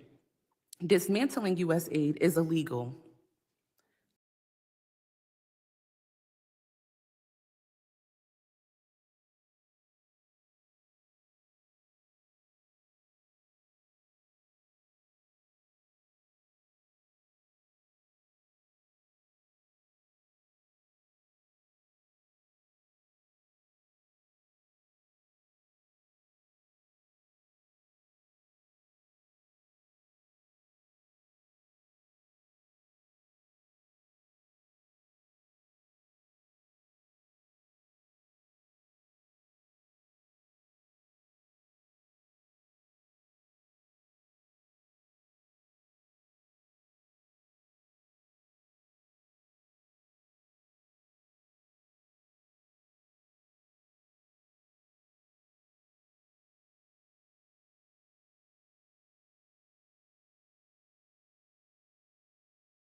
Thank you to the ranking member. Other members of the committee are reminded that opening statements. Okay, so long mega stream today. Hopefully you guys saw me toggling between the two when the senior ranking member here, who is Rep. LaMonica McIver, using this hearing to talk, which is intended to talk about the Chinese Communist Party's huge investment in our critical infrastructure, including most of our ports. I think 80% of our ports are using the ZPMC cranes. Okay, these ZPMC cranes, like I mentioned with JJ earlier, are massive, and they control the movement of everything that happens in the terminals at these ports. So last night, when I saw this hearing, excuse me, when I saw this hearing for the first time, give me a second. Right away, what I noticed was the ranking member here, well, let me show you her picture. The ranking member here is basically, it's almost like she's running interference. Like she doesn't want this to be about Chinese investment in our critical infrastructure. That was the feeling I got. Okay. That to me, it happens all the time. People insert their political agenda into hearings that have nothing to do with what they're talking about. But what we have seen with the more corrupt politicians in our system is they blame others of what they are most likely doing.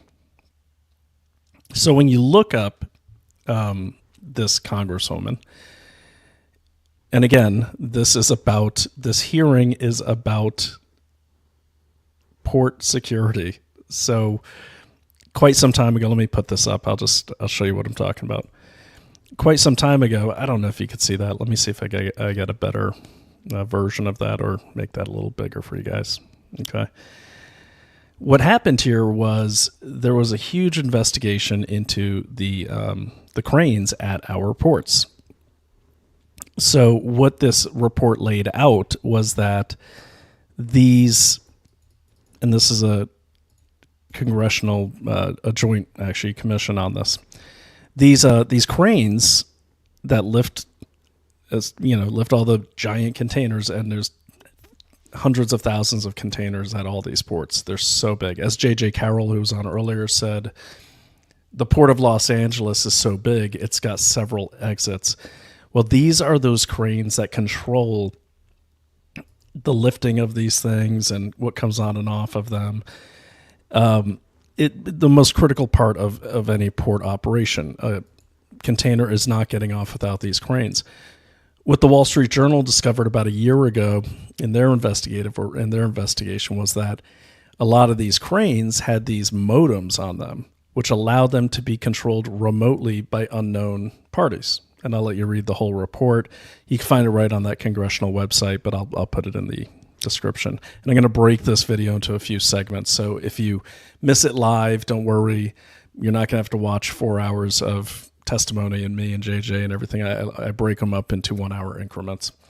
But this is critically important, okay? And the reason why I put up this very damning slide here is because as Representative McIver goes on and on about Elon Musk is a risk to national security, blah, blah, blah. Look what she's doing. Look what she's doing. She voted nay twice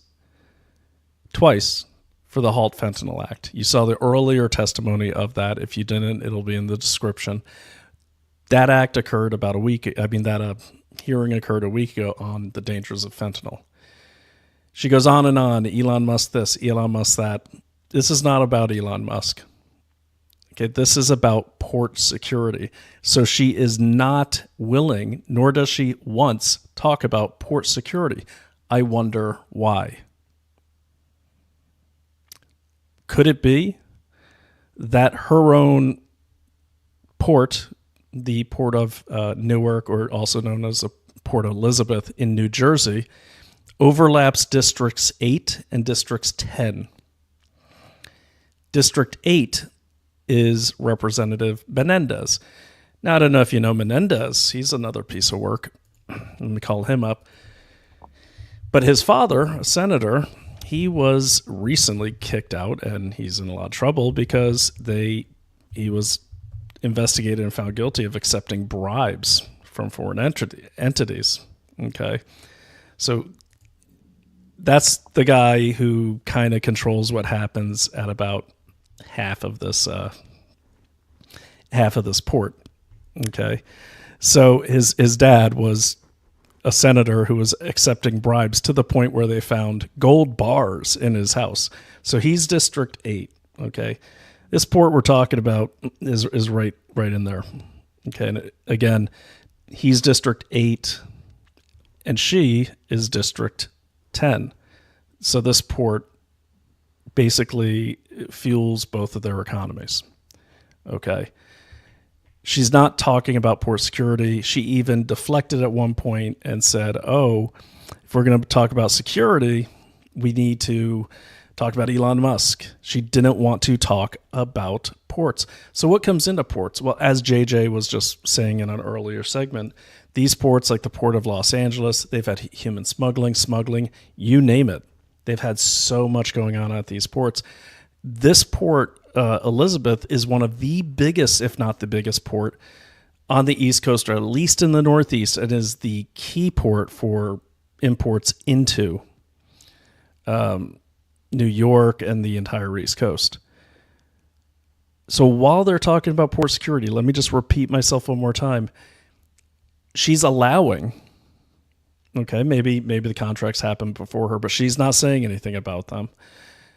She's allowing these ZPMC cranes, these mega cranes, to operate in the port in her district and in Menendez district. So the point of this last segment is this.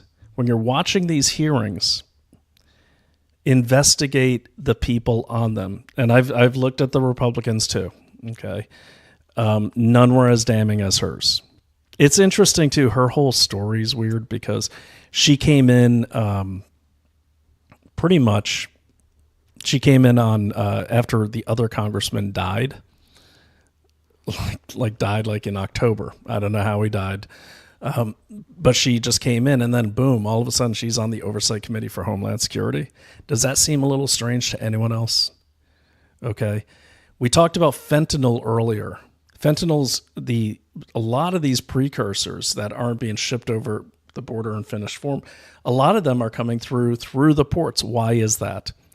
Because no one's really checking the ports. There was a big smuggling operation that just happened. Yeah, here's just an example of, I just want to show you this. This is just a snapshot of the Port Elizabeth. Okay, just a snap. That's just like one terminal. They're massive. Okay. There was a smuggling operation where all these containers were basically getting loaded off the ships from China right onto trucks without anyone checking them.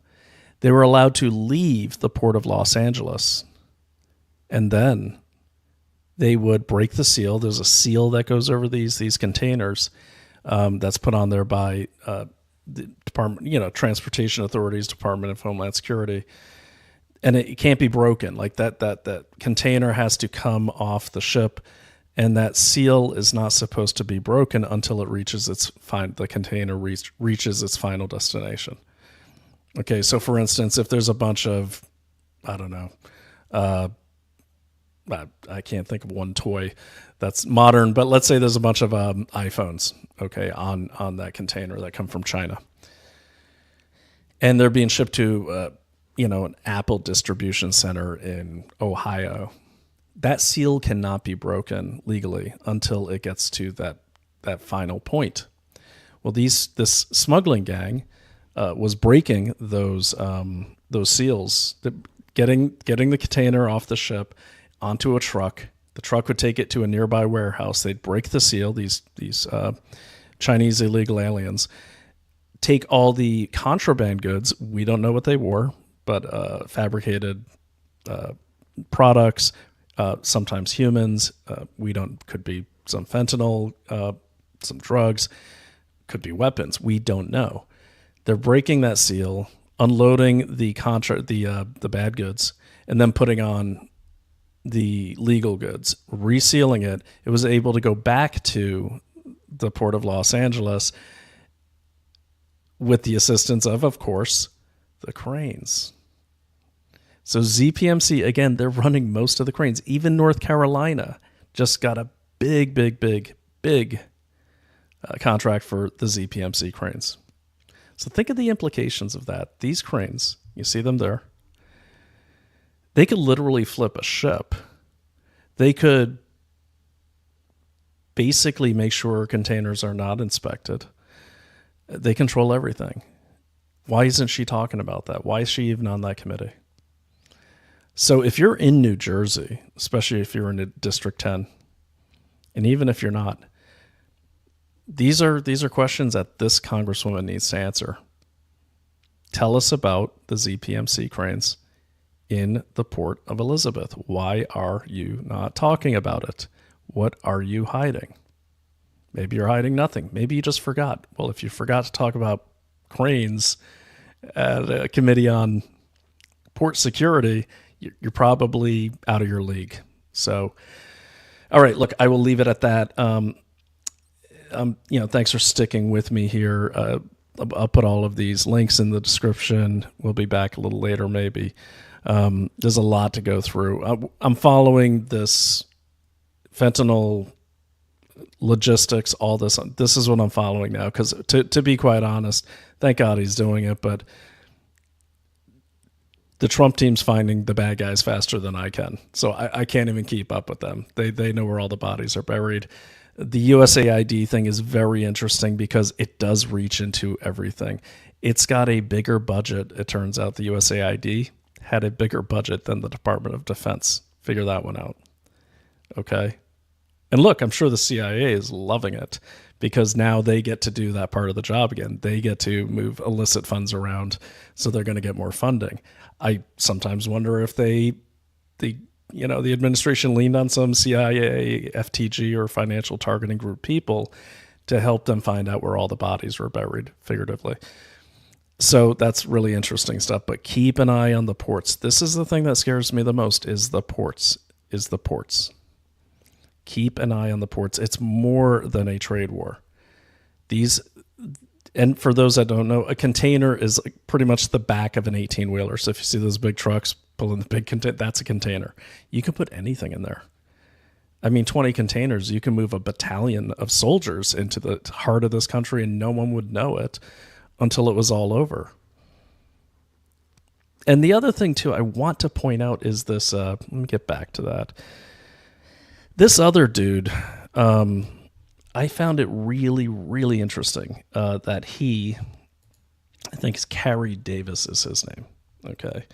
But what was really interesting about that cat is that he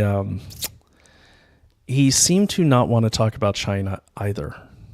Like he was saying, for instance, how, there's not that many deployments. He's basically downplaying the role of China. I found that really, really alarming. Because he is the president and CEO of the American Association of Port Authorities, and he didn't seem to want to talk about China either. So that definitely caught my attention. There it is. Sorry, guys, I was finding my tabs here. There's so many of them. All right. Okay, so yeah, this guy here. That guy right there. This guy's on the ball, okay? Let me see who these guys are again, sorry. All right. No, I don't know much about him. Don't know about him except that he's at the Atlantic Council, which I don't trust. Okay, so Ryan Berg, I like what he had to say. Now, there's a point in this hearing, too. Contexts. The United States has shaken its post-Cold War stupor. Switch my sound because I think I'm echoing. Asleep at the switch as strategic rivals set down roots in our shared neighborhood. There we go. The United States is once again exercising its competitive as a I want to see if I could get to the part where this is really interesting. So he really called out one of the members of the council who was like, Panama, blah. Yeah, this right here. This is really interesting. He called him out and Mr. Turner cut him off because he didn't want to hear what he had to say. So listen to this. This exchange right here is very interesting. And this, if you're keeping track, is at the 56:27 mark. I think this is it. So here we go. Significance of under the U.S. aid program, that $1.8 billion being given to the Western Hemisphere. Anyone would question that? And in fact, and I see no one is challenging that. Dr. Burge, you indicated that we should up our game. Can you elaborate a little bit more on that? What do you mean? More investments being made in the United States, more investments being made in the Western Hemisphere? Thanks for the question, Congressman. I think it's a question occasionally of investments, but it's also a question, to the chairman's point, of commercial diplomacy. I think we need to flip the mindset of some of our diplomats in the region. I mentioned a couple ideas where I think we could recruit more people who have private sector backgrounds, bring them into embassies in a fast-track way, and also to make it part of an ambassador's performance evaluation. With respect to USAID, sir, I think there are ways in which we can make USAID, and I certainly hope that in the next iteration of USAID, it is more strategic. So for example, this hearing is focused quite a bit on Panama. We closed our USAID office. Yeah, but let me just Obama administration. And I hate to cut you off. And I hate to cut you off, Dr. Berg. But when we are making those investments to the Western Hemisphere, if we cut them, I think we're sending the wrong signal to the PRC they didn't step in even more. Thank you. Investments being made in Let's play the that Western again. Hemisphere. Ready? So what did he just say? So what did Mr. Berg just say? He just said, you're bringing up Panama. You're making this argument about USC, but we closed the USAID mission in Panama quite some time ago, and then they cut him off. I got to admit, I'm kind of becoming a C-SPAN nerd because there's so much good intel in these hearings that nobody sees.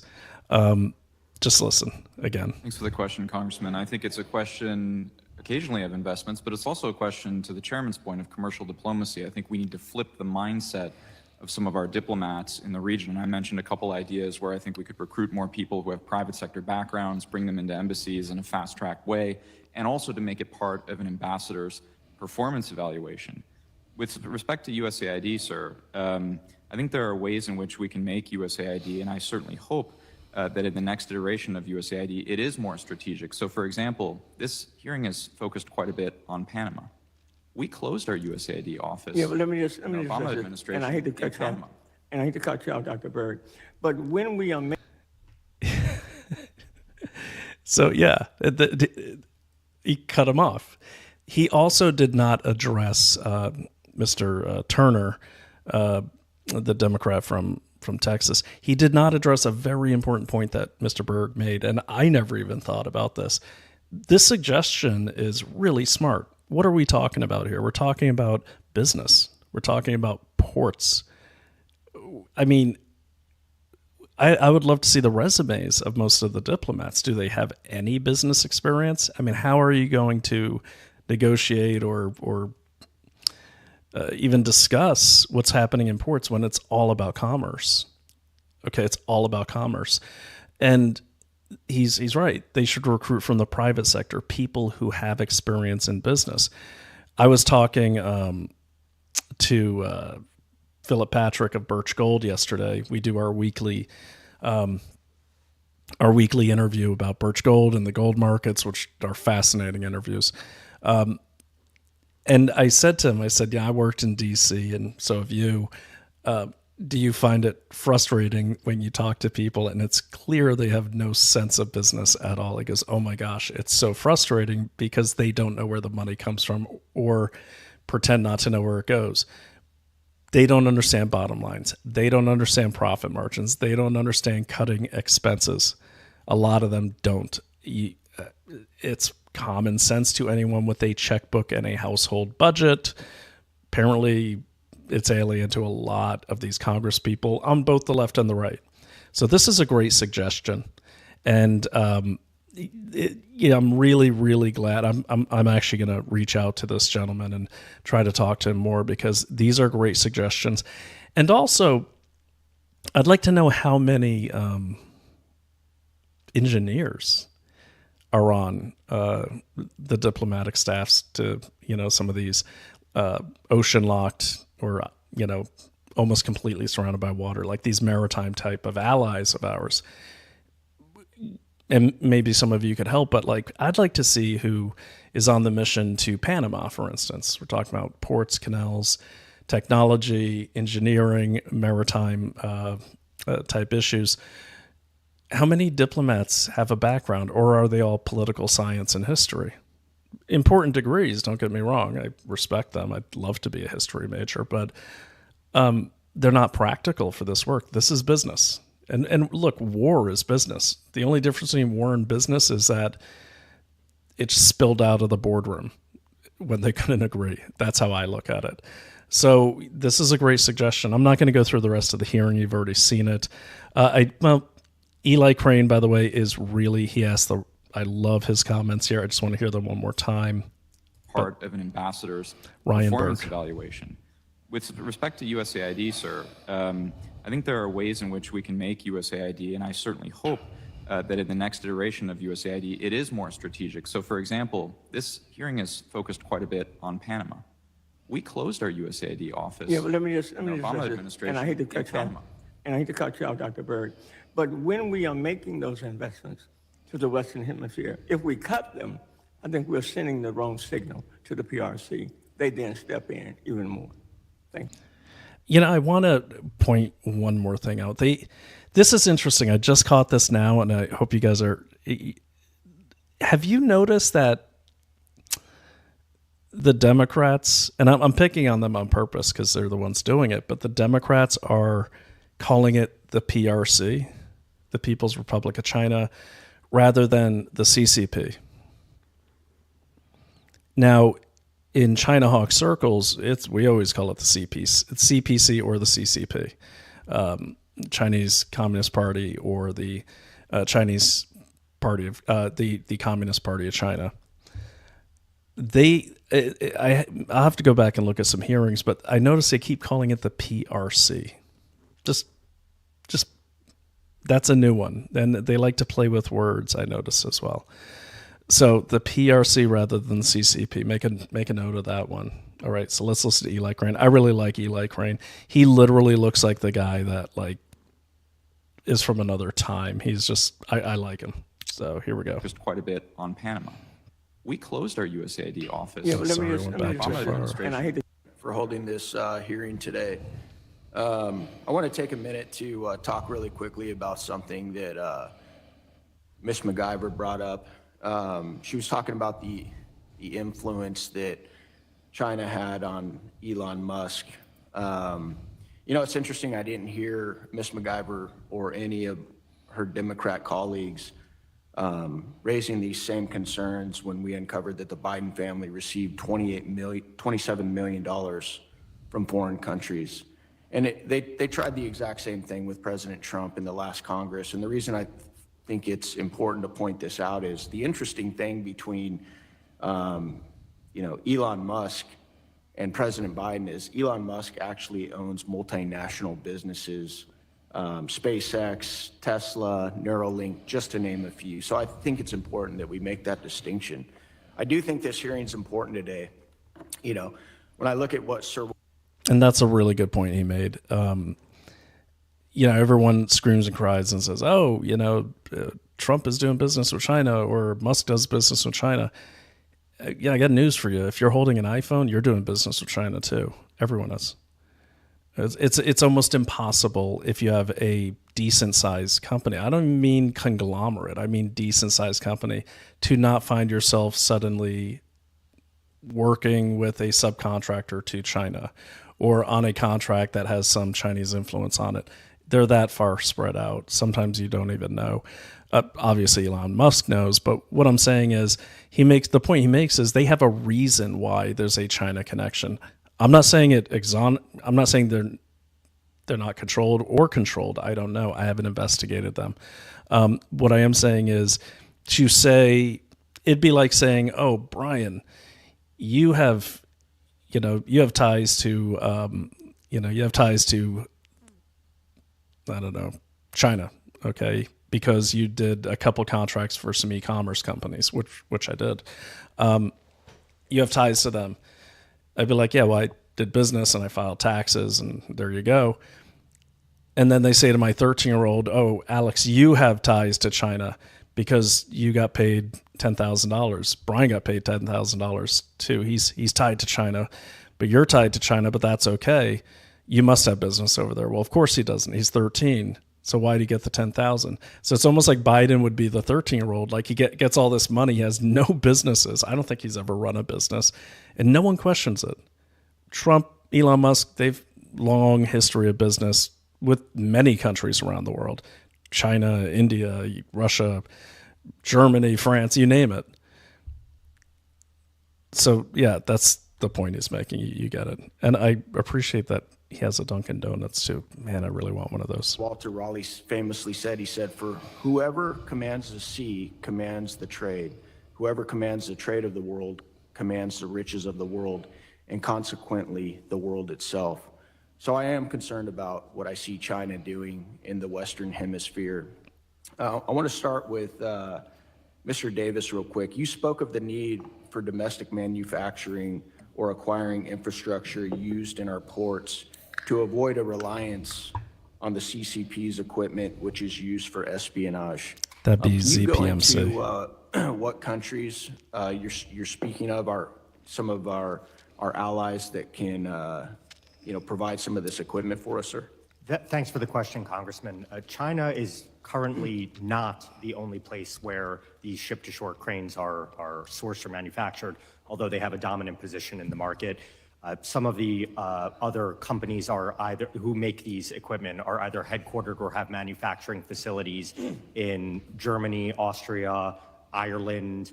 I believe some of the componentry might come from Mexico. So that's the state of play in this market.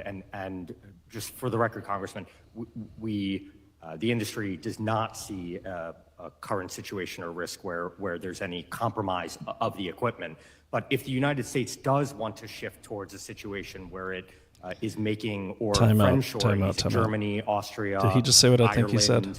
I believe some of the componentry might come from Mexico. So Right here. that's the state of play in this market. And just for the record, Congressman, the industry does not see a current situation or risk where there's any compromise of the equipment. What? That's why they formed the freaking committee. It's because there was a compromise of the equipment. Let me show you. Wow, what an idiot. I didn't catch that on the first time around, so let me see here. ZPMC and modems.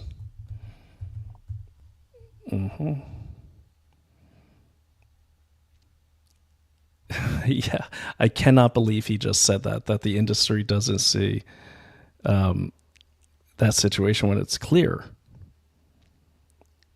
that they had it. I'm just trying to, I see some Instagram videos here. Yeah, here we go. This is found that U.S. cranes port built. I'm just trying to, unfortunately, a lot of these videos, I didn't really prepare this one, are like Instagram and they just look like crap on the screen. All right. The road to ZPM leadership. Here we go. This looks decent. Okay, here's.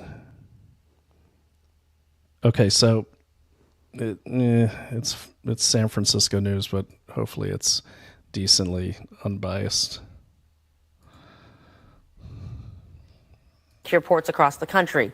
It's because of cybersecurity risks, since some of the new cranes have technology linked to the Chinese government. KTVU's Jana Katsuyama joins us now live from Oakland with more about those risks. Jana? Claudine, the port says that this is a concern nationwide, and most of the cranes that they have here, they say, are manufactured in China, as well as most of them along the West Coast. When 3 giant cranes were delivered to the Port of Oakland in March 2021, they were touted as the largest ship-to-shore cranes in North America, ZPMC. a towering marvel that would increase speed and efficiency. They arrived at the SSA terminal from China, manufactured by ZPMC, linked to the Chinese government. Now, the Biden administration is warning that ZPMC cranes could pose a cybersecurity risk. In an executive order on port security last Wednesday, the White House announced steps to secure the nation's ports and supply chains, including a $20 billion investment in U.S. crane production in partnership with Japan, requiring crane operators to address IT vulnerabilities, and mandatory reporting of maritime cyber incidents and threats. We need to have some confidence in the manufacturer, and fundamentally, we don't have confidence in the Chinese manufacturers to do the right thing. Stanford cybersecurity expert Herb Lin says a major concern is China could embed malicious code or spyware in the crane's operating software that could be nearly impossible to detect, allowing China to disrupt supply chains or gather data. They're now computer controlled. The concern, of course, is that it's, who's going to provide the programming for those computers? Obviously, it's the manufacturers. The manufacturers are Chinese. In a rare show of bipartisan agreement, a Republican House Homeland Security Subcommittee praised the executive order as, quote, the right move by the administration. The Republicans also said, quote, ZPMC currently accounts for nearly 80% of the ship-to-shore cranes at U.S. maritime ports, noting the FBI has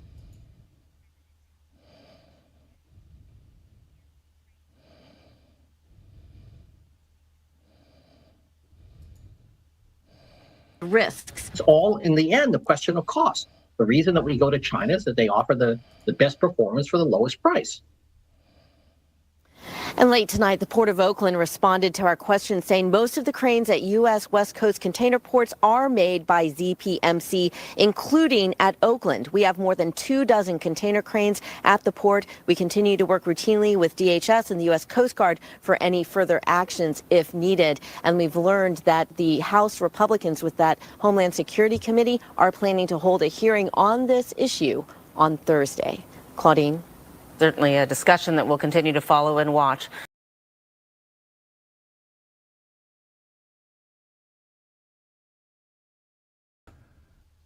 All right, so you heard it there.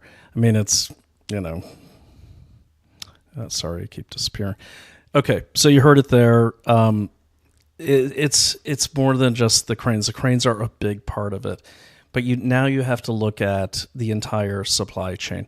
Okay, so my background, just so you know, in a similar field, I'm no expert. I know more about this stuff than a lot of people because I worked for a company who had a major OEM or original equipment manufacturer that dealt with what they call off-highway construction equipment, so heavy industry. And so I did competitive intelligence for this company where basically I was checking into, or spying, if you want to call it legally, what their competitors are doing. So I looked at cranes, I looked at concrete recycling machines, I looked at excavators, or hexes as they call them, EPA solutions to reach a T4A emissions type standard. I used to go to the Con Expo, which is the big construction show in Las Vegas. I used to go to BAMA, which is out there in China. I used to go to the Brazil shows, the farm shows, you name it. So I did a few projects on cranes. So I'm no expert, but I get the basic ecosystem. So looking at that, you have to look at what comes next. They come off the ships with these cranes that seem to be controlled by the Chinese Communist Party, not the PRC, the Chinese Communist Party, who also controls the People's Republic of China. And then they get loaded onto what? They get loaded onto trucks or right onto rail, depending on the port. So now we all have to look at not only the cranes, which that's ZPMC, we have to look at who's making the rail cars, who's making the, who's transporting them, which companies are transporting them. Most long haulers are independent, but a lot of them will work for a larger company as like the same way like a barbershop has chairs, you rent a chair, you kick some back to the company. Who's getting these big contracts to move these goods? And then you have to look at where they're going. Okay, are we even tracking where these containers are going? Clearly, we're not tracking them close enough. Okay, and if the port authorities are compromised or just totally understaffed, which is another problem, are we tracking where these things go? I mean, JJ said it right. We would have sounded crazy a long time ago, but let's face it, anything's on the table now. Anything's on the table. We could easily get nuked. I mean, there could be a dirty bomb. There could literally be troops in these things. I'm not kidding you. We know from JJ and I's research on the border, and this is JJ Carrell, if you guys missed the earlier segment, we know that at least 50,000 active members of the PLA, the People's Liberation Army, entered through our open borders. I haven't seen those deportations. I haven't seen really any mention of any Chinese nationals being deported, maybe a few here and there that got scooped up, but they're focused on Venezuelan and Mexican deportations. What about these 50,000+ active duty PRC soldiers? You could go back to dailyclout.io, click on investigate everything, go back to about a year ago. That's when the show was called Unrestricted Invasion. And we talk about this. Where are they? Okay. I mean, for God's sake, they could be building a base right in the United States. We wouldn't know. Okay. And it doesn't help that we have some corrupt politicians too. I wanted to show you this other map. This is interesting. Granted, it is the source is fdd.org. I have not researched them. I always research my sources, haven't had a chance to. But I just want to show you, this is a map of mapping the expansion of China's global footprint. Now, I want to go back to that Carrie Davis guy who said, oh, we haven't seen military activity. And this map is old. I can tell you this map isn't even representative of what's really going on. But just as an example, this is accurate. It's just not complete. So this is the expansion map. I don't know if you could see that. There we go. All right. Let me take myself off so you can see it better. All right, so here we go. This is... Okay, so established installations. That means bases that the Chinese military has built. I don't know if you guys remember, but this one here, they built one in Cuba, 2021. And it was originally supposed to be, and they actually built it with Russia. But there's a Chinese military base in Cuba, okay, as we speak. They don't show the joint operations or even scouting up here in Canada, but we know from 2020 that Canada and the Chinese, the PLA, were planning joint military winter drills on our border with Michigan or around that area. Now, if you go down here, what they're not showing, they're just showing Argentina. What they should be showing is Brazil. Okay, because Brazil, their leader, Lula, who beat Bolsonaro, supposedly. Lula, by the way, became the president of Brazil when he got, wait for it, 100% of the mail-in ballots. 100% of the mail-in ballots. And he took out Bolsonaro, who was populist, nationalist, friend of Donald Trump's.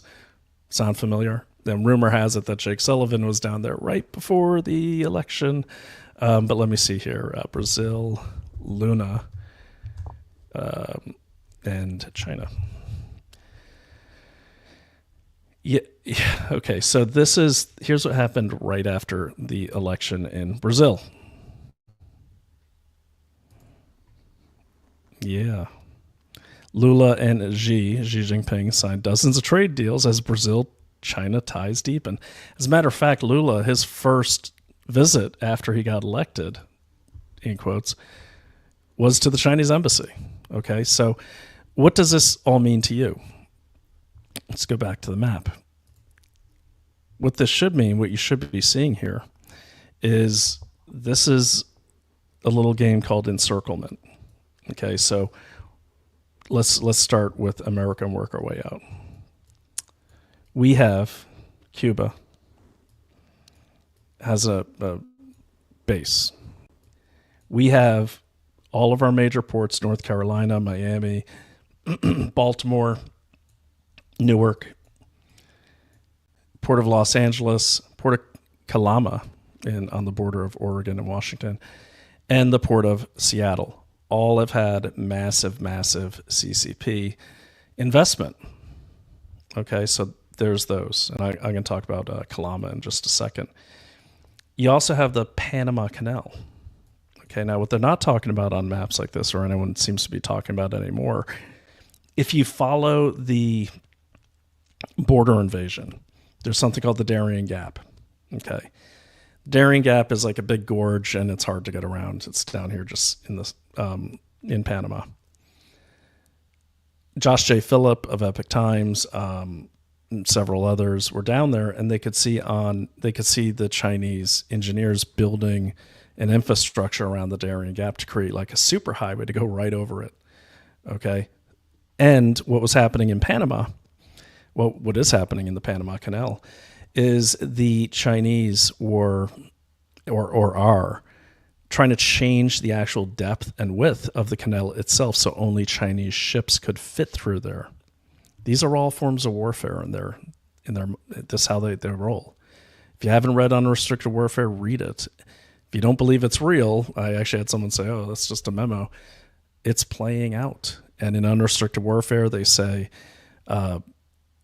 everything is a battlefield. Everyone's an enemy combatant. And it's all about winning. They don't care. So trade warfare, hacking warfare, they call it back then because it's 1999. Illicit narcotics warfare, they actually have that where it says flood the enemy with highly addictive, deadly drugs to overwhelm their healthcare system. Well, there's your fentanyl. Kinetic warfare, of course. Terrorism warfare, fund terrorist groups to attack your enemy. Economic aid warfare, fund the countries around your enemy so they favor you more than they favor them. Because the way the Chinese look at it, okay, the way they look at warfare is a lot different than the West looks at warfare. We tend to focus on what is called the hardware of warfare. Tanks, planes, bullets, guns, troops on the ground. Tactics, that's the hardware. The Chinese, they look at the software or the end result, the goal.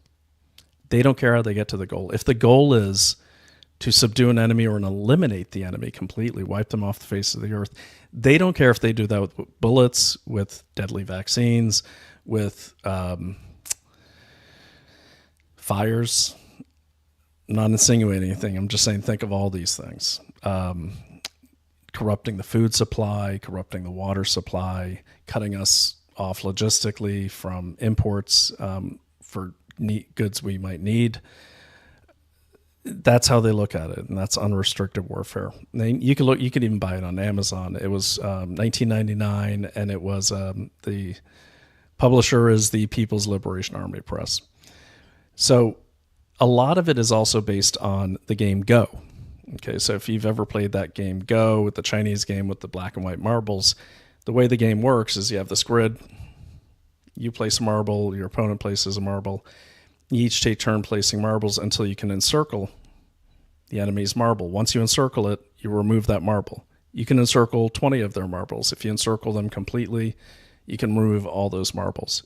You could actually download many apps on your phone to learn how to play. I highly recommend it. Well, in China, the game of Go is like the most popular game. They still play it today. They're not playing like Warcraft or anything like that. They're playing Go. And it's bigger than chess. It's literally got like hundreds of thousands more moves than chess. And it is the most, all the generals play it, everyone, this game here. Okay.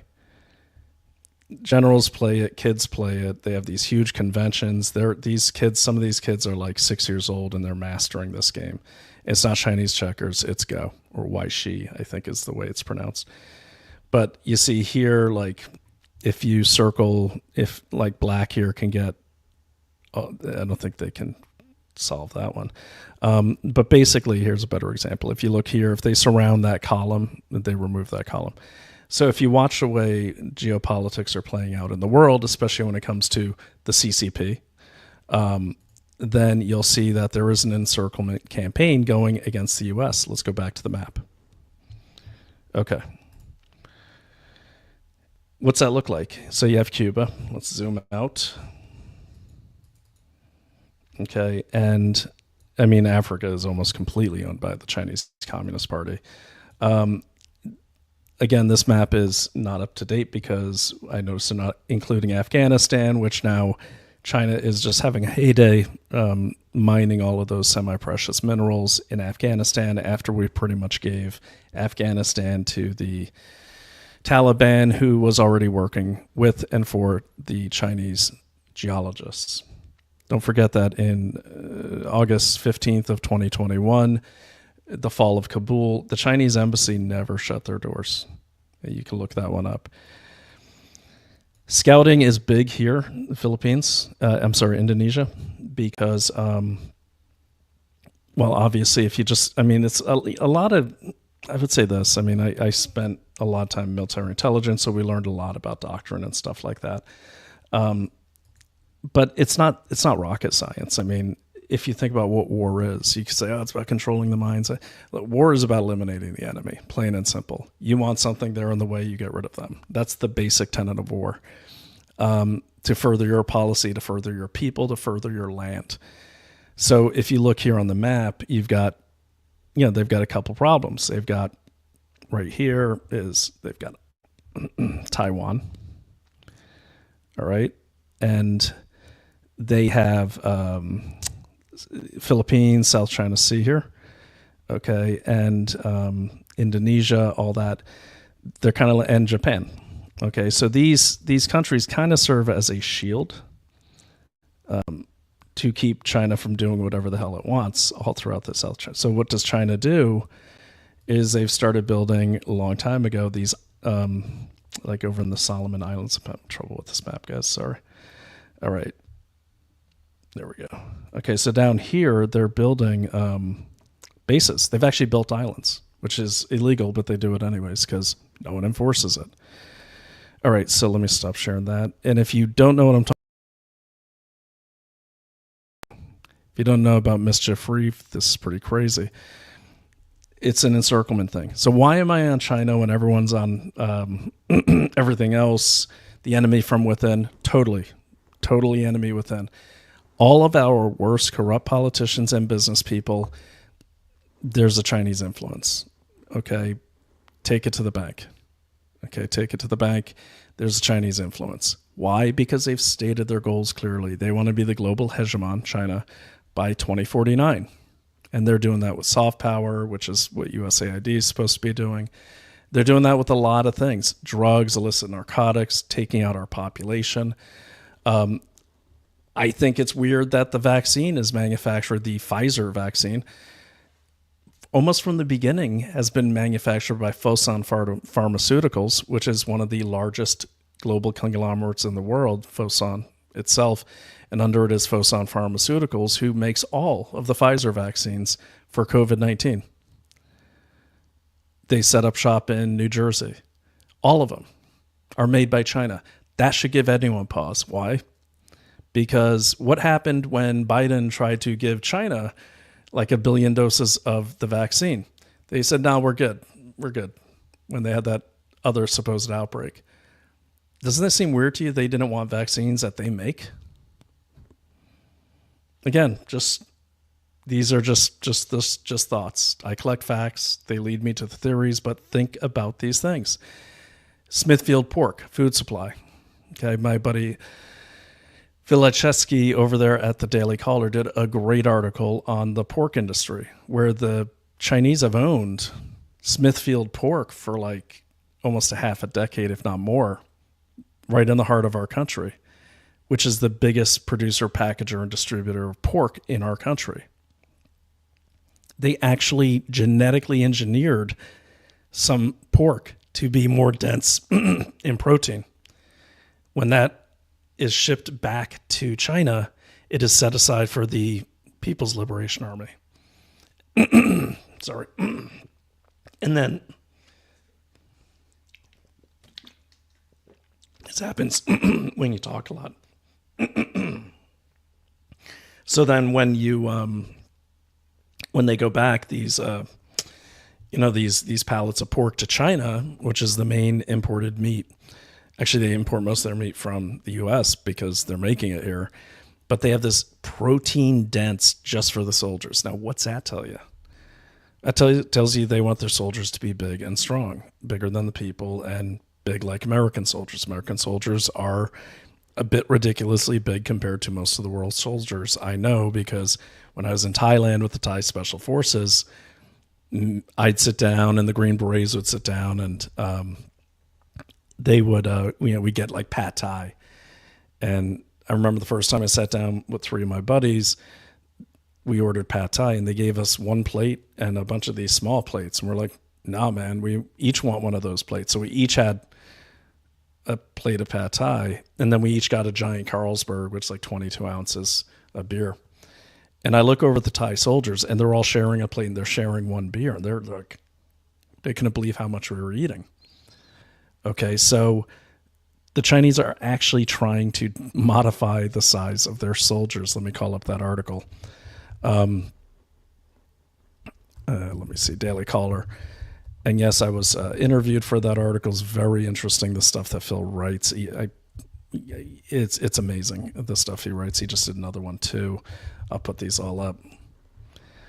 But again, why are we talking about this? Because while everything is really exciting and everyone's focused on this and everyone wants to say it's the Dems, it's the rhinos, it's all of them. Mitch McConnell's wife is the daughter of the founder and CEO of Foremost, which is the main business behind things like Costco Shipping, which is the main defense contractor for maritime services in China. That is Mitch McConnell's father-in-law. Okay. That's why he always votes the way he votes. It's not because he's senile or he's a jerk. He is both of those things. But the thing is,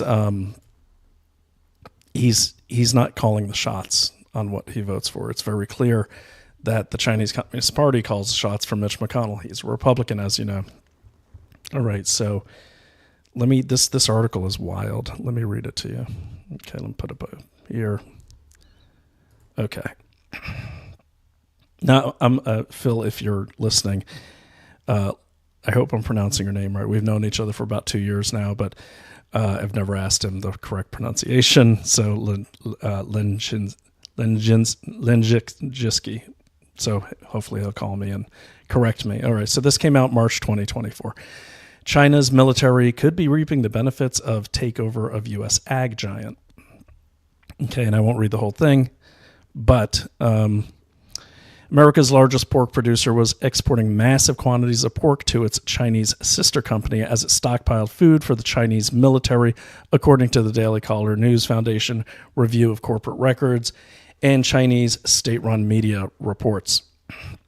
Smithfield Foods, which are, check your labels, it's everywhere. They make muscle milk. I'll get to that in a second. So if you've ever had muscle milk, that is owned by Smithfield.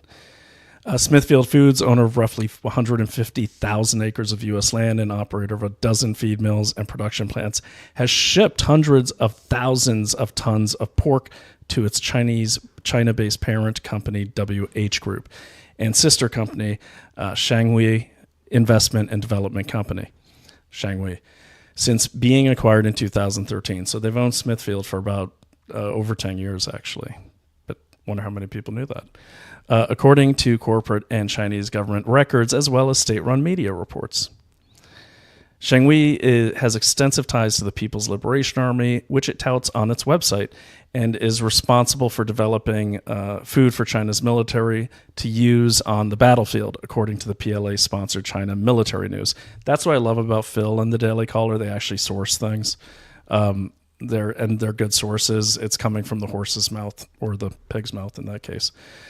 Shanghui also operates Food Mobilization Center for PLA Henan Province and has done so since 2009, according to a 2022 Shanghui news release. Shanghui's Mobilization Center stockpiles food, including pork, to meet PLA's emergency response needs, and the Chinese state-run reports indicate that Shanghui has distributed food from this stockpile to Chinese soldiers on several occasions in recent years. A December 2023 report from the Luawi municipal government in Henan province indicates the military stockpile is still active and under Shanghui's management. While Shanghui doesn't disclose where the pork it supplies the PLA originates from, it's very likely that at least some of the U.S. pork product is being supplied to the PLA, according to me, Brian O'Shea, a former military and intelligence analyst. My opinion would be that the Chinese government is giving the superior U.S. pork to their soldiers. O'Shea told the DCNF, based on my understanding of Smithfield's central role in Shanghui's pork supply chain and Shanghui's extensive relationship with the PLA. At the mobilization centers, there's going to be a Smithfield pile and a Chinese domestic pork pile. And the Chinese domestic pork is most likely going to the civilians, whereas the superior pork is going to the Chinese military, said I. Neither Smithfield nor Shanghui responded to multiple requests for comments about this. I wonder why. And I don't think they do. I know. I mean, I just couldn't, I'm just telling you, I know they do. But WH Group Chairman Wen Lang said the acquisition would allow for, this is back when they got in 2013, his companies to meet the growing demand in China for pork by importing high-quality meat products from the United States. Adding, the merger provided Smithfield the opportunity to expand its offering products to China through Shanghui's distribution network. And then I'm trying to get to the part that has the protein, but you get the idea. Okay, so here's the chart showing how much. It's a ton. All right. And by the way, I love when Daily Caller calls me and asks me these questions because I do a little research and I get to exercise my competitive intelligence skills as much as I can. But it is superior pork. Ours is much more protein dense because Smithfield actually manipulated the way the pork was made, and then Shanghui bought through WH Group bought Smithfield and took all of that IP with them for how the pork was made. I'll put that in the description so you can read it yourself. I'm not going to read the whole thing to you. Okay, but that is something to really think about is the food. Okay. The food as it's going out, and that's all going through the ports. So as you could see, think of it like, for instance, if you ever saw the new War of the Worlds, right? In the new War of the Worlds, the aliens come down and then they have these veins that go everywhere and they're just sucking everything out of the country. Well, that's what's happening with the CCP in this country. And you're going to see a lot more of it now because it's not being covered up by the media. Why would the media cover up the subversion of our country, the attack on our country? Because most of them are owned by Xinhua Newsnet, which is the Ministry of Propaganda.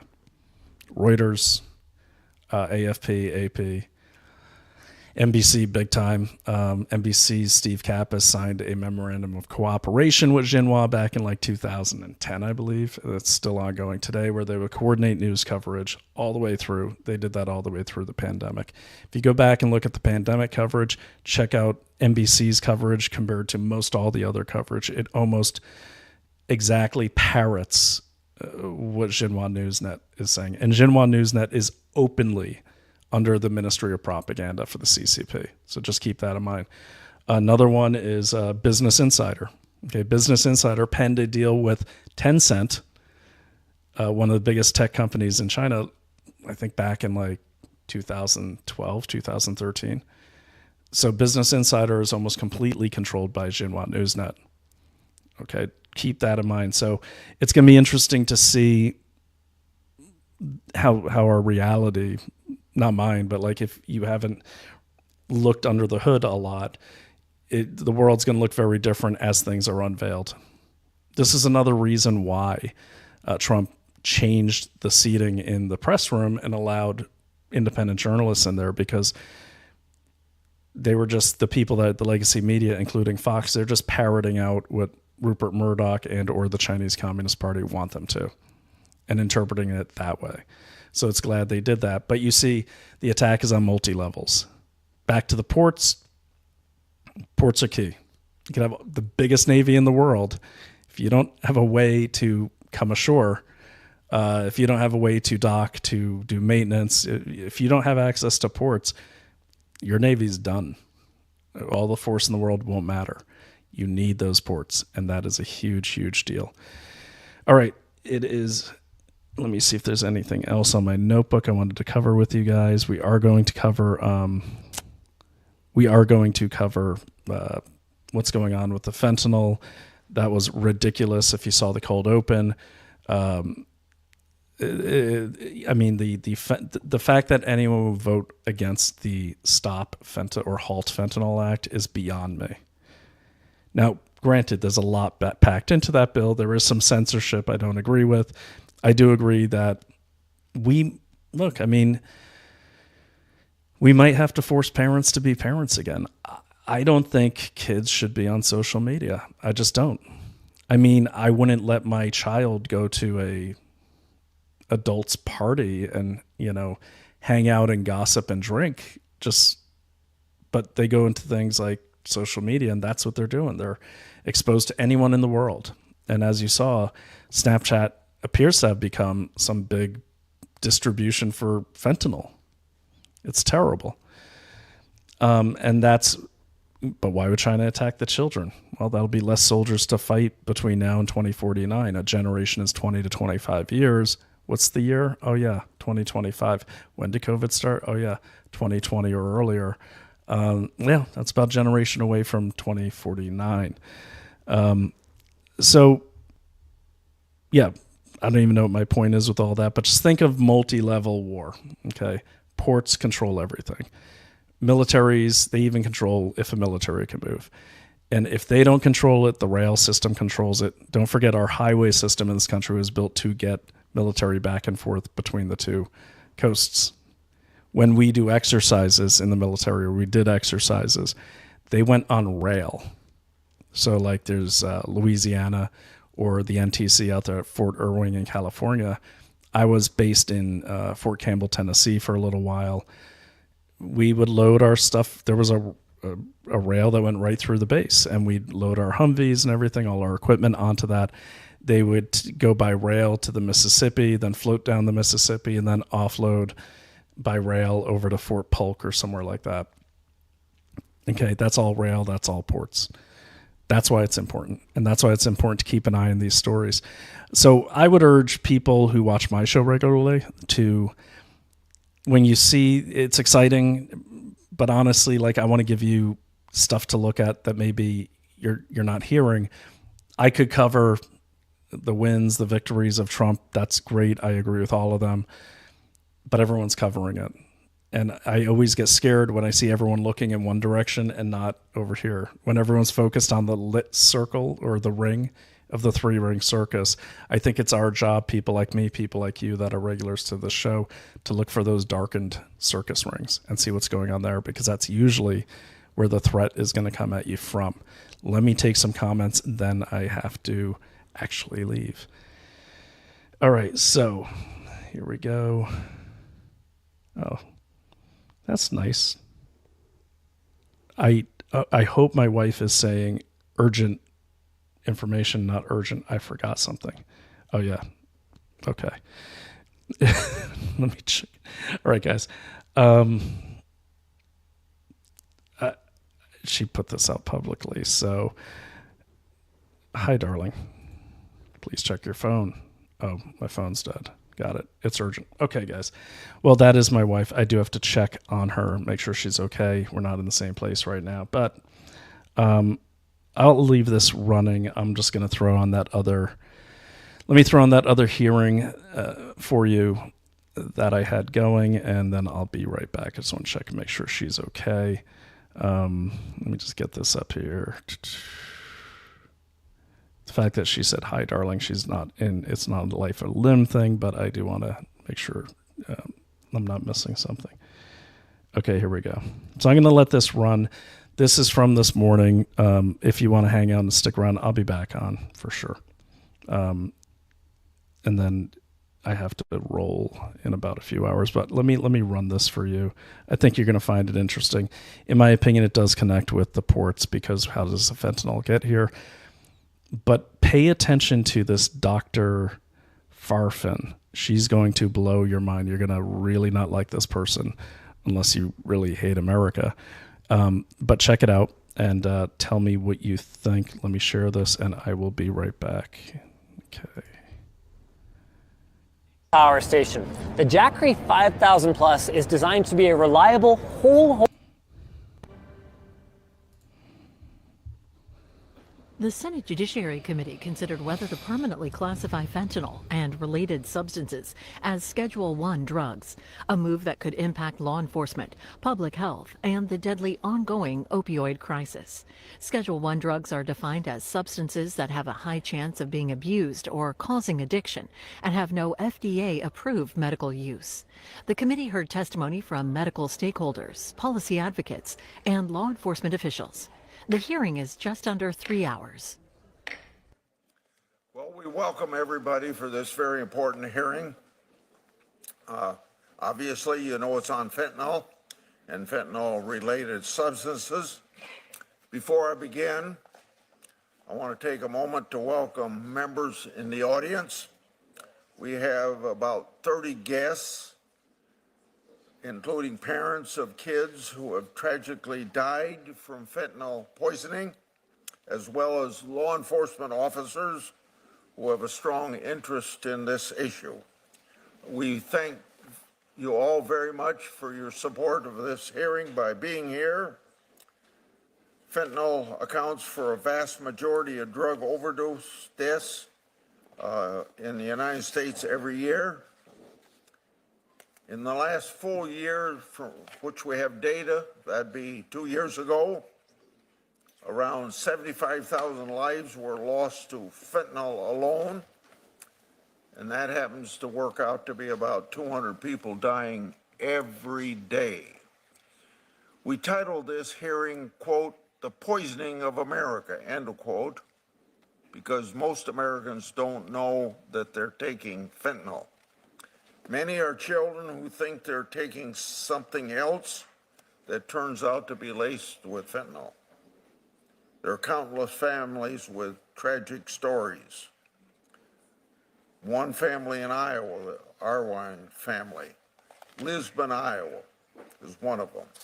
Lori Arwine sent us a letter that I'd like to introduce into the record, and I'll do that without objection. Lori's youngest son, Bailey, was taken on April the 5th, 2022, 22 years old. He was not a drug addict. He did not think he was taking fentanyl, but the pill he took was laced with it. Lori wrote, quote, "Fentanyl stole our son's future, and the joy of watching Bailey marry the love of his life, have a mother-son dance, watch him buy his first home, watching him become a loving father, and our joy of having more grandchildren. We will never know if any of his children are grandchildren would have Bailey's curly hair, his cute smirky smile, or his twinkling blue eyes. There will always be an empty chair at our family gathering, whether it's Thanksgiving, Christmas, Easter, birthdays, dinner parties. His voice and laughter will be forever silenced," end quote. Maybe the saddest part of the fentanyl crisis is that so many parents can tell a similar story of loss. In fact, we have many of them with us here today, including 2 of our witnesses. I want to tell the parents in the audience today, thank you for being here. Thank you for making your voices heard. Thank you for doing what you can do to keep other parents from going through what they've gone through. How long do we have to keep suffering through this attack on our children? This is not an easy problem to solve, but there are certain parts of the problem that are simple to address. For one thing, common sense border control will help stem the flow of fentanyl. We have no idea how many pounds of fentanyl were carried in the gotaways. That will never show up in any statistics. We also have no idea how many surges of illegal immigrants have been used by the cartels as distraction to push drugs through our understaffed ports of entry. Thankfully, the Trump administration is taking this threat seriously.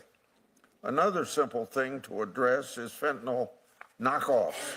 Fentanyl is a substance easily changed by drug cartels to bypass the legal scheduling while becoming even more deadly.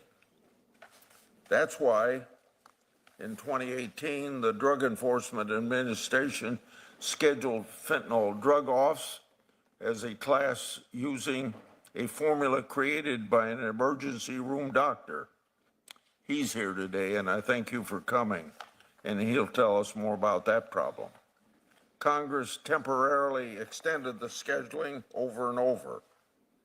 We've played this game for too long. It's time to make this temporary scheduling permanent so that the drug cartels do not have the opportunity to flood our country with even deadlier versions of fentanyl. Last week, Senator Cassidy and I introduced a bipartisan bill to do just that. 7 Democratic senators co-sponsored it. We should pass that bill quickly and become because of the temporary scheduling that we last passed expires again on March 31st. We must get this done. We must also support President Trump's attempt to secure the border and deal with the Mexican drug cartel. Americans' children need us to act, and I'm glad to have Senator Durbin speak now, but I'm also glad that he's sympathetic to what we're trying to do, because I know you know it's a problem. Certainly do, Chairman Grassley, and I'm glad you held this hearing. This is a bipartisan issue, as it should be, to discuss fentanyl and the devastating impact that opioid addiction has on America. In just a decade, this synthetic opioid has emerged as the deadliest drug in American history. All it takes is 2 milligrams. That's a fraction of the size of a penny to cause an overdose. It is so cheap that dealers are lacing lethal amounts into street drugs like cocaine and heroin, and their buyers are none the wiser. There's an overdose crisis in America, but we've learned that evidence-based solutions reduce death. In fact, in 2023, overdose deaths actually decreased for the first time since 2018, going down by more than 10%. We need to look at every factor that contributes to this reduction: counseling and treatment, training for first responders, naloxone to our hardest hit communities, all make a difference. We must also address how this poison gets in the hands of the most vulnerable people in America, our kids. Too often, fentanyl is peddled in the open on some of the world's largest social media platforms. Last Congress, the Judiciary Committee advanced several bipartisan bills that would finally hold these companies accountable and demand safeguards be put in place to protect our children. One of the bills is the Cooper-Davis Act. Cooper is a 16-year-old Kansas teen who tragically lost his life to a fentanyl-laced pill he bought through Snapchat. This bill would require big tech companies to take a more proactive role in stopping drug dealers from using their platforms. Sadly, Cooper is not the only teen who has lost his life to drugs peddled on social media. Bridget Noring is here to testify today. Her son, Devin, tragically died after taking a fentanyl-laced pill he thought was Percocet that he purchased over Snapchat. There's a lawsuit that she'll tell us about from the parents of those who were victims through Snapchat. In the coming days, I'll join Senators Marshall, Shaheen, and others to reintroduce what we call Cooper-Davis and Devin Noring Act. I hope the committee will again advance this critical legislation on a bipartisan basis. And I hope that Congress will finally allow these companies to be sued by their victims' families so they can be held accountable in a court of law. Enough teens have died due to big tech's deliberate indifference. We must also acknowledge the role the U.S. has played in arming cartels to the teeth. We send hundreds of thousands of firearms south of our border in an iron river, and the cartels cash men. They facilitate the use of violence to traffic fentanyl into the United States. Both state and federal law enforcement agencies are on the front lines of protecting our communities from fentanyl and other opioids, but detection is getting more difficult. Fentanyl is so potent and moved in quantities so small that high-value shipments can easily be hidden. As a result, law enforcement need access to technology and resources to quickly and efficiently detect these drugs. This includes expanding non-intrusive inspection capability, making life-saving naloxone widely available, and adequately funding state and local law enforcement. The funding freeze, which we're talking about, if it's going to stop the efforts of law enforcement to combat fentanyl, is a bad idea. The same is true of the recent order diverting federal law enforcement agents, including from the DEA and ATF, away from combating fentanyl and firearms trafficked by cartels and working instead on a mass deportation effort. As a reminder, the vast majority of fentanyl and other legal drugs enter the U.S. and are smuggled by American citizens through legal ports of entry. I'm also gravely concerned about the negative impact of mass removals of senior career law enforcement at Department of Justice and FBI on it and our ability to hold traffickers accountable to cut off the supply of fentanyl. The recent actions we've seen distract us from the need to take a comprehensive, bipartisan approach to tackling this crisis, including investing in addiction prevention and treatment, enforcing and strengthening our gun laws, giving federal, state, and local law enforcement the resources they need to do their jobs effectively. Getting fentanyl off the streets is a Herculean task that will require all of us to come together and work across the aisle to make this country healthier and safer. Thank you, Mr. Chairman. Thank you. I'm going to introduce majority witnesses, and Senator Durbin's going to introduce his witnesses. And then I wanted to announce that at approximately 7 or 8 minutes to 11, I'm going to leave the committee meeting to open the Senate, and Senator Cornyn will act as chairman while I'm gone. Our first witness, Jaime Peralta, is a U.S. Marine Corps veteran, president of an organization, Victims of Illicit Drugs, and that goes by the acronym VOID for short, which is an organization he found after he lost his 6-year-old son, Daniel, to fentanyl.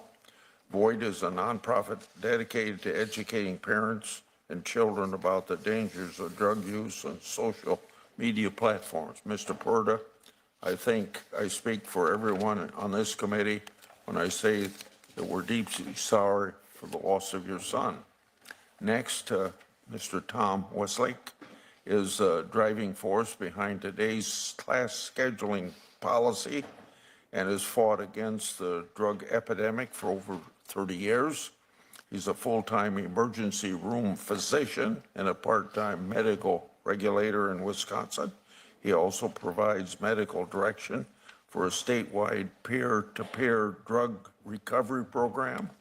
In the past, Dr. Westlake has served as chairman of the Wisconsin Medical Examining Board and was formerly a member of Wisconsin's Controlled Substance Board. Finally, Sheriff Don Barnes, thank you, Sheriff, is Sheriff Coroner of Orange County, California. He leads around 44,000 employees, operates one of the nation's largest county jail systems, and manages the Orange County Crime Lab. Sheriff Barnes also serves as the Major County Sheriffs of America's Vice President for Homeland Security and as their chairman of the Intelligence Commander Group. Thank you all for once again being here today. I'll turn it over to Ranking Member Durbin now to introduce. Thank you, Chairman Grassley. I want to welcome Dr. Cecilia Farfan-Mendez, an affiliated researcher with the Institute on Global Conflict and Cooperation at UC San Diego, an expert on organized crime and U.S.-Mexico security. She co-founded the Mexico Violence Research Project, which provides information, analysis, research, and resources for understanding violence and organized crime in Mexico. I also welcome Bridget Noring, who is a survivor parent to her son Devin and the social media reform advocate. Ms. Noring founded the Devin Noring Foundation to raise awareness and educate children, parents, caregivers, and communities about the dangers of illicit drugs. She's a member of Parents for Safe Online Spaces, which advocates for online safety for kids. Mrs. Noring, I read your testimony, and the loss of your son was so graphic and so touching. Thank you for sharing. Mr. Puerta, I read yours as well. It's just heartbreaking as you describe those 5 days or 6 days in the hospital before you lost your son. Any of us who've lost a child know exactly what you went through. We'll never forget it. Okay. Thank you both for being, thank all the witnesses for being with us today.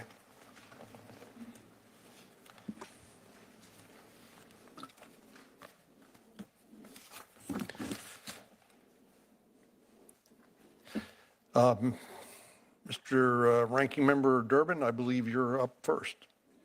Well, let's go ahead and hear from the witnesses. Mr. Puerta, would you have an opening statement for the committee, please?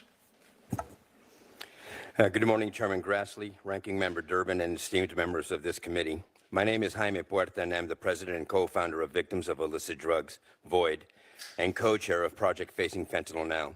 Joining me today are Mr. Steve Filson, a retired police officer and secretary-treasurer of VOID, as well as Ms. Andrea Thomas, chair of Project Facing Fentanyl, and Ms. Gretchen Peters, CEO of Alliance to Counter Crimes Online, and other family members who have endured the profound loss of a loved one due to illicit fentanyl. VOID, a California-based nonprofit organization, was established to educate, advocate, and raise public awareness about the devastating dangers of illicit fentanyl and other synthetic analogs. Today, I stand before you to give voice to the countless lives lost, including my own son, Daniel Puerta Johnson. My son was not a habitual drug user by any sense of the word, nor had he been diagnosed with substance use disorder, but he was diagnosed with ADHD and depression. On April 1st, 2020, at the very beginning of the pandemic, I walked into my son's room and found him practically lifeless in his bed. In a state of shock and panic, I called 911 first, then his mother. Emergency services arrived at our home and immediately began CPR, and naloxone was administered. He was then transported to Los Angeles Children's Hospital, where a team of specialty doctors did everything they could to bring our son back, but unfortunately were unsuccessful in bringing him out of his catatonic state. His health had become much worse from the day that he had been admitted, and all they could do was to keep him comfortable until his mother, Denise, and I made the agonizing decision to discontinue all life support efforts. On April 6, 2020, at 3:45 p.m.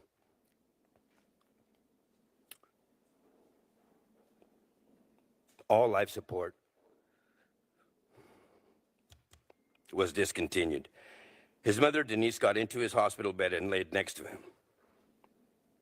gently stroking his beautiful head of dark brown hair, and I was holding his right hand when he drew his last breath at exactly 5:08 p.m. of that April 6th, when he quietly passed away. I kissed the bridge of his nose, like I did on most nights when saying goodnight, and left the hospital to go home without my son, utterly broken, devastated, angry, and confused. After my son's passing, I was contacted by the Los Angeles County Sheriff's Office, and I was told that my son had died due to an overdose. Half a blue pill, which I later came to find out looked exactly like a pharmaceutical-grade blue M30 oxycodone pill, had been found on his dresser. It was sent to the laboratory for analysis and found that the pill which had taken my son's life was illicit fentanyl. My son had consumed what he thought was a blue M30 oxycodone pill, but in fact had unknowingly, I repeat, unknowingly, ingested an illicitly manufactured counterfeit opioid made nothing more than filler, a binding agent, and illicit fentanyl. This was deceptively made to look exactly like a pharmaceutical-grade oxycodone pill, and it killed him. I have shared Daniel's story countless times, yet the problem worsens. Illicit fentanyl remains an insidious threat. So what can we do? Our organization believes that knowledge saves lives, but we also need legislative action. The Halt Fentanyl Act, currently under consideration, is a vital tool in this fight. Illicit fentanyl has no medical use and is highly addictive, warranting its classification as a Schedule I substance under the Controlled Substances Act. For too long, this legislation has stalled despite clear evidence of its necessity. My son Daniel's death is just one of countless tragedies caused by this epidemic. His story is one of hope extinguished, of a family left broken, but it is also a call to action. No family should have to endure the pain that we have suffered. We have the tools to address this crisis. What we need now is the will to act. I urge you, I beg you,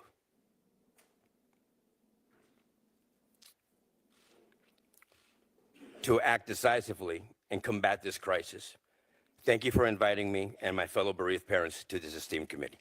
Thank you. Thank you, Mr. Puerta. Ms. Noring? Thank you, Chairman Grassley, Ranking Member Durbin, and members of the committee. My name is Bridget Noring. I am a wife, mother, grandmother, advocate, and founder of the Devin J. Noring Foundation, a foundation I wish didn't even have to be in existence.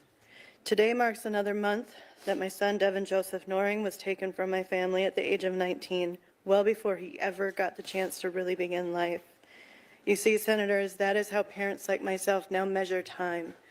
It goes by the weeks, months, or years it has been since our children lost their lives. Devin was your average teenager. He had a passion for football, skateboarding, BMXing, and music.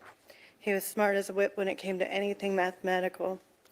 He was his siblings, Haley and Caden's biggest protector.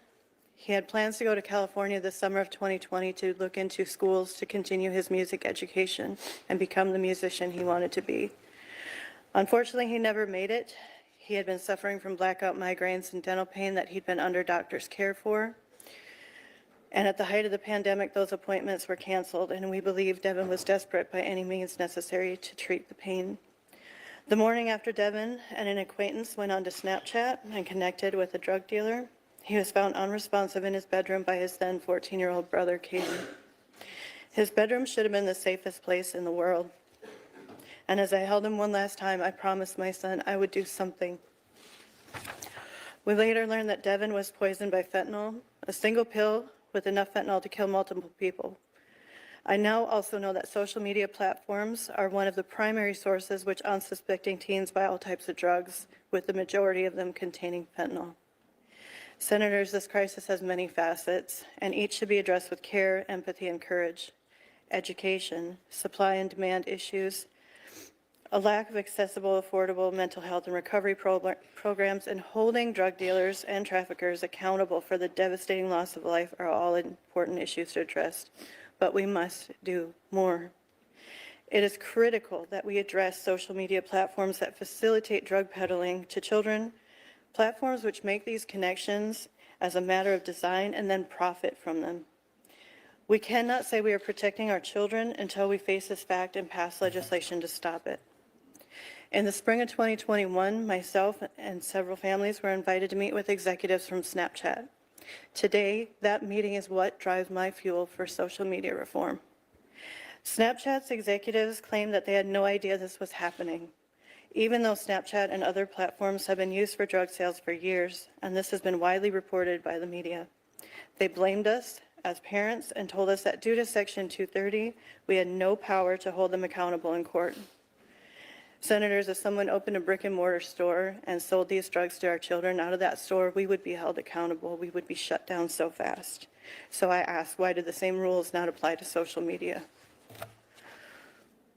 Since losing Devin, my family has watched drug dealers continue operating on Snapchat, Instagram, Telegram, and while we got zero justice for Devin's death, I'm proud to say we aided in the indictments of individuals with ties to the Sinaloa cartel in Minneapolis. I believe there were 19 members of that indictment. I'm grateful to the Hastings Police Department, Dakota County Drug Task Force, and U.S. Attorney Andrew Luger's work on this case. In speaking about Devin's story with middle and high school students, kids have shared the toll Snapchat takes on their mental health and how on average they are spending 26 plus hours a week on these platforms. That's why my family and so many others fight hard to support the Kids Online Safety Act. I thank Senators Blumenthal and Blackburn for spearheading this vital legislation on behalf of our children, because COSA is the crucial foundation for social media reform. I am blessed to work with my congressional representatives, Senator Amy Klobuchar and Representative Angie Craig. I want to thank Congresswoman Craig for introducing the Cooper Davis and Devin Noring Act, and Senator Klobuchar for acting on her commitment and promise to help parents achieve accountability for big tech. Parents like me, Mr. Puerta, Amy Neville, Andrea Thomas, Steve Filson, and thousands of others cannot do this alone. We look to you to pass COSA and the Cooper Davis and Devin Noring Act. We need you to stand with us and enact these pieces of legislation so that our country's kids have a fighting chance and stop losing their lives. I thank you. I am honored to be here and look forward to your questions. Thank you, Ms. Noring. Dr. Westlake. Chairman Corman, Ranking Member Durbin, distinguished members of the committee, thank you for inviting me to testify and for your leadership. Before I talk science, I wanted to tell you the last time I used Narcan, it was just days ago. It was a quiet night shift in the emergency department, and I was mulling over my testimony for this very hearing when I had to rush out to a car that screeched into the ambulance bay. It was driven by the girlfriend of a patient who took what he thought was a Percocet. It was actually a lethal dose of fentanyl. He wasn't breathing and was about to go into cardiac arrest. We pulled him out and quickly resuscitated him with Narcan. Within a minute, he went from being blue and pulseless to being wide awake. He went home with his family that night. He was lucky this time. This is my reality and that of so many emergency physicians across America. We have a problem in this country, and it requires all of us to work together to solve it.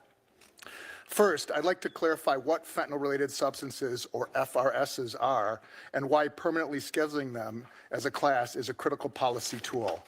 FRSs are highly active opioids, almost identical to fentanyl, except for a tiny difference in their chemical structure created by changing a single ingredient during synthesis. The result of this tweak is a new potent opioid with the same deadly effects as fentanyl, and without class scheduling would be legal until it caused numerous deaths. Fentanyls are so toxic and lethal that they can be classified and have actually been used as chemical weapons. The lethal dose is merely 2 milligrams, equivalent to 5 grains of sand, meaning that 1 teaspoon can kill 2,000 people. That is what is in this packet of sugar. It could kill 2,000 people if this were fentanyl. Telling parents, tragically on more than one occasion, even friends of mine, that their child will never come home is the worst part of my job. In fact, the inspiration for FRS class scheduling arose out of the tragedy of my friend Lori Badura's son, Archie. Archie was an altar server with my daughters. He started with prescription opioids, then moved to heroin and unknowingly fentanyl. I resuscitated Archie on his second to last overdose. At that time, I pulled out a body bag, laid it down next to him, and warned him that that's where he'd end up if he didn't seek help. He stayed clean for 6 months until illicit fentanyl ended his life. One of the last things my friend Lori saw of her son Archie was him being zipped up into a body bag. Motivated to act by hundreds of such deaths, FRS scheduling legislation came together quickly and was enacted unanimously in Wisconsin legislature in 2017. DEA adopted it as national policy shortly thereafter, but only Congress can make it permanent. Some who oppose point to deaths from illicit fentanyl as proof that it doesn't work, but this is a misunderstanding of the facts. FRS scheduling does not address illicit fentanyl. It was never designed to do so. It only removes the incentive for legal chemical companies to create new FRSs, thus stopping them from ever existing in the first place. There is no quick and easy solution to the scourge of illicit fentanyl, but the solution to FRSs is a simple legislative fix, one that you have before you right now. At its core, FRS scheduling is not an extension of the war on drugs or a law enforcement strategy designed to incarcerate. There have been a total of 8 federal prosecutions under the language as of 2021, half of which had already been known to have ties to drug cartels. As well, there has never been a prosecution for a non-bioactive FRS because there are none. All fentanyl-related substances encountered to date have been found to have potent opioid activity. One of them is 7,000 times more potent than morphine. However, if Schedule I penalties were removed for FRS trafficking, then it would re-incentivize their creation and significantly weaken the law's most powerful proactive and preventative effects. There is a time and place for criminal justice reform, but FRS scheduling is not it. Some suggest FRS scheduling would have a negative impact on research. While theoretical, it has been addressed with stakeholder input and is supported by the very agencies and organizations representing academic scientific research, including the NIH, HHS, FDA, and the National Institute of Drug Abuse. The HALT Fentanyl Act would significantly loosen restrictions into studying all Schedule I substances, not just FRSs, and open up promising areas of substance abuse research. In conclusion, for the past 6 years, FRS scheduling has been federal policy. As the primary architect of the Wisconsin law, I could not be more pleased. In a few short years, the creation and distribution of new FRSs has ground to a halt. In our battle against fentanyl, the elimination of related substances that had previously escaped our scheduling and devastated communities across the nation is surely one bright spot. But Congress must take action and permanently close the spigot of FRSs. The fact is, you can't die from ingesting something never created, nor can you be incarcerated for trafficking something that does not exist. That's the beauty and simplicity of FRS scheduling. Thanks again for this time, and I look forward to answering your questions. Doctor, I'm going to introduce you, but I don't want to get your last name mispronounced. Is it Farfan? Correct. Okay, good. I guessed correctly. Be happy to hear your opening statement. Thank you. Chairman Cornyn, Ranking Member Durbin, and members of the committee. Thank you for conducting this hearing and the opportunity to explain why saving lives in North America requires productive engagement with Mexico. I appreciate the invitation to participate. I am an expert on organized crime and U.S.-Mexico security cooperation. As an alumna of the Fulbright program, I am convinced that transnational problems require transnational solutions. To the families who testified today, I acknowledge your grief. There are no actions that can reverse the tragedies you have experienced. My testimony today does not seek to invalidate yours. On the contrary, it is precisely because I have witnessed and collaborated with families on both sides of the border that have lost loved ones to overdoses, homicides, and disappearances that I am here to offer what I believe is a more helpful and sustainable path forward. On January 22nd, Secretary Rubio stated that America's foreign policy must be justified by answering three simple questions. Does it make America safer? Does it make America stronger? Does it make America more prosperous? As a scholar who has dedicated her professional career to studying and working towards constructive U.S.-Mexico relations, it is my strong professional opinion that the United States can only be safer, stronger, and prosperous if its neighbors are afforded the same opportunity. Suffering on both sides of the border is inextricably linked. The U.S. is facing one of its worst public health crises due to the availability of illicitly manufactured fentanyl, and Mexico faces its own lethal epidemic with 70% of homicides perpetrated with a firearm. More than 40% of Americans know someone who has died from an opioid overdose. Equally important, homicide is the leading cause of death for men ages 25 to 44, and the second cause of death for women ages 15 to 24 in Mexico. Worryingly, the urgency to save lives is reviving the worst policy failures of the war on drugs. With thousands of lives at risk on both sides of the border, it is urgent that the U.S. and Mexico implement policies based on facts. Through their public sectors, civil society, and academia, both countries have developed robust evidence on how to acquire and maintain the health and safety of our communities. Fentanyl and firearms trafficking have changed dynamics in criminal markets. But these changes are not as simple as prevailing narratives of organized crime suggest. Even though places like Sinaloa, Mexico, have been portrayed as a Shangri-La for criminality, transnational drug trafficking in Mexico to the U.S. is not masterminded by three men hiding in the mountains. There is no special narco highway connecting the highlands of Sinaloa to the street of L.A. or Philadelphia, but actors in Mexico and the U.S. that take advantage of legal economies for the advancement of illicit activities. For example, the most recent data from the U.S. Sentencing Commission shows that for fiscal year 2023, 86.4% of people sentenced for fentanyl trafficking were U.S. citizens. Serious policy conversations on addressing mortality caused by synthetic drugs cannot be separate from firearms trafficking. Low production costs are often cited as a key reason suppliers moved away from heroin and into synthetic opioids like fentanyl.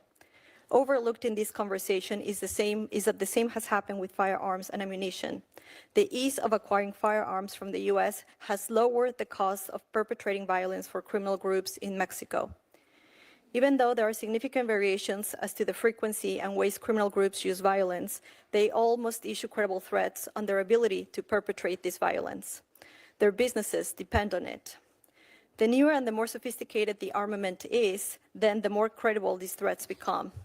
Why intimidate potential victims with a rifle left over from the Mexican Revolution when your arsenal can include 50 caliber weapons? This strategy has paid off for organized crime, including those involved in fentanyl trafficking. According to data released by the ATF, of the firearms recovered in Mexico that were submitted for tracing, more than 2/3 were sourced from the U.S. Today, 74% of Mexicans believe criminal groups have more and better weapons than the armed forces. Access to legally trafficked weapons from the U.S. has allowed Mexican criminal groups to amass both a tremendous capacity for violence and a troubling capacity to intimidate. Simply stated, by failing to address firearms trafficking to Mexico, the U.S. is subsidizing the operating costs of criminal groups. It is as if cartels receive an annual aid package with state-of-the-art technology to carry out the crimes this Congress wants to stop. Our shared tragedies are two sides of the same coin. The silver lining is that there's no secret solution awaiting to be discovered. Actions available to Congress, like the Stop Arming Cartels Act, can contribute to stemming the devastating effects of this public health crisis and must be implemented through U.S.-Mexico security cooperation. Thank you for your time, and I look forward to your questions. Sheriff Barnes. Chairman Cornyn, Ranking Member Durbin, thank you for the opportunity to testify before you today. I'm here representing the Major County Sheriffs of America, a professional law enforcement association of the 100 largest sheriffs in the nation, serving more than 1/3 of our nation's population.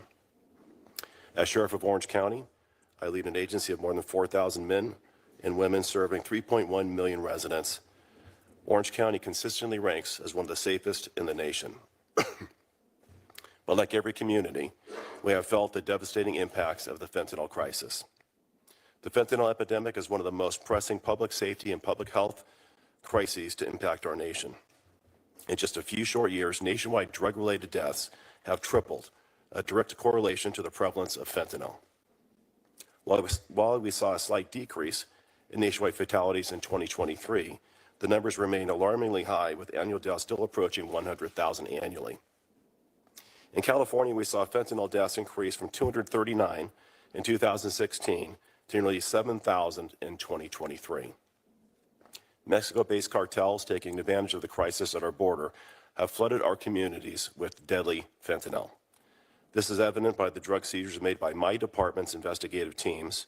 Over the past 4 years, these teams have seized a total of 1,551 pounds of fentanyl powder and over 3 million clandestine-produced fentanyl pills. What's even more alarming than the sheer volume is the dramatic increase in seizures during that same time period. Since 2021, my investigative teams seized 16,278 pills, whereas in 2024, that number skyrocketed to over 2 million, and that's just my agency alone. The fight against the fentanyl epidemic in California is incredibly challenging, given our close proximity to the border, national drug trends, and our state's permissive drug laws. Proposition 47, passed in 2014, largely decriminalized most drug and property crimes. Our attempts to seek action by the state legislature largely fell on deaf ears. When we first saw the signs of fentanyl in 2025, we proposed legislation that enhanced penalties for trafficking fentanyl, similar to trafficking cocaine and heroin. This bill failed year after year after year, while deaths continued to increase. Sadly, in some instances, our proposal was met with ridicule by those far too devoted to extreme anti-incarceration policies. We also faced complications due to California sanctuary laws, which limits our communication with our federal partners. Despite this grim picture, there is hope. In Orange County, we have seen fentanyl deaths fall from a high of 717 in 2021 to 613 in 2023, while the state continues to rise. This progress is a result of our ongoing multifaceted strategy that focuses on both supply and demand for illicit drugs. The strategy includes investing dollars in narcotics teams and resources, working with the U.S. Attorney to prosecute individuals who sell drugs that result in the death of another, creating a new innovative drug education program taught in our schools. Since 2016, deputies who carry naloxone have resulted in over 600 lives saved within our community. In our jails, we have created SUD step-down units and have a medication-assisted treatment program serving more than 1,300 people every day. Congress can help this progress by moving forward many of the initiatives authored and supported by members of this committee. First and foremost, we must permanently schedule fentanyl analogs as a Schedule I drug. The House is taking up the Halt Fentanyl Act this week. I want to thank Chairman Grassley and members of the committee for leading this effort in the Senate. HIDA funding increases would be a significant help. Funding for HIDA has remained static over the last 10 years. MCSA is grateful that members of this committee are prioritizing the reauthorization of HIDA. We look forward to working with you to advance legislation like the HIDA Enhancement Act, which would have reauthorized the HIDA program at $333 million annually. We need to protect law enforcement tools. MCSA strongly opposes legislation that would restrict or eliminate law enforcement's access to data necessary to investigate fentanyl trafficking organizations. We also advocate for providing law enforcement with lawful access to encrypted devices, which is crucial for identifying those responsible for distributing lethal fentanyl. Lastly, MCSA supports bipartisan legislation crucial for addressing SUD within the criminal justice system by focusing on continuous care, successful reintegration, and most importantly, sustained sobriety post-release from our jails. I'm honored to be here today, and I'm looking forward to answering your questions. Thank you, Sheriff. I'll start by a round of questions, and then we'll turn to Senator Durbin. Mr. Puerta, Ms. Noring, I think it's only appropriate that we should express our condolences for your loss. You know, when things like this happen, I usually try to figure out, well, is there any way we can take something terrible and tragic and hopefully learn some lessons and make things better and save lives in the future? And so thank you for being courageous and telling your story. I know it's not easy, but it's very important for people across this country to understand how this can happen to them and their family. And having visited with a number of families in Texas, its various school districts, I've come to believe that this requires a layered approach, maybe starting at the kitchen table with awareness of our children to the threat, because none of them take these counterfeit drugs knowingly, at least knowing that it will take their lives, that it contains a contaminated fentanyl. But I do believe it's going to require all of us, from parents, families, to school districts and local law enforcement, state and federal law enforcement, and border security. Mr. Sheriff Barnes, it's my understanding that most of the chemicals that go into fentanyl basically have been traced back to China. Is that your understanding as well? Yes, Senator, there is an issue with precursor chemicals transiting from China through our U.S. ports and directly to China, yes. And as I understand some of the announcements relating to the tariffs that President Trump has announced, his administration has said this isn't so much a trade policy as it is an anti-fentanyl policy to finally get the Chinese government's attention to do something about the precursors that emanate from that country. But then, as you point out, they make their way to Mexico, where the cartels are putting them into pill presses and making them look like relatively innocuous drugs, only to turn out to be contaminated with fentanyl and take the lives of people unbeknownst to them. Do you believe that with improved border security, we can begin to stop some of the flow of the illicit drugs coming across the border, including fentanyl? Yes, Senator, what you described is a very complex system, almost a supply chain that starts in China, using transit, going to Mexico, the pill presses. It's not doing any one thing, it's doing 12 things simultaneously. So I do believe that addressing this issue is much more complicated than just any one thing. The HALT Act is a great start, but when you look at the pill presses, pressing pills, that's one issue. The border obviously is going to be the most significant issue as we shut down the border and the pathway for illicit fentanyl to make its way back into the United States. But it's that and many other things that have to take place.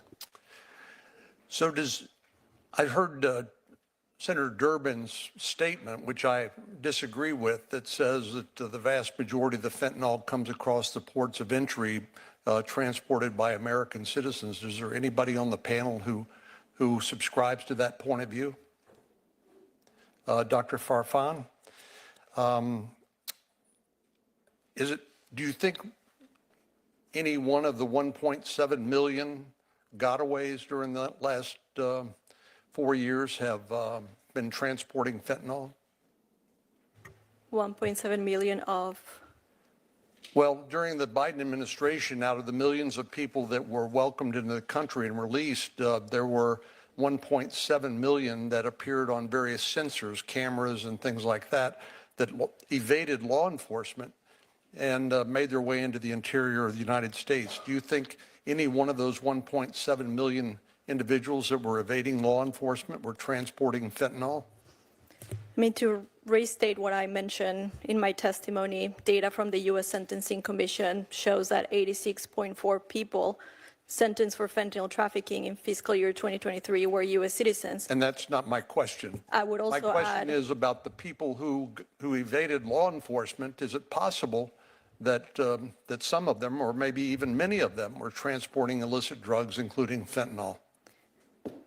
as someone who studies organized crime, that would be a really bad business decision. Drug traffickers deal with a lot of... It sounds to me like a very profitable decision on the part of the cartels to evade law enforcement and to be able to deliver your drugs, your load into the United States, only to make a lot of money from it. Why is that a bad business decision? Because from a business point of view, you would prefer to have smugglers who have a legal right to entry into the United States than an immigrant who is uncertain whether or not he or she is going to cross into the United States.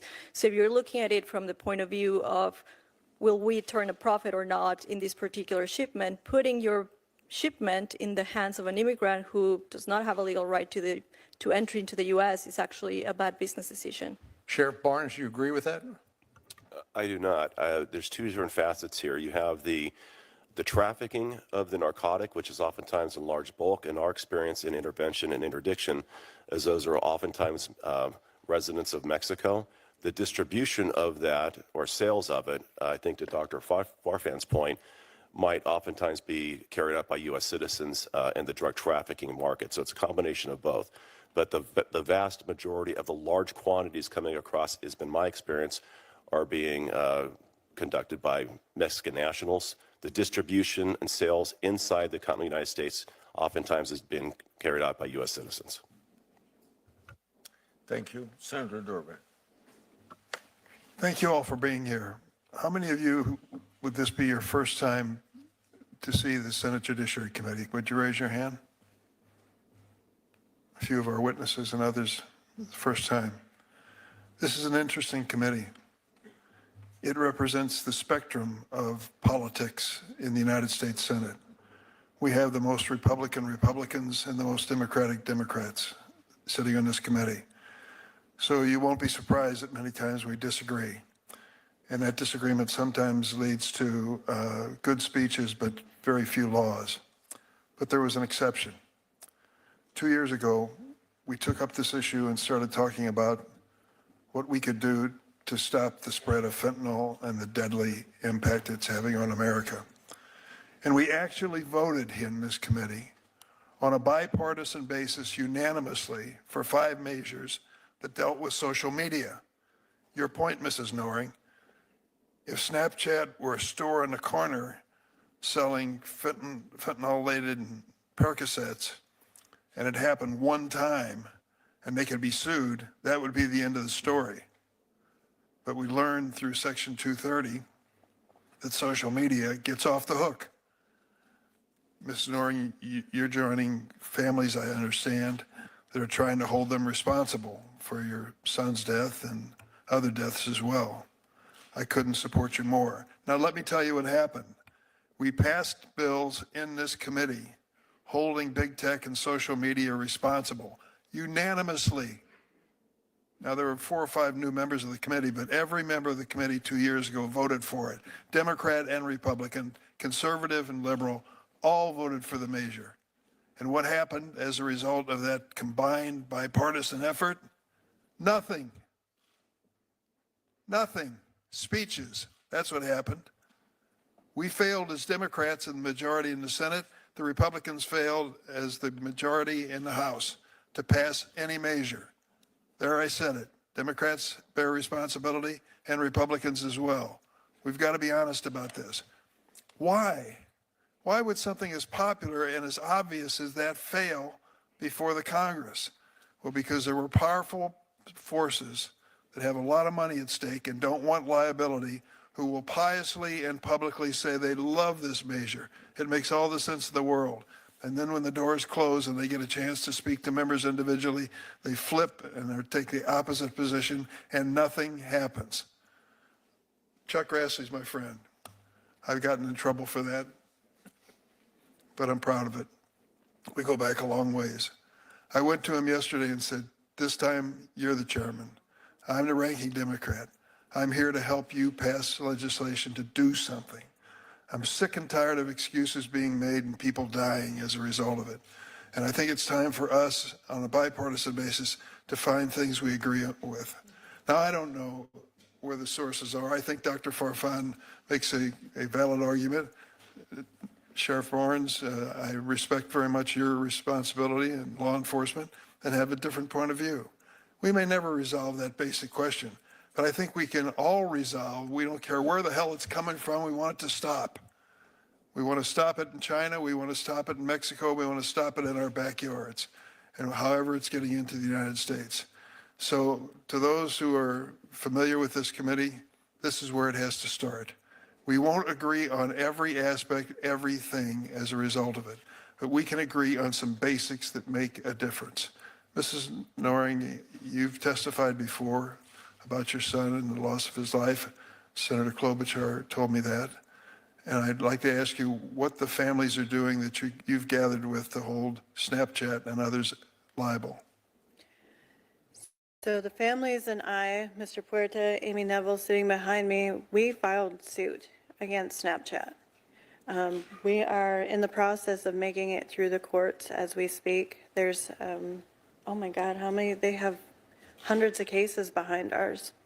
For a while, it was looking pretty grim. I mean, Snapchat has been immune for so long, and it's now making its way through. We just got word that we're going into discovery. Mr. Puerta? Yes, sir. It passed out of Judge Lawrence Riff on January 4th of 2023, I believe, accepted the lawsuit, and I'm sorry, 2024, not on the basis of free speech, but on the basis of product design. That went on to the appellate court in California, and the appellate court ruled in our favor for the lawsuit to go forward. So right now, we are in discovery. No other lawsuit against any major social media company has gotten as far as ours, sir. I wish you well. I'll close by saying we're dealing with fentanyl and the deadly aspects of that drug, and we're also dealing with sexual exploitation, particularly of children. And a number of members here have shown real leadership. Senator Blackburn on the Republican side, and Senator Blumenthal on the Democratic side especially. We all have bills. We can do this. Hold this responsible. Don't just come and leave and think nothing's going to happen. It's our job to make sure it does happen and do the right thing for you and your families. Thank you very much. Yeah. And I thank Senator Durbin for bringing up our conversation that we had yesterday on the floor of the United States Senate, and I suggested to him then, but I want our staffs to know that our staff should sit down and see what can be worked out. Let's do it. You bet. Now I'll ask questions, then I'll call on Klobuchar. Leading up to this hearing, my office received 58 letters from grieving families who lost loved ones to fentanyl. I want to offer those letters into the record and thank the families for writing them. So without objection, that will be done. One mother wrote, quote, "Families like mine have been sharing our stories of loss to this poison since before 2018, hoping to ignite action among our leaders. Tragically, despite hundreds of thousands of stories like mine or over countless years, we have yet to see a massive, unified effort necessary to stop this poisoning of our generations," end of quote. Many of these letters urge Congress to pass the legislation that goes by the acronym HALT Fentanyl, which would make the class scheduling of fentanyls related substances very permanent. Mr. Purda, Dr. Westlake, Sheriff Barnes, in that order. Could you each briefly explain why permanent class scheduling is important to tackling this crisis? I believe that it'll increase penalties for trafficking and distribution. It also will streamline prosecution by removing the burden of proving whether a particular fentanyl analog is harmful. It would be illegal by default, and it would give authorities greater flexibility as well to target emerging fentanyl analogs before they flood the market. Dr. Wesley. So I think it goes back to the whole point of me coming up with this idea was to stop the creation of these. So what this does is it stops them from existing to begin with. We looked at all the possible bioactive modifications to the fentanyl molecule and surgically scheduled those modifications. And so what it's done, and it's proven to be done so, is it stopped them from existing in the first place. So no one's going to jail for them. No one's dying from them because they don't exist. It's the perfect form of prevention. There's a lot of disease. With a disease, the best place to hit a disease is at the beginning. If you can stop a diabetic from becoming diabetic, they're not going to have the problems of having their leg amputated or being on dialysis later. That's what this does, is this stops the very existence. It's one spigot. Illicit fentanyl is a huge fire hydrant. This is one spigot, but Congress can turn it off, and that's what they should do. Thank you. Sheriff Barnes? Mr. Chairman Grassley, I'll summarize the two previous speakers this way. First, with the Controlled Substances Act, not including it as an analog, we saw this happen with methamphetamines back in the 90s, where there were analog knockoffs, and it made it very difficult for prosecution. Most of our state's laws are tied to the Controlled Substances Act, so preclusion of it would eliminate the probability of prosecuting somebody for it. And I'll agree with the doctor when he said if we include these now, it will disincentivize the knockoffs of the analogs because they'll be by default included, which will solve the previous problem of prosecutions at the state level. Sheriff Barnes, at the Center for Disease Control reported that 100,000 Americans died each year from drug overdoses. As I've said, 75,000 of those related to fentanyl. And that's been at least over the last 4 years. We've only recently seen a decline. Do you think that we've got a handle on the emergency drug threats? And if not, what do we need to do better? Chair Grassley, I don't believe we have a handle on it. I think we're finally responding to it. The CDC first reported back in 2014, just over 10 years ago, 4% of the nation's drug-related deaths were attributed to fentanyl. 5 years later, that increased tenfold to 40% and almost doubled all over again in the 5 years since. We've seen this coming. We've been non-responsive to it. So I think that we have seen an emergent trend. We have been playing defense. As I shared earlier with my response to Senator Cornyn, I believe it's not doing any one thing. It's doing a dozen things simultaneously that's going to put us in a better position. And first and foremost, as much as people don't want to recognize it, we have to deal with the demand side of this issue north of the border with our addiction crisis in this country to get people in sobriety, which will then deal with the narcotics economy on the supply chain side of it by eliminating the need for the narcotics north of the border. I think that's the most important thing that we can do as a country. My last question will have to be to Mr. Perda. Thank you for sharing your son's story. I said that before, but we can't say it too often. Some folks have said that scheduling fentanyl-related substances as a class creates a system that over-criminalizes drug crimes. What's your response to that? I'm Hispanic American. I'm Colombian American. And I believe that a lot, if not the grand majority of the children who are dying today. The New England Journal of Medicine came out with a report in January of 2024, and it came to the conclusion that in 2020, we were losing 22 non-addicted children in the United States of America per week between the ages of 14 and 18 years of age, mostly driven by illicit fentanyl pills that were deceptively sold to them. Are we to stand back and not do anything because we're going to over-criminalize this? Every time I get up in the morning, I look in the mirror, I see a brown man, but I see an American man as well. And I see that the injustice, also, this crisis is decimating minorities as well. This does not discriminate on your age, it doesn't discriminate your race, it doesn't discriminate your religion, your socioeconomic status, it doesn't discriminate. It's taking everyone by storm.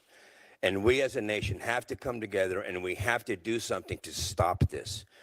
In 2020, with COVID-19, we all knew that we had to stand 6 feet away from each other, that we had to wash our hands, and we had to wear a mask over our faces. Why does the American public not know about this crisis that is a national security crisis as well, sir? We have a lot to do, but I'm telling you right now, this is taking everyone by storm, and something has to be done. Thank you, Mr. Chairman. Ms. Noring, I think everyone was touched by your story and your bravery for coming forward. I've been honored to get to know you, and I want to thank you for everything that you've done. As you said, all the hopes and dreams we as parents had for Devin were erased in the blink of an eye, and no mom should have to bury their kid. Those were your words, and I know the words of all of your friends there that stand there to support you and have had their own pain. All he did was buy a pill off Snapchat. He thought it was a Percocet. You were there for that testimony with the tech executives, and there's a bunch of us here that have had some, battle wounds going after them when we just want to put some sensible rules in place or get rid of this legal protections that they have that other companies do not have, as you so well pointed out, but no wounds compared to what you have. You heard their testimony back then in January 2024. Do you think the social media companies are doing enough to stop the sale of drugs to kids online? I do not think that they are doing enough. In fact, it's still continuing. I was introduced to 2 new families just last week from Minnesota, both with ties to fentanyl, with their children passing. So no, they're not doing enough. They could be doing more. I was just informed that Evan Spiegel is in support of the Cooper Davis and Devin Noring Act, and I must ask then, if you are in such support of it, all these companies are in support of the Kids Online Safety Act, why aren't they implementing those features and doing the job now? Why do we have to come before Congress and have you make them do that? Good point. Thank you. Mr. Puerta, do you think we should get rid of or reform Section 230 in some way just to make this very clear? Absolutely, Senator Klobuchar. In 1996, as we all know, this legislative body came up with the Section 230C of the Communications Decency Act, and what it was meant to do was to protect free speech. But what's happening right now is cannot be free speech when you have a drug dealer selling illicit fentanyl to unsuspecting children. That's not free speech. Or a grown man sending unwarranted pictures to young ladies. Sexual exploitation. This is not free speech. This is criminal behavior. And like Ms. Noring said, if it's a criminal act in the real world, then it should be as well in the social media world. So you're looking for that reform, which also I appreciate you bringing up. Senator Cruz and I have this Take It Down Act. There's a number of other bills involving pornography as well. Sheriff Barnes, do you agree that we should, thank you for your testimony and being here, funding as we look into this next year, funding for law enforcement, do you think that that is important to take on this fentanyl crisis as well as the HIDA program that helps your deputies get fentanyl off the streets? Senator, yes, thank you for that question. The HIDA funding has been stagnant, stale for the last 10 years. It hasn't grown. If you look at the time value of money, it's about 1/3 reduction over the last 10 years, and our costs have gone up. So it's about 50 cents on the dollar. It's not a fully funded program. My HIDA program is funded at about 1/6 of the costs that we put into it, and mostly it's subsidized through my investment of stabilizing that as other municipal agencies have withdrawn personnel. So yes, I think at the nation's worst time in history, we have to reinvest those monies. We have to look at the use of those monies, and I think we have to look at what I call a super HIDA. The original intent of the gateway HIDA is to invest on the greatest offense, which is our border HIDAs, and stop as much of the drugs as we can at the border before they make it into the continent of the United States. Thank you. Dr. Westlake, why does class-wide scheduling reduce the incentives for drug cartels to create new fentanyl variants? So the incentives were there before because when they initially created these under the normal Controlled Substances Act, they were legal, so you could modify it. Instead of putting an ethyl group in, you could put a methyl group in. It's a legal substance. I was on the Controlled Substance Board in Wisconsin in 2015. We had 9 different fentanyl variants, fentanyl-related substances that were killing people. We could schedule them immediately. and then they were illegal. And when you schedule them and make them illegal, there's no incentive for them to be created anymore. And there's a cookbook of changes that you can do easily, look up the research to find what different chemicals to use. So it literally just stops the incentive. It doesn't stop illicit fentanyl incentive, but it closes the spigot of fentanyl-related substances. Thank you. One last point, Ms. Noring, and we'll talk more in this committee. I am so pleased that Senator Grassley and Durbin will lead this together on some of the social media issues. They go way beyond the ones we've talked about now. You've also embarked on an education campaign along with a lot of our sheriffs in Minnesota that I think has been pretty effective, going back in the schools with one pill can kill. 10 seconds on that, and I'm out of time. We have to do it because nobody else is doing it. It falls back on us. If we sit by and say nothing, children continue to die. So we feel it's our obligation to get out there, educate our community and the children, because as Ranking Chip mentioned, the conversation really begins at home. It really has to begin at home. Okay, thank you. Thank you. Senator Lee. Thank you, Mr. Chairman. Thanks to all of you for being here and sharing your insights today. The fentanyl crisis has infiltrated our homes, our schools, our communities, our workplaces, taking lives and destroying lives at an unprecedented rate. In Utah, fentanyl-related deaths are rising, and they've become a devastating reality for far too many families. Seems everyone knows someone, and in Utah, in many cases, almost everyone is related to someone who has been impacted adversely, if not lost their life due to this crisis. From 2014 through 2023, deaths involving fentanyl surged by a staggering 116%. And in 2023 alone, over 600 times in Utah, someone returned home to find their son, their daughter, their sibling, their parent had lost their life due to a tragic opioid overdose. This marks a dramatic increase from just 23 deaths in 2014. Now, in 2023, Utah set a record for the most fentanyl pills seized in a year. Then, by the very next year, just 6 months into the year, by July of 2024, the DEA's Rocky Mountain Field Division had already confiscated well in excess of that, close to 800,000 pills, surpassing the entire year, record-breaking year of 2023, which recorded 664,200 pills in just 6 months. The sharp increase in fentanyl-related deaths has significantly outpaced the decline that we've seen in deaths from prescription opioids. So we took all these steps as the crisis emerged as significant, roughly a decade or so.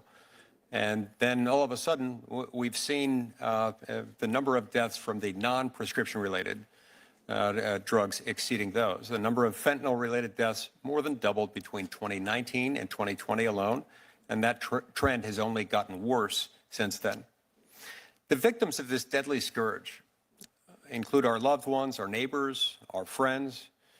Mr. Puerta and Ms. Noring, thank you for being with us today in particular and for sharing your testimonies.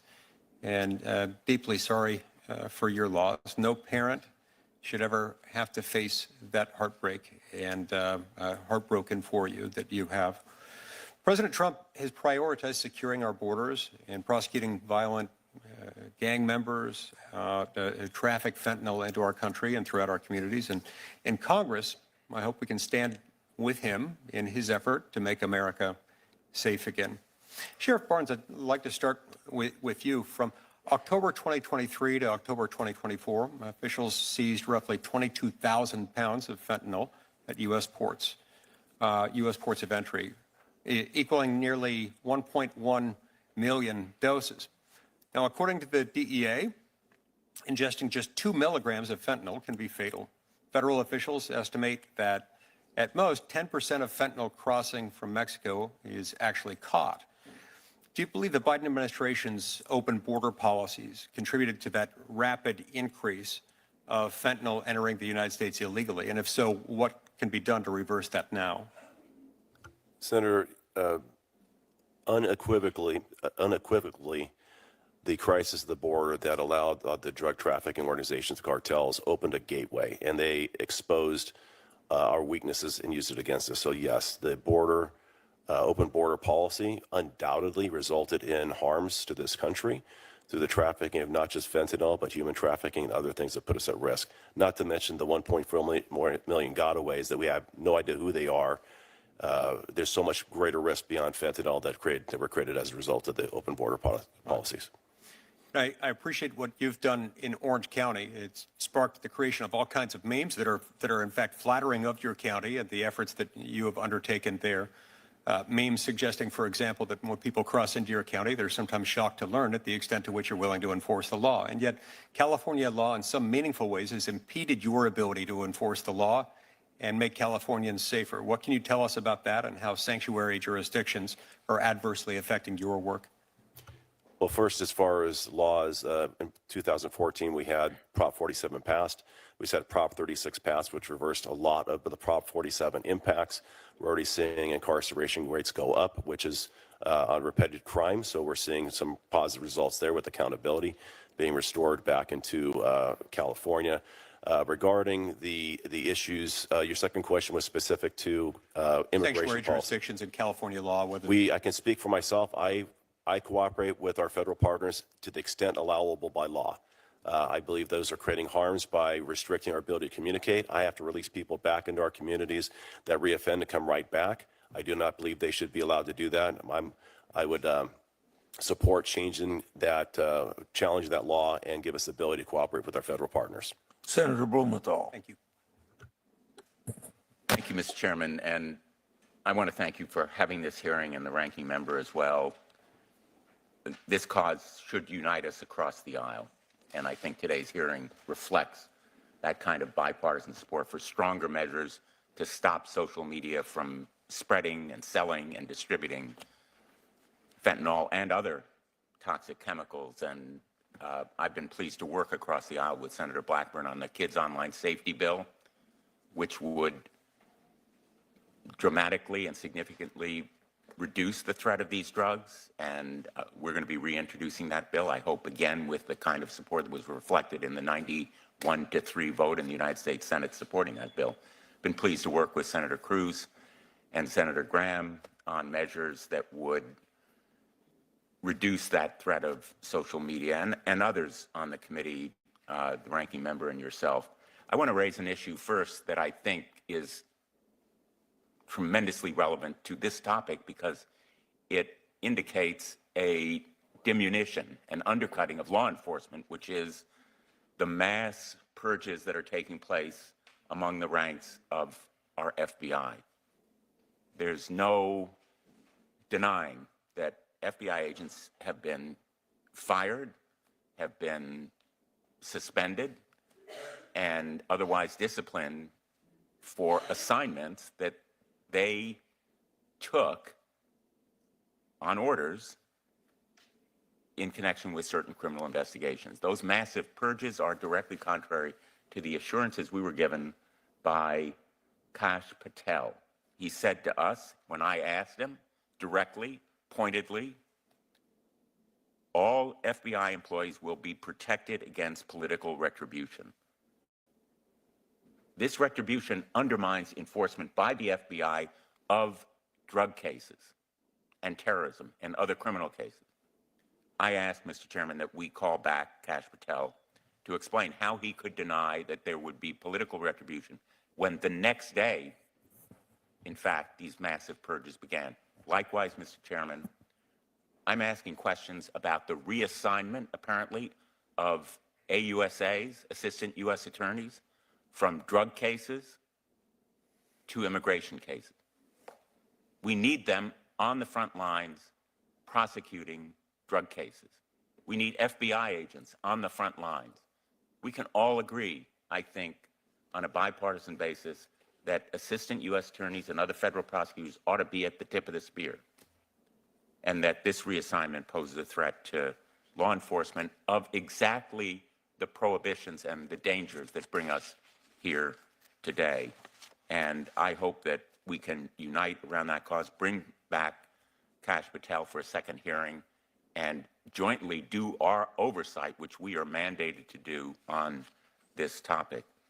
I want to thank our witnesses. Mr. Puerta, Ms. Noring, you have suffered losses that are unspeakable. And all of you who are so deeply engaged, hands-on, the story about the body bag, Mr. Westlake, I think I will always remember.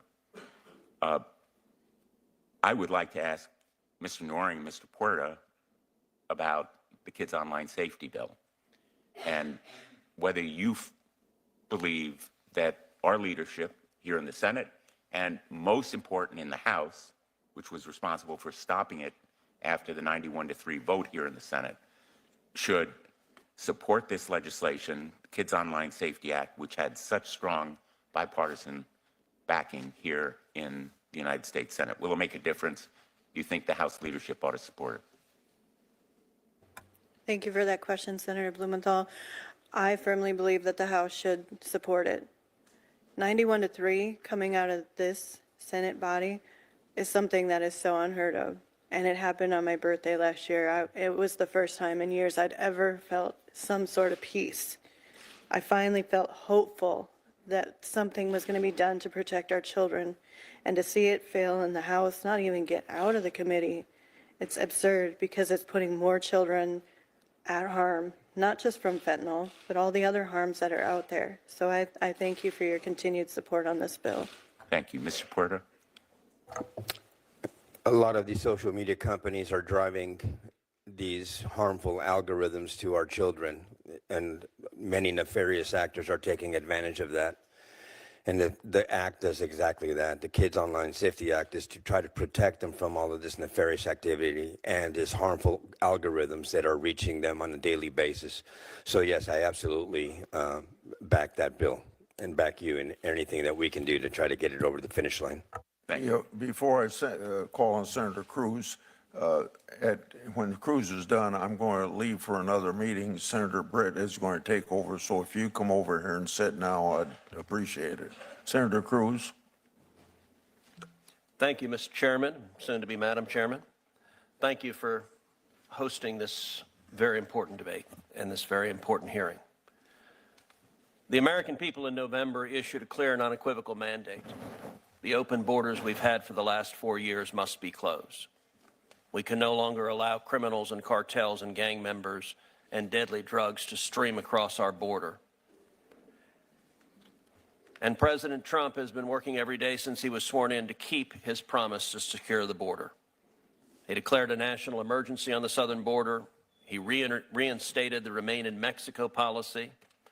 And just yesterday, President Trump negotiated that Mexico will station 10,000 troops at the southern border to help stop the flow of fentanyl into the United States. President Trump is doing his part to meet the mandate from the voters. We also in Congress must do our part to meet that mandate. That's why I hope that this committee supports the Halt Fentanyl Act, an act to permanently classify fentanyl-related substances as Schedule I under the Controlled Substances Act. Fentanyl and its analogs are extraordinarily powerful and extraordinarily destructive. Congress and the American people don't talk enough about fentanyl's dangerousness. So I'm going to talk a little bit about that. Dr. Westlake, you are an emergency room physician. How much fentanyl does it take to kill an adult human being? Well, this is 2,000, enough to kill 2,000 people. So it's 4 to 5 grains of sand is a lethal dose for an opioid-naive patient. 2 milligrams is what it takes. If you see on this photograph a penny, we all know the size of a penny, and those couple of flakes there are enough to kill an adult human being. Dr. Westlake, last year, approximately how many people died due to fentanyl overdoses? I believe it was around 70,000. This means, on average, 6,250 people died every single month due to fentanyl. And it's a number that tragically has skyrocketed during the Biden-Harris years. Sheriff Barnes, as a law enforcement professional on the front lines of the battle with fentanyl, can I ask you how many pounds of fentanyl were seized by Customs and Border Patrol at the border last year? Senator, unfortunately, I can't answer that. I can answer for my organization, but I know it was a lot and growing. It's 2,250 pounds of fentanyl. An astronomical figure. And let's actually, I want to put this into context. This packet of Sweet and Low. This packet, if it were full of fentanyl, could kill 500 people. Now take a look at this container. It's a container we're all familiar with. If this were full of fentanyl, it could kill 368,500 people. That's more than the entire population of Corpus Christi, Texas, or Lubbock, Texas. Now let's look at another packet. Something, again, all of us likely have in our kitchen. This single bag of sugar, if it were filled with fentanyl, could kill 905,000 people. Almost 1 million people. This single bag could take out the entire population of Austin, Texas, the capital of my home state. Now imagine 562 of these bags. That's how much fentanyl came into the United States of America in a single month. And how many lethal doses of fentanyl is in 562 bags? What came in a single month last year? 510 million lethal doses. In 1 month, more fentanyl came into America than it would be needed to kill every single man, woman, and child in the United States. This is a crisis we have to solve.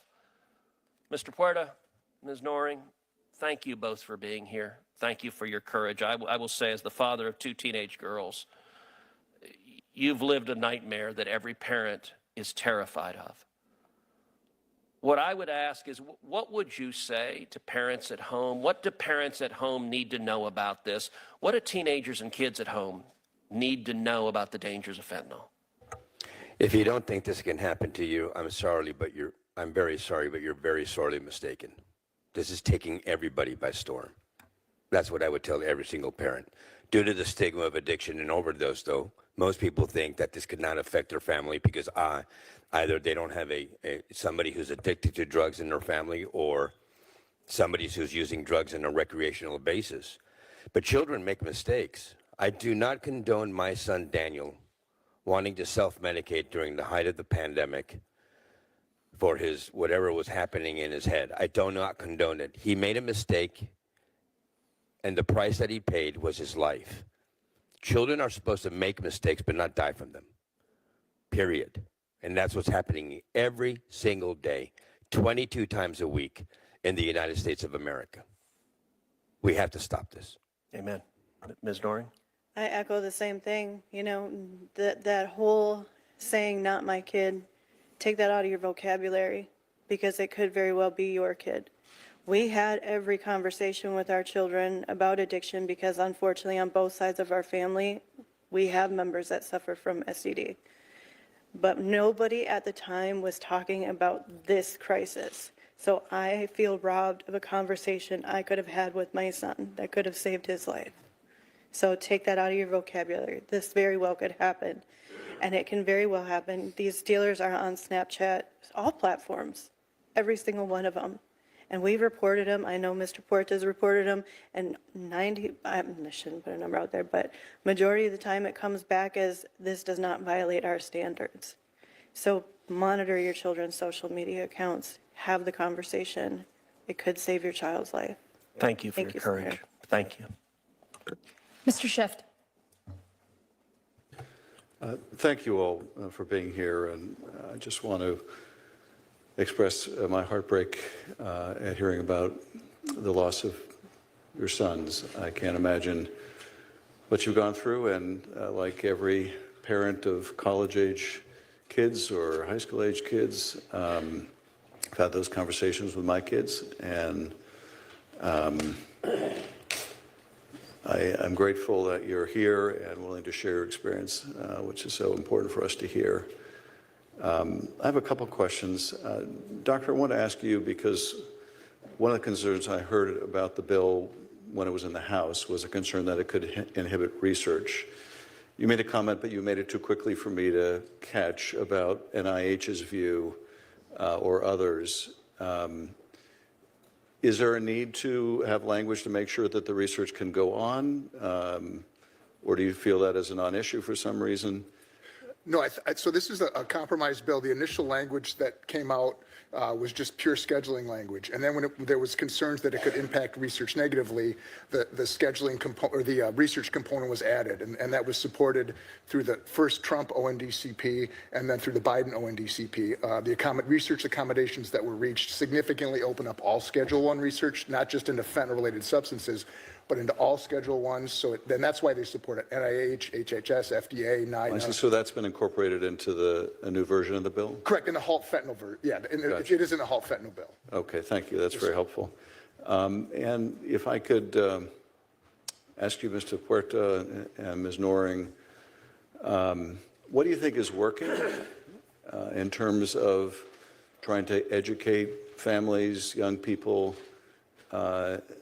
and what more do we need to do? And I fully agree with the need to make sure that the companies that are using their platforms or allowing their platforms to be used need to be held liable and accountable.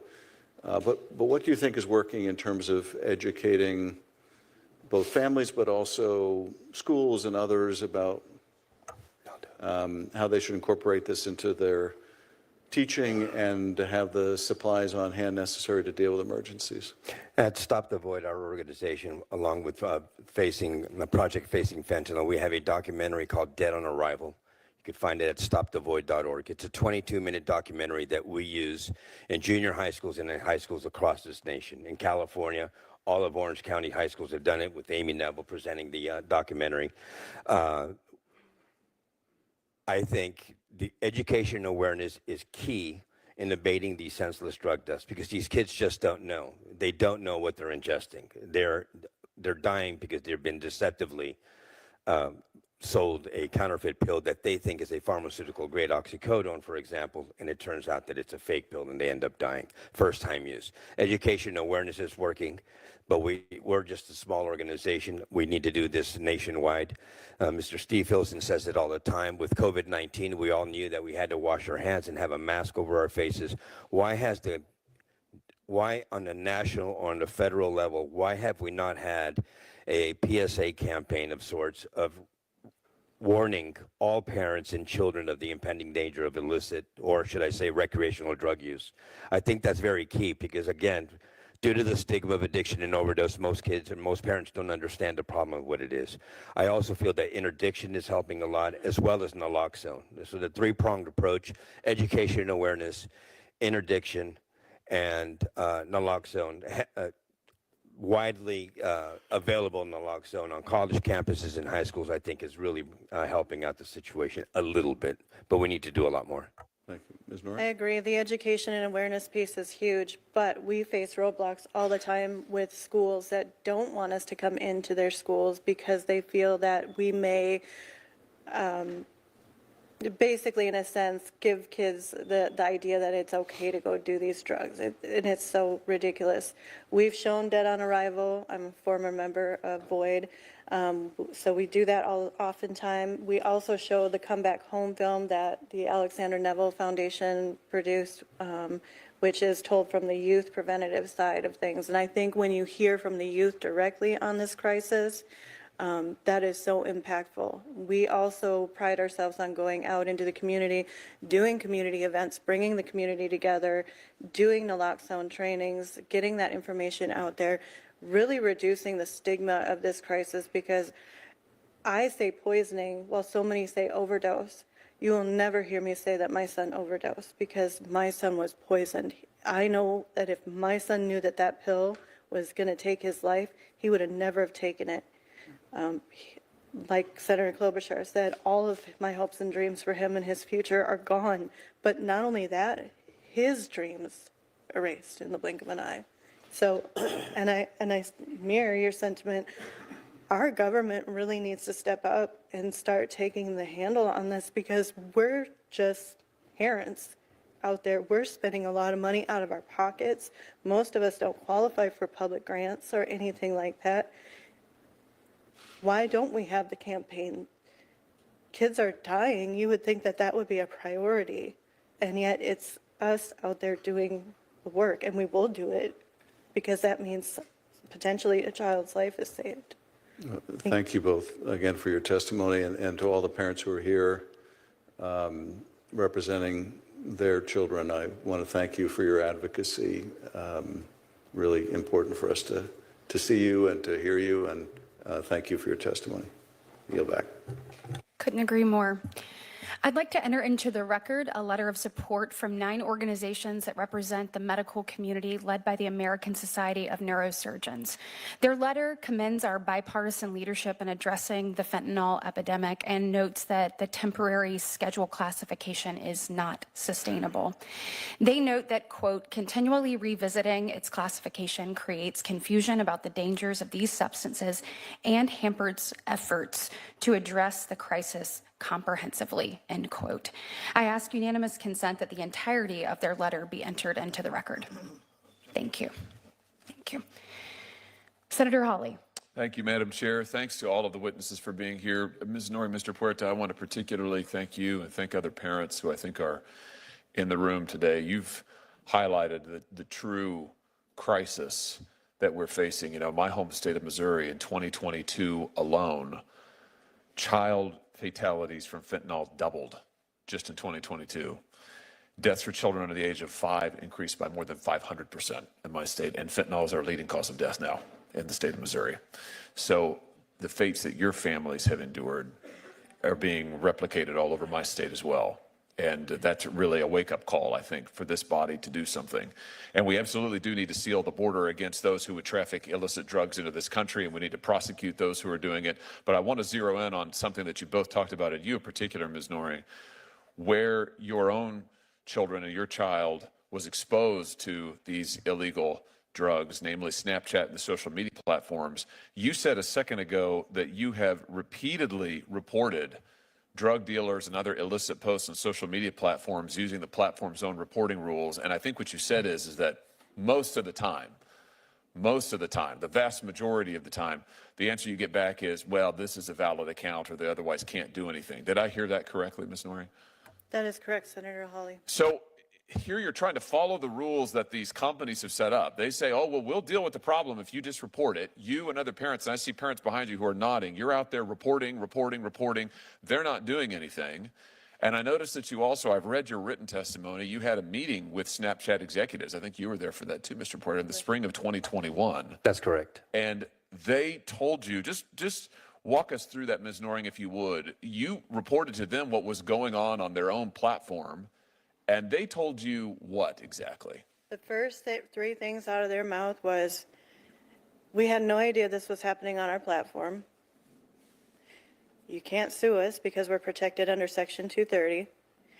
And as parents, you should have been monitoring your children better. My son was 19 when he died.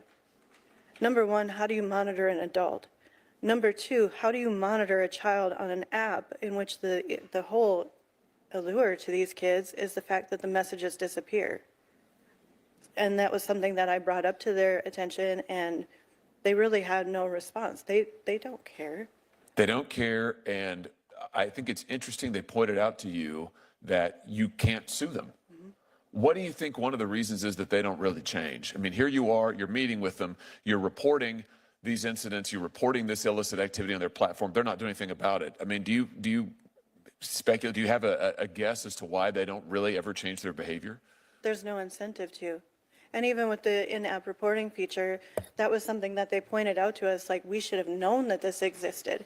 We had no idea that existed, but I can tell you in the weeks and the months and the years after my son passed, multiple teens in our town reported the dealers that allegedly harmed my son.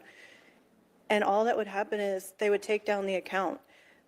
These dealers would go and get a new burner phone, set up a new account. Snapchat told us they had IP blockers and Wi-Fi blockers to recognize the devices. These dealers are buying burner phones. They're going to, I don't know, your coffee shop, your school, you're going to the library and setting up a new account. Our dealers in my community laughed at Snapchat. They're like, haha, they tried to bamboozle us. We're back, baby. Seriously.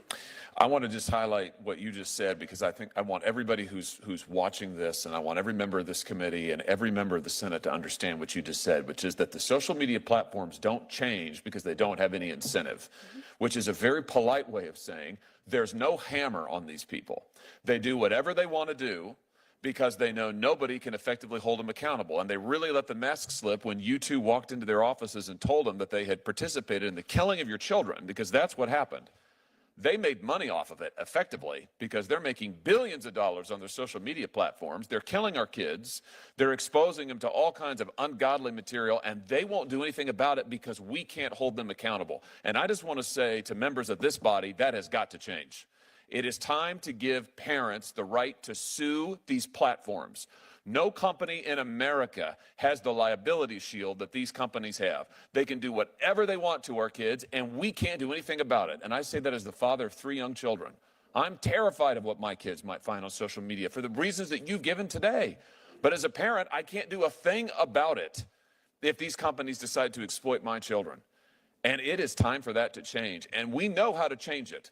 The way to change it is give the parents in this country the right to get into court. Open the courthouse doors and allow them to sue these companies. It's time. And until this body takes that action, I just have to say almost nothing else we do is really serious. You can try to fine them, they don't care. You can change the rules on reporting, they'll evade it. You can slap them on the wrist, they won't do anything. Until plaintiffs can get into court, nothing will change. And so I will introduce legislation, this Congress, to allow parents, to allow you to go to court and sue these companies. And I call on every member of this committee and every member of this body to support this effort to get justice for your children. Thank you for being here today. Thank you, Madam Chair. Senator Padilla. Thank you, Madam Chair. Colleagues, I so much appreciate the opportunity to focus on this crisis today with one caveat. I think it's a little disappointing to continue to stick to an inaccurate narrative that the fentanyl crisis in America is primarily an immigration problem. The fentanyl crisis in America is a health crisis. It is a public safety crisis. And as we've heard from testimonials today, it's a life and death crisis. But the fact of the matter is that the vast majority of fentanyl that is smuggled into the United States is brought in through legal ports of entry, mind you, not between ports of entry, but through legal ports of entry by primarily United States citizens. Don't just take my word for it. Look at CBP data. Now, I know it's been called into question earlier, the accuracy of it, even if it was off by, half. We're looking at half and half. Now, don't mistake my words here in condoning that anybody attempting to come into the United States unlawfully that happens to be carrying fentanyl should be off the hook. I disagree. We should clamp down on them. But if data is important for driving policy decisions and informing strategic actions, let's look at the facts. 80% plus of the fentanyl intercepted at the border is being brought in through ports of entry by United States citizens. So again, folks coming through unlawfully, I'm not saying ignore them, but let's not ignore where the concentration of the problem is. I want to ask the witnesses today what recommendations or strategies that we should be implementing through the Department of Justice, through the Department of Homeland Security. I think we're going to have opportunities for other DOJ officials in the coming days and weeks to do that, and we should. But I will suggest, colleagues, that the recent changes by the administration at the Department of Justice that has resulted in the shifting of critical resources, including from the FBI, including from the DEA, including the ATF, towards immigration enforcement, which, be clear, be honest with ourselves and the public, is not exclusive to violent criminals. It's everybody. Minor offenses, people who haven't committed any offense other than, in the eyes of folks, well, if they came illegally, then they're criminals. Horrible, horrible way to think about this. It's doing a disservice to our efforts to crack down on fentanyl crisis and other illicit drugs that are hurting and killing so many of our kids. My first question, Dr. Farfan Mendez, can you explain how diverting law enforcement resources towards immigration enforcement could actually undermine fentanyl investigations and make it harder to disrupt trafficking networks? So the U.S. has a mechanism called the Organized Crime Drug Enforcement Task Force. And this task force is made up of several agencies: Department of Justice, Homeland Security, Department of Labor, the U.S. Postal Service, and a number of others. State Department is also included there. Putting together criminal investigations that take down trafficking networks is a long process. It takes time, it takes interagency coordination. In the best of cases, it also takes international cooperation, including with Mexico. And so when you distract those resources and allocate them in another task, in this case, for instance, immigration enforcement, effectively what you're doing is undermining long-term efforts to try to precisely bring criminal groups to justice. And so there is, in the world that we have of limited resources, when you take away from one area, you will definitely impact another. And so there is definitely a concern of weakening these organized crime enforcement task force. And it's okay if you don't know the answer to the following question, but in case you do, I understand that there's only one legal gun store in Mexico? Correct. Mexico only has one legal gun store. Okay, so for all of my colleagues who for years and years have talked about clamping down on the cartels, the criminal organizations that are arming themselves with weapons trafficked from the United States, folks, according to ATF data. Again, I'm not sorry for relying on our own data. Up to 500,000 U.S. sourced firearms are trafficked into Mexico every year, with 70% of crime guns recovered in Mexico tracing back to the United States. Dr. Farfan Mendez, Mexican President Sheinbaum has stated that President Trump agreed to work on reducing the flow of guns into Mexico as part of yesterday's deal to delay the tariffs for a month. What concrete steps should the U.S. take to uphold that commitment? And yes, ma'am, if you can keep your answers short, we're out of time. Thank you so much. Absolutely. I hear this committee when you say that you want to save lives of American children and Americans in general. And what I say to you is the fentanyl market is not an isolated illicit market. It's very much linked to the firearms trafficking market. And so in that conversation that President Sheinbaum and President Trump had, I think for the U.S. to seriously address fentanyl, the conversation also has to be about how you prevent criminal groups to have the firepower that make addressing supply on the Mexican side incredibly difficult. As I say, these are shared tragedies both for Mexico and the U.S. And so if the crime is transnational, shouldn't the solution also be transnational? Very well said. Thank you, Madam Chair. Thank you. I do want to address, before we move to our next senator, the argument that U.S. citizens bring the most fentanyl into the United States, not illegal immigrants. It has been pointed to today some incomplete seizure and arrest statistics that support that argument. So with the wide open border policies of the Biden-Harris administration over the last 4 years, we do not know the full scale of drugs smuggled into this nation. The prosecution statistics only account for individuals that were actually caught, prosecuted, and sentenced, not criminals who managed to actually evade detection. The Washington Post says that federal officials estimate that we're only catching about 5 to 10% of fentanyl that is coming in from Mexico. So do that math. If that's true, then we are only catching, or we're not catching 90 to 95% of the fentanyl that is actually coming across our southern border. We have to be honest about that. That should alarm every single one of us and it also shows why border security is an important component to stopping the flow of fentanyl. Senator Kennedy.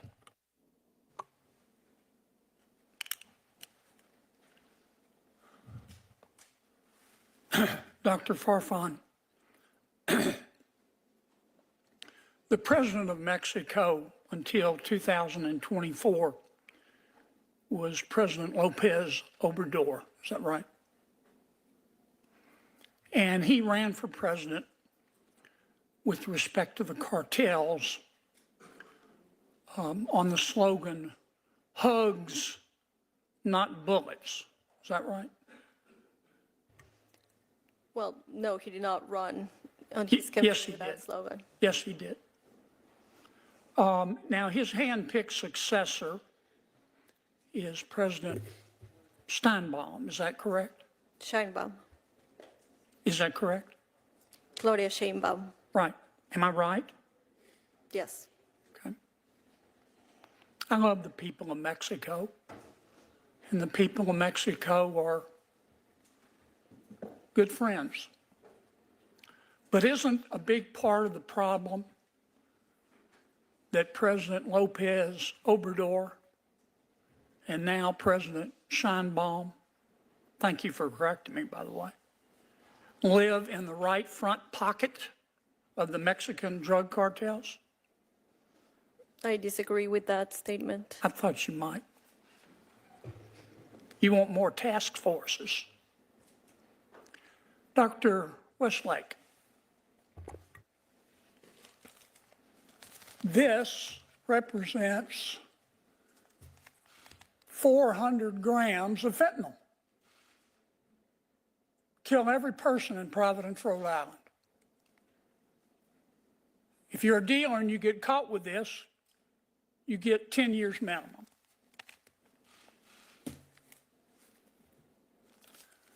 This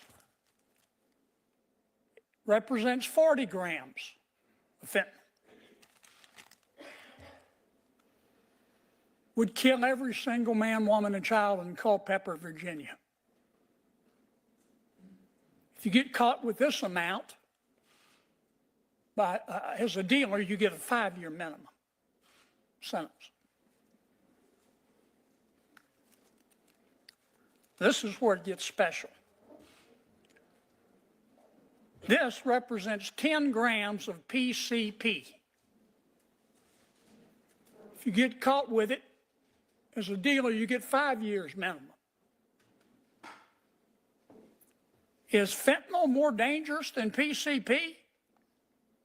Yeah, absolutely, Senator. The fentanyl is classified, can be classified as a lethal weapon. I did a chart on it. And This is 5 grams of meth. That's what this represents. If you're a dealer and you get caught with it, your minimum sentence is 5 years.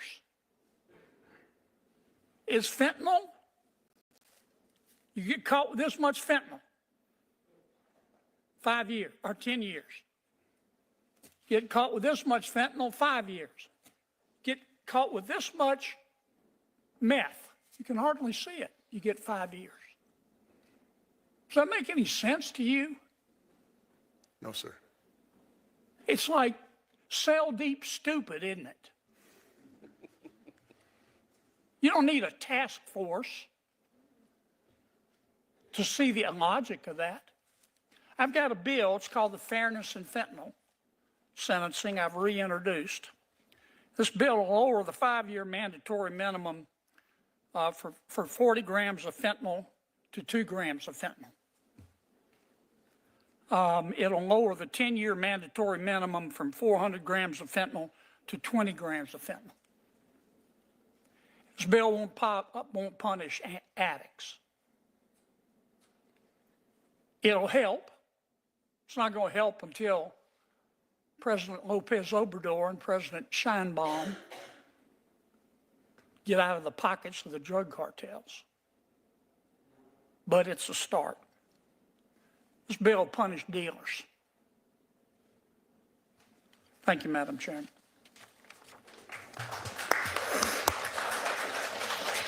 Senator Whitehouse. Thank you, Madam Chair. welcome to all the witnesses. We have real problems in this country with opioid addiction. I was the lead Democrat author of the Comprehensive Addiction Recovery Act, which both changed the nature of the response to this with a lot more emphasis on recovery and prevention, and also opened up significant funding that has flowed through to states to help the groups that are helping people through their addiction and through their recovery.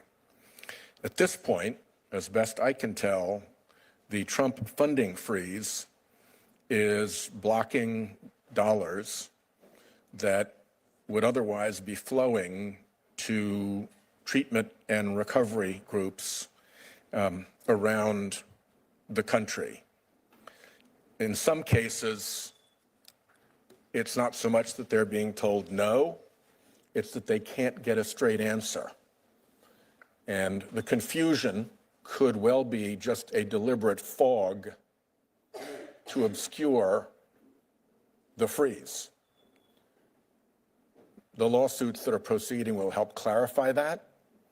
But in the meantime, I think it's notable when we're dealing here with this issue to understand that the Trump administration has unilaterally frozen funds that flow through to this problem. Our community health centers in Rhode Island are seeing funds similarly either blocked or fogged so that they can't get an answer that the funds are cleared. And it's through community health centers that a lot of people get their treatment as they deal with addiction and recovery issues. So I hope that we can get this freeze issue resolved now that two courts have found that it is illegal. In the same way that the Trump administration doesn't seem to respect the power of the purse and Congress, it is not clear that they respect the power of the courts to decide what the law is.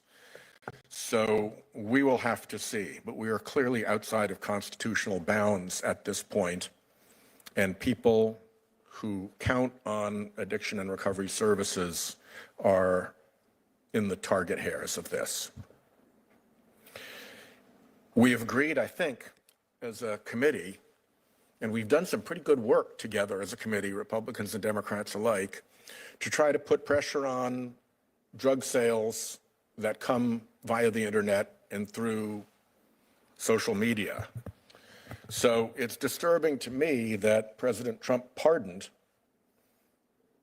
an individual who ran a drug-selling dark web site. He also had some murder for hire accusations, just to add a little bit of color to what a decent person he was. I think the place where we can make the most progress, as Ranking Member Durbin mentioned earlier, is with Section 230. I applaud the litigation that is going forward. I applaud the lawyers who've been able to negotiate the various hurdles that Congress has erected to the American system of justice having its role in dealing with these deaths and with these tragedies. I think there's bipartisan support for repealing Section 230. I am on for that, and I think the sooner we do that, the better we are. It is simply wrong for these enormously powerful social media entities to have rights to do harm to Americans without accountability that no other entity shares. So they've blown any excuse to maintain that privileged position with their behavior, in my view. So let's go for 230. And with respect to enforcement, reassigning FBI, DOJ, and DEA agents off this task, I don't think is a good idea. We'll find out more about how many were reassigned. Cutting FinCEN dollars, I think, is a big mistake. And I'll close with a question to Dr. Farfan. It's been my experience as a prosecutor for many years, that we put a lot of attention into interdicting distribution networks for drugs. By comparison, we put a very small effort into interdicting the financial return of that money, the hiding of that money in international accounts and international dark money banking and covert other systems. What more should we be doing to get after the financing of these cartels? And is the gun traffic back to them part of the payment to them for the drugs that we try to interdict coming in? And we are out of time, so if you can keep your response brief. Thank you. Well, customarily, as long as the question is asked before the clock runs out, the witness gets to answer it.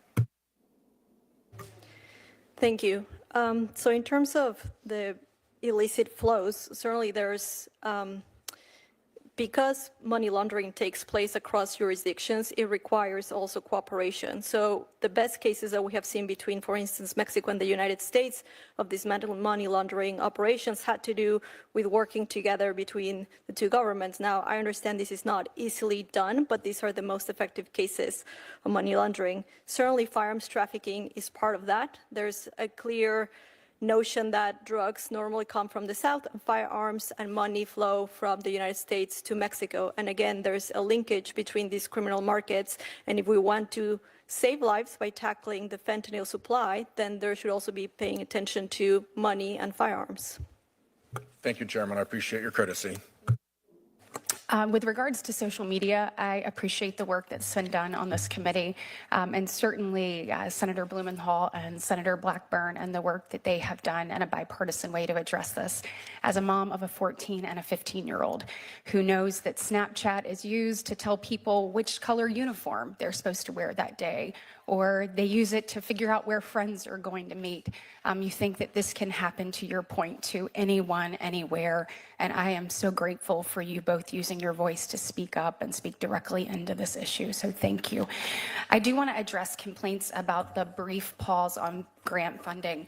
It's important to know that this was temporary. It was a temporary pause, and to the extent permitted by law, law enforcement grants aren't handed out during this time of year. Our constituent needs will continue to be taken care of while President Trump delivers on the job voters elected him to do. Voters ask him to grow our economy, protect our communities, and ensure that taxpayer dollars are used wisely. Examining spending is part of that. President Trump has always backed the blue, just like Chairman Grassley and just like myself. Additionally, one more thing before we move on, I'd like to enter into the record a letter of support from 11 law enforcement organizations for Halt Fentanyl, including the National Narcotic Officers Association, which is in town for its annual conference. I am pleased that we have several of their members here today as guests of Chairman Grassley. These organizations represent constituents from each of our states and a significant portion of our nation's federal, state, and local law enforcement communities. As their letter says, for the sake of public safety, we must pass Halt Fentanyl Act. Senator Blackburn. Thank you so much, Madam Chairman. Mr. Puerto, I am so sorry for your loss. I noted that you said your son had an ADHD diagnosis, and I was looking at figures last week from our TennCare, which is our Medicaid program in Tennessee, and there are over 400,000 children in our state of 7 million people that have an ADHD diagnosis. I know that we have so many times seen kids that to deal with the pain would try to get something, and my heart breaks for you. And I hope we take a deeper dive, and that if confirmed, that Robert F. Kennedy will take a deeper dive into how we medicate children and work on these issues. And thank you for the good work that you were doing. Ms. Noring, thank you for your support of COSA. I appreciate that, and we share your heartbreak. I stepped out of committee to go speak to a group of children that are here for Wired Human. and are working on this issue. And the work that you and other parents have done has encouraged these children to stand up and be a resource to their peers and to help them through this issue. So I thank you for that good work that you are doing. Sheriff Barnes, I want to talk with you about HIDA. I know that in 22, we had 134 criminal organizations that were dismantled by HIDA. We had over 8,700 kilograms of drugs that were removed nationally. And in Tennessee, our TBI director, Director Roush, every time he sees me, he says, we have to reauthorize HIDA because it is effective. And the Appalachia HIDA task force operating in Tennessee was responsible for moving $51 million street value of drugs off the market. So talk for a minute about why it is crucial that HIDA be reauthorized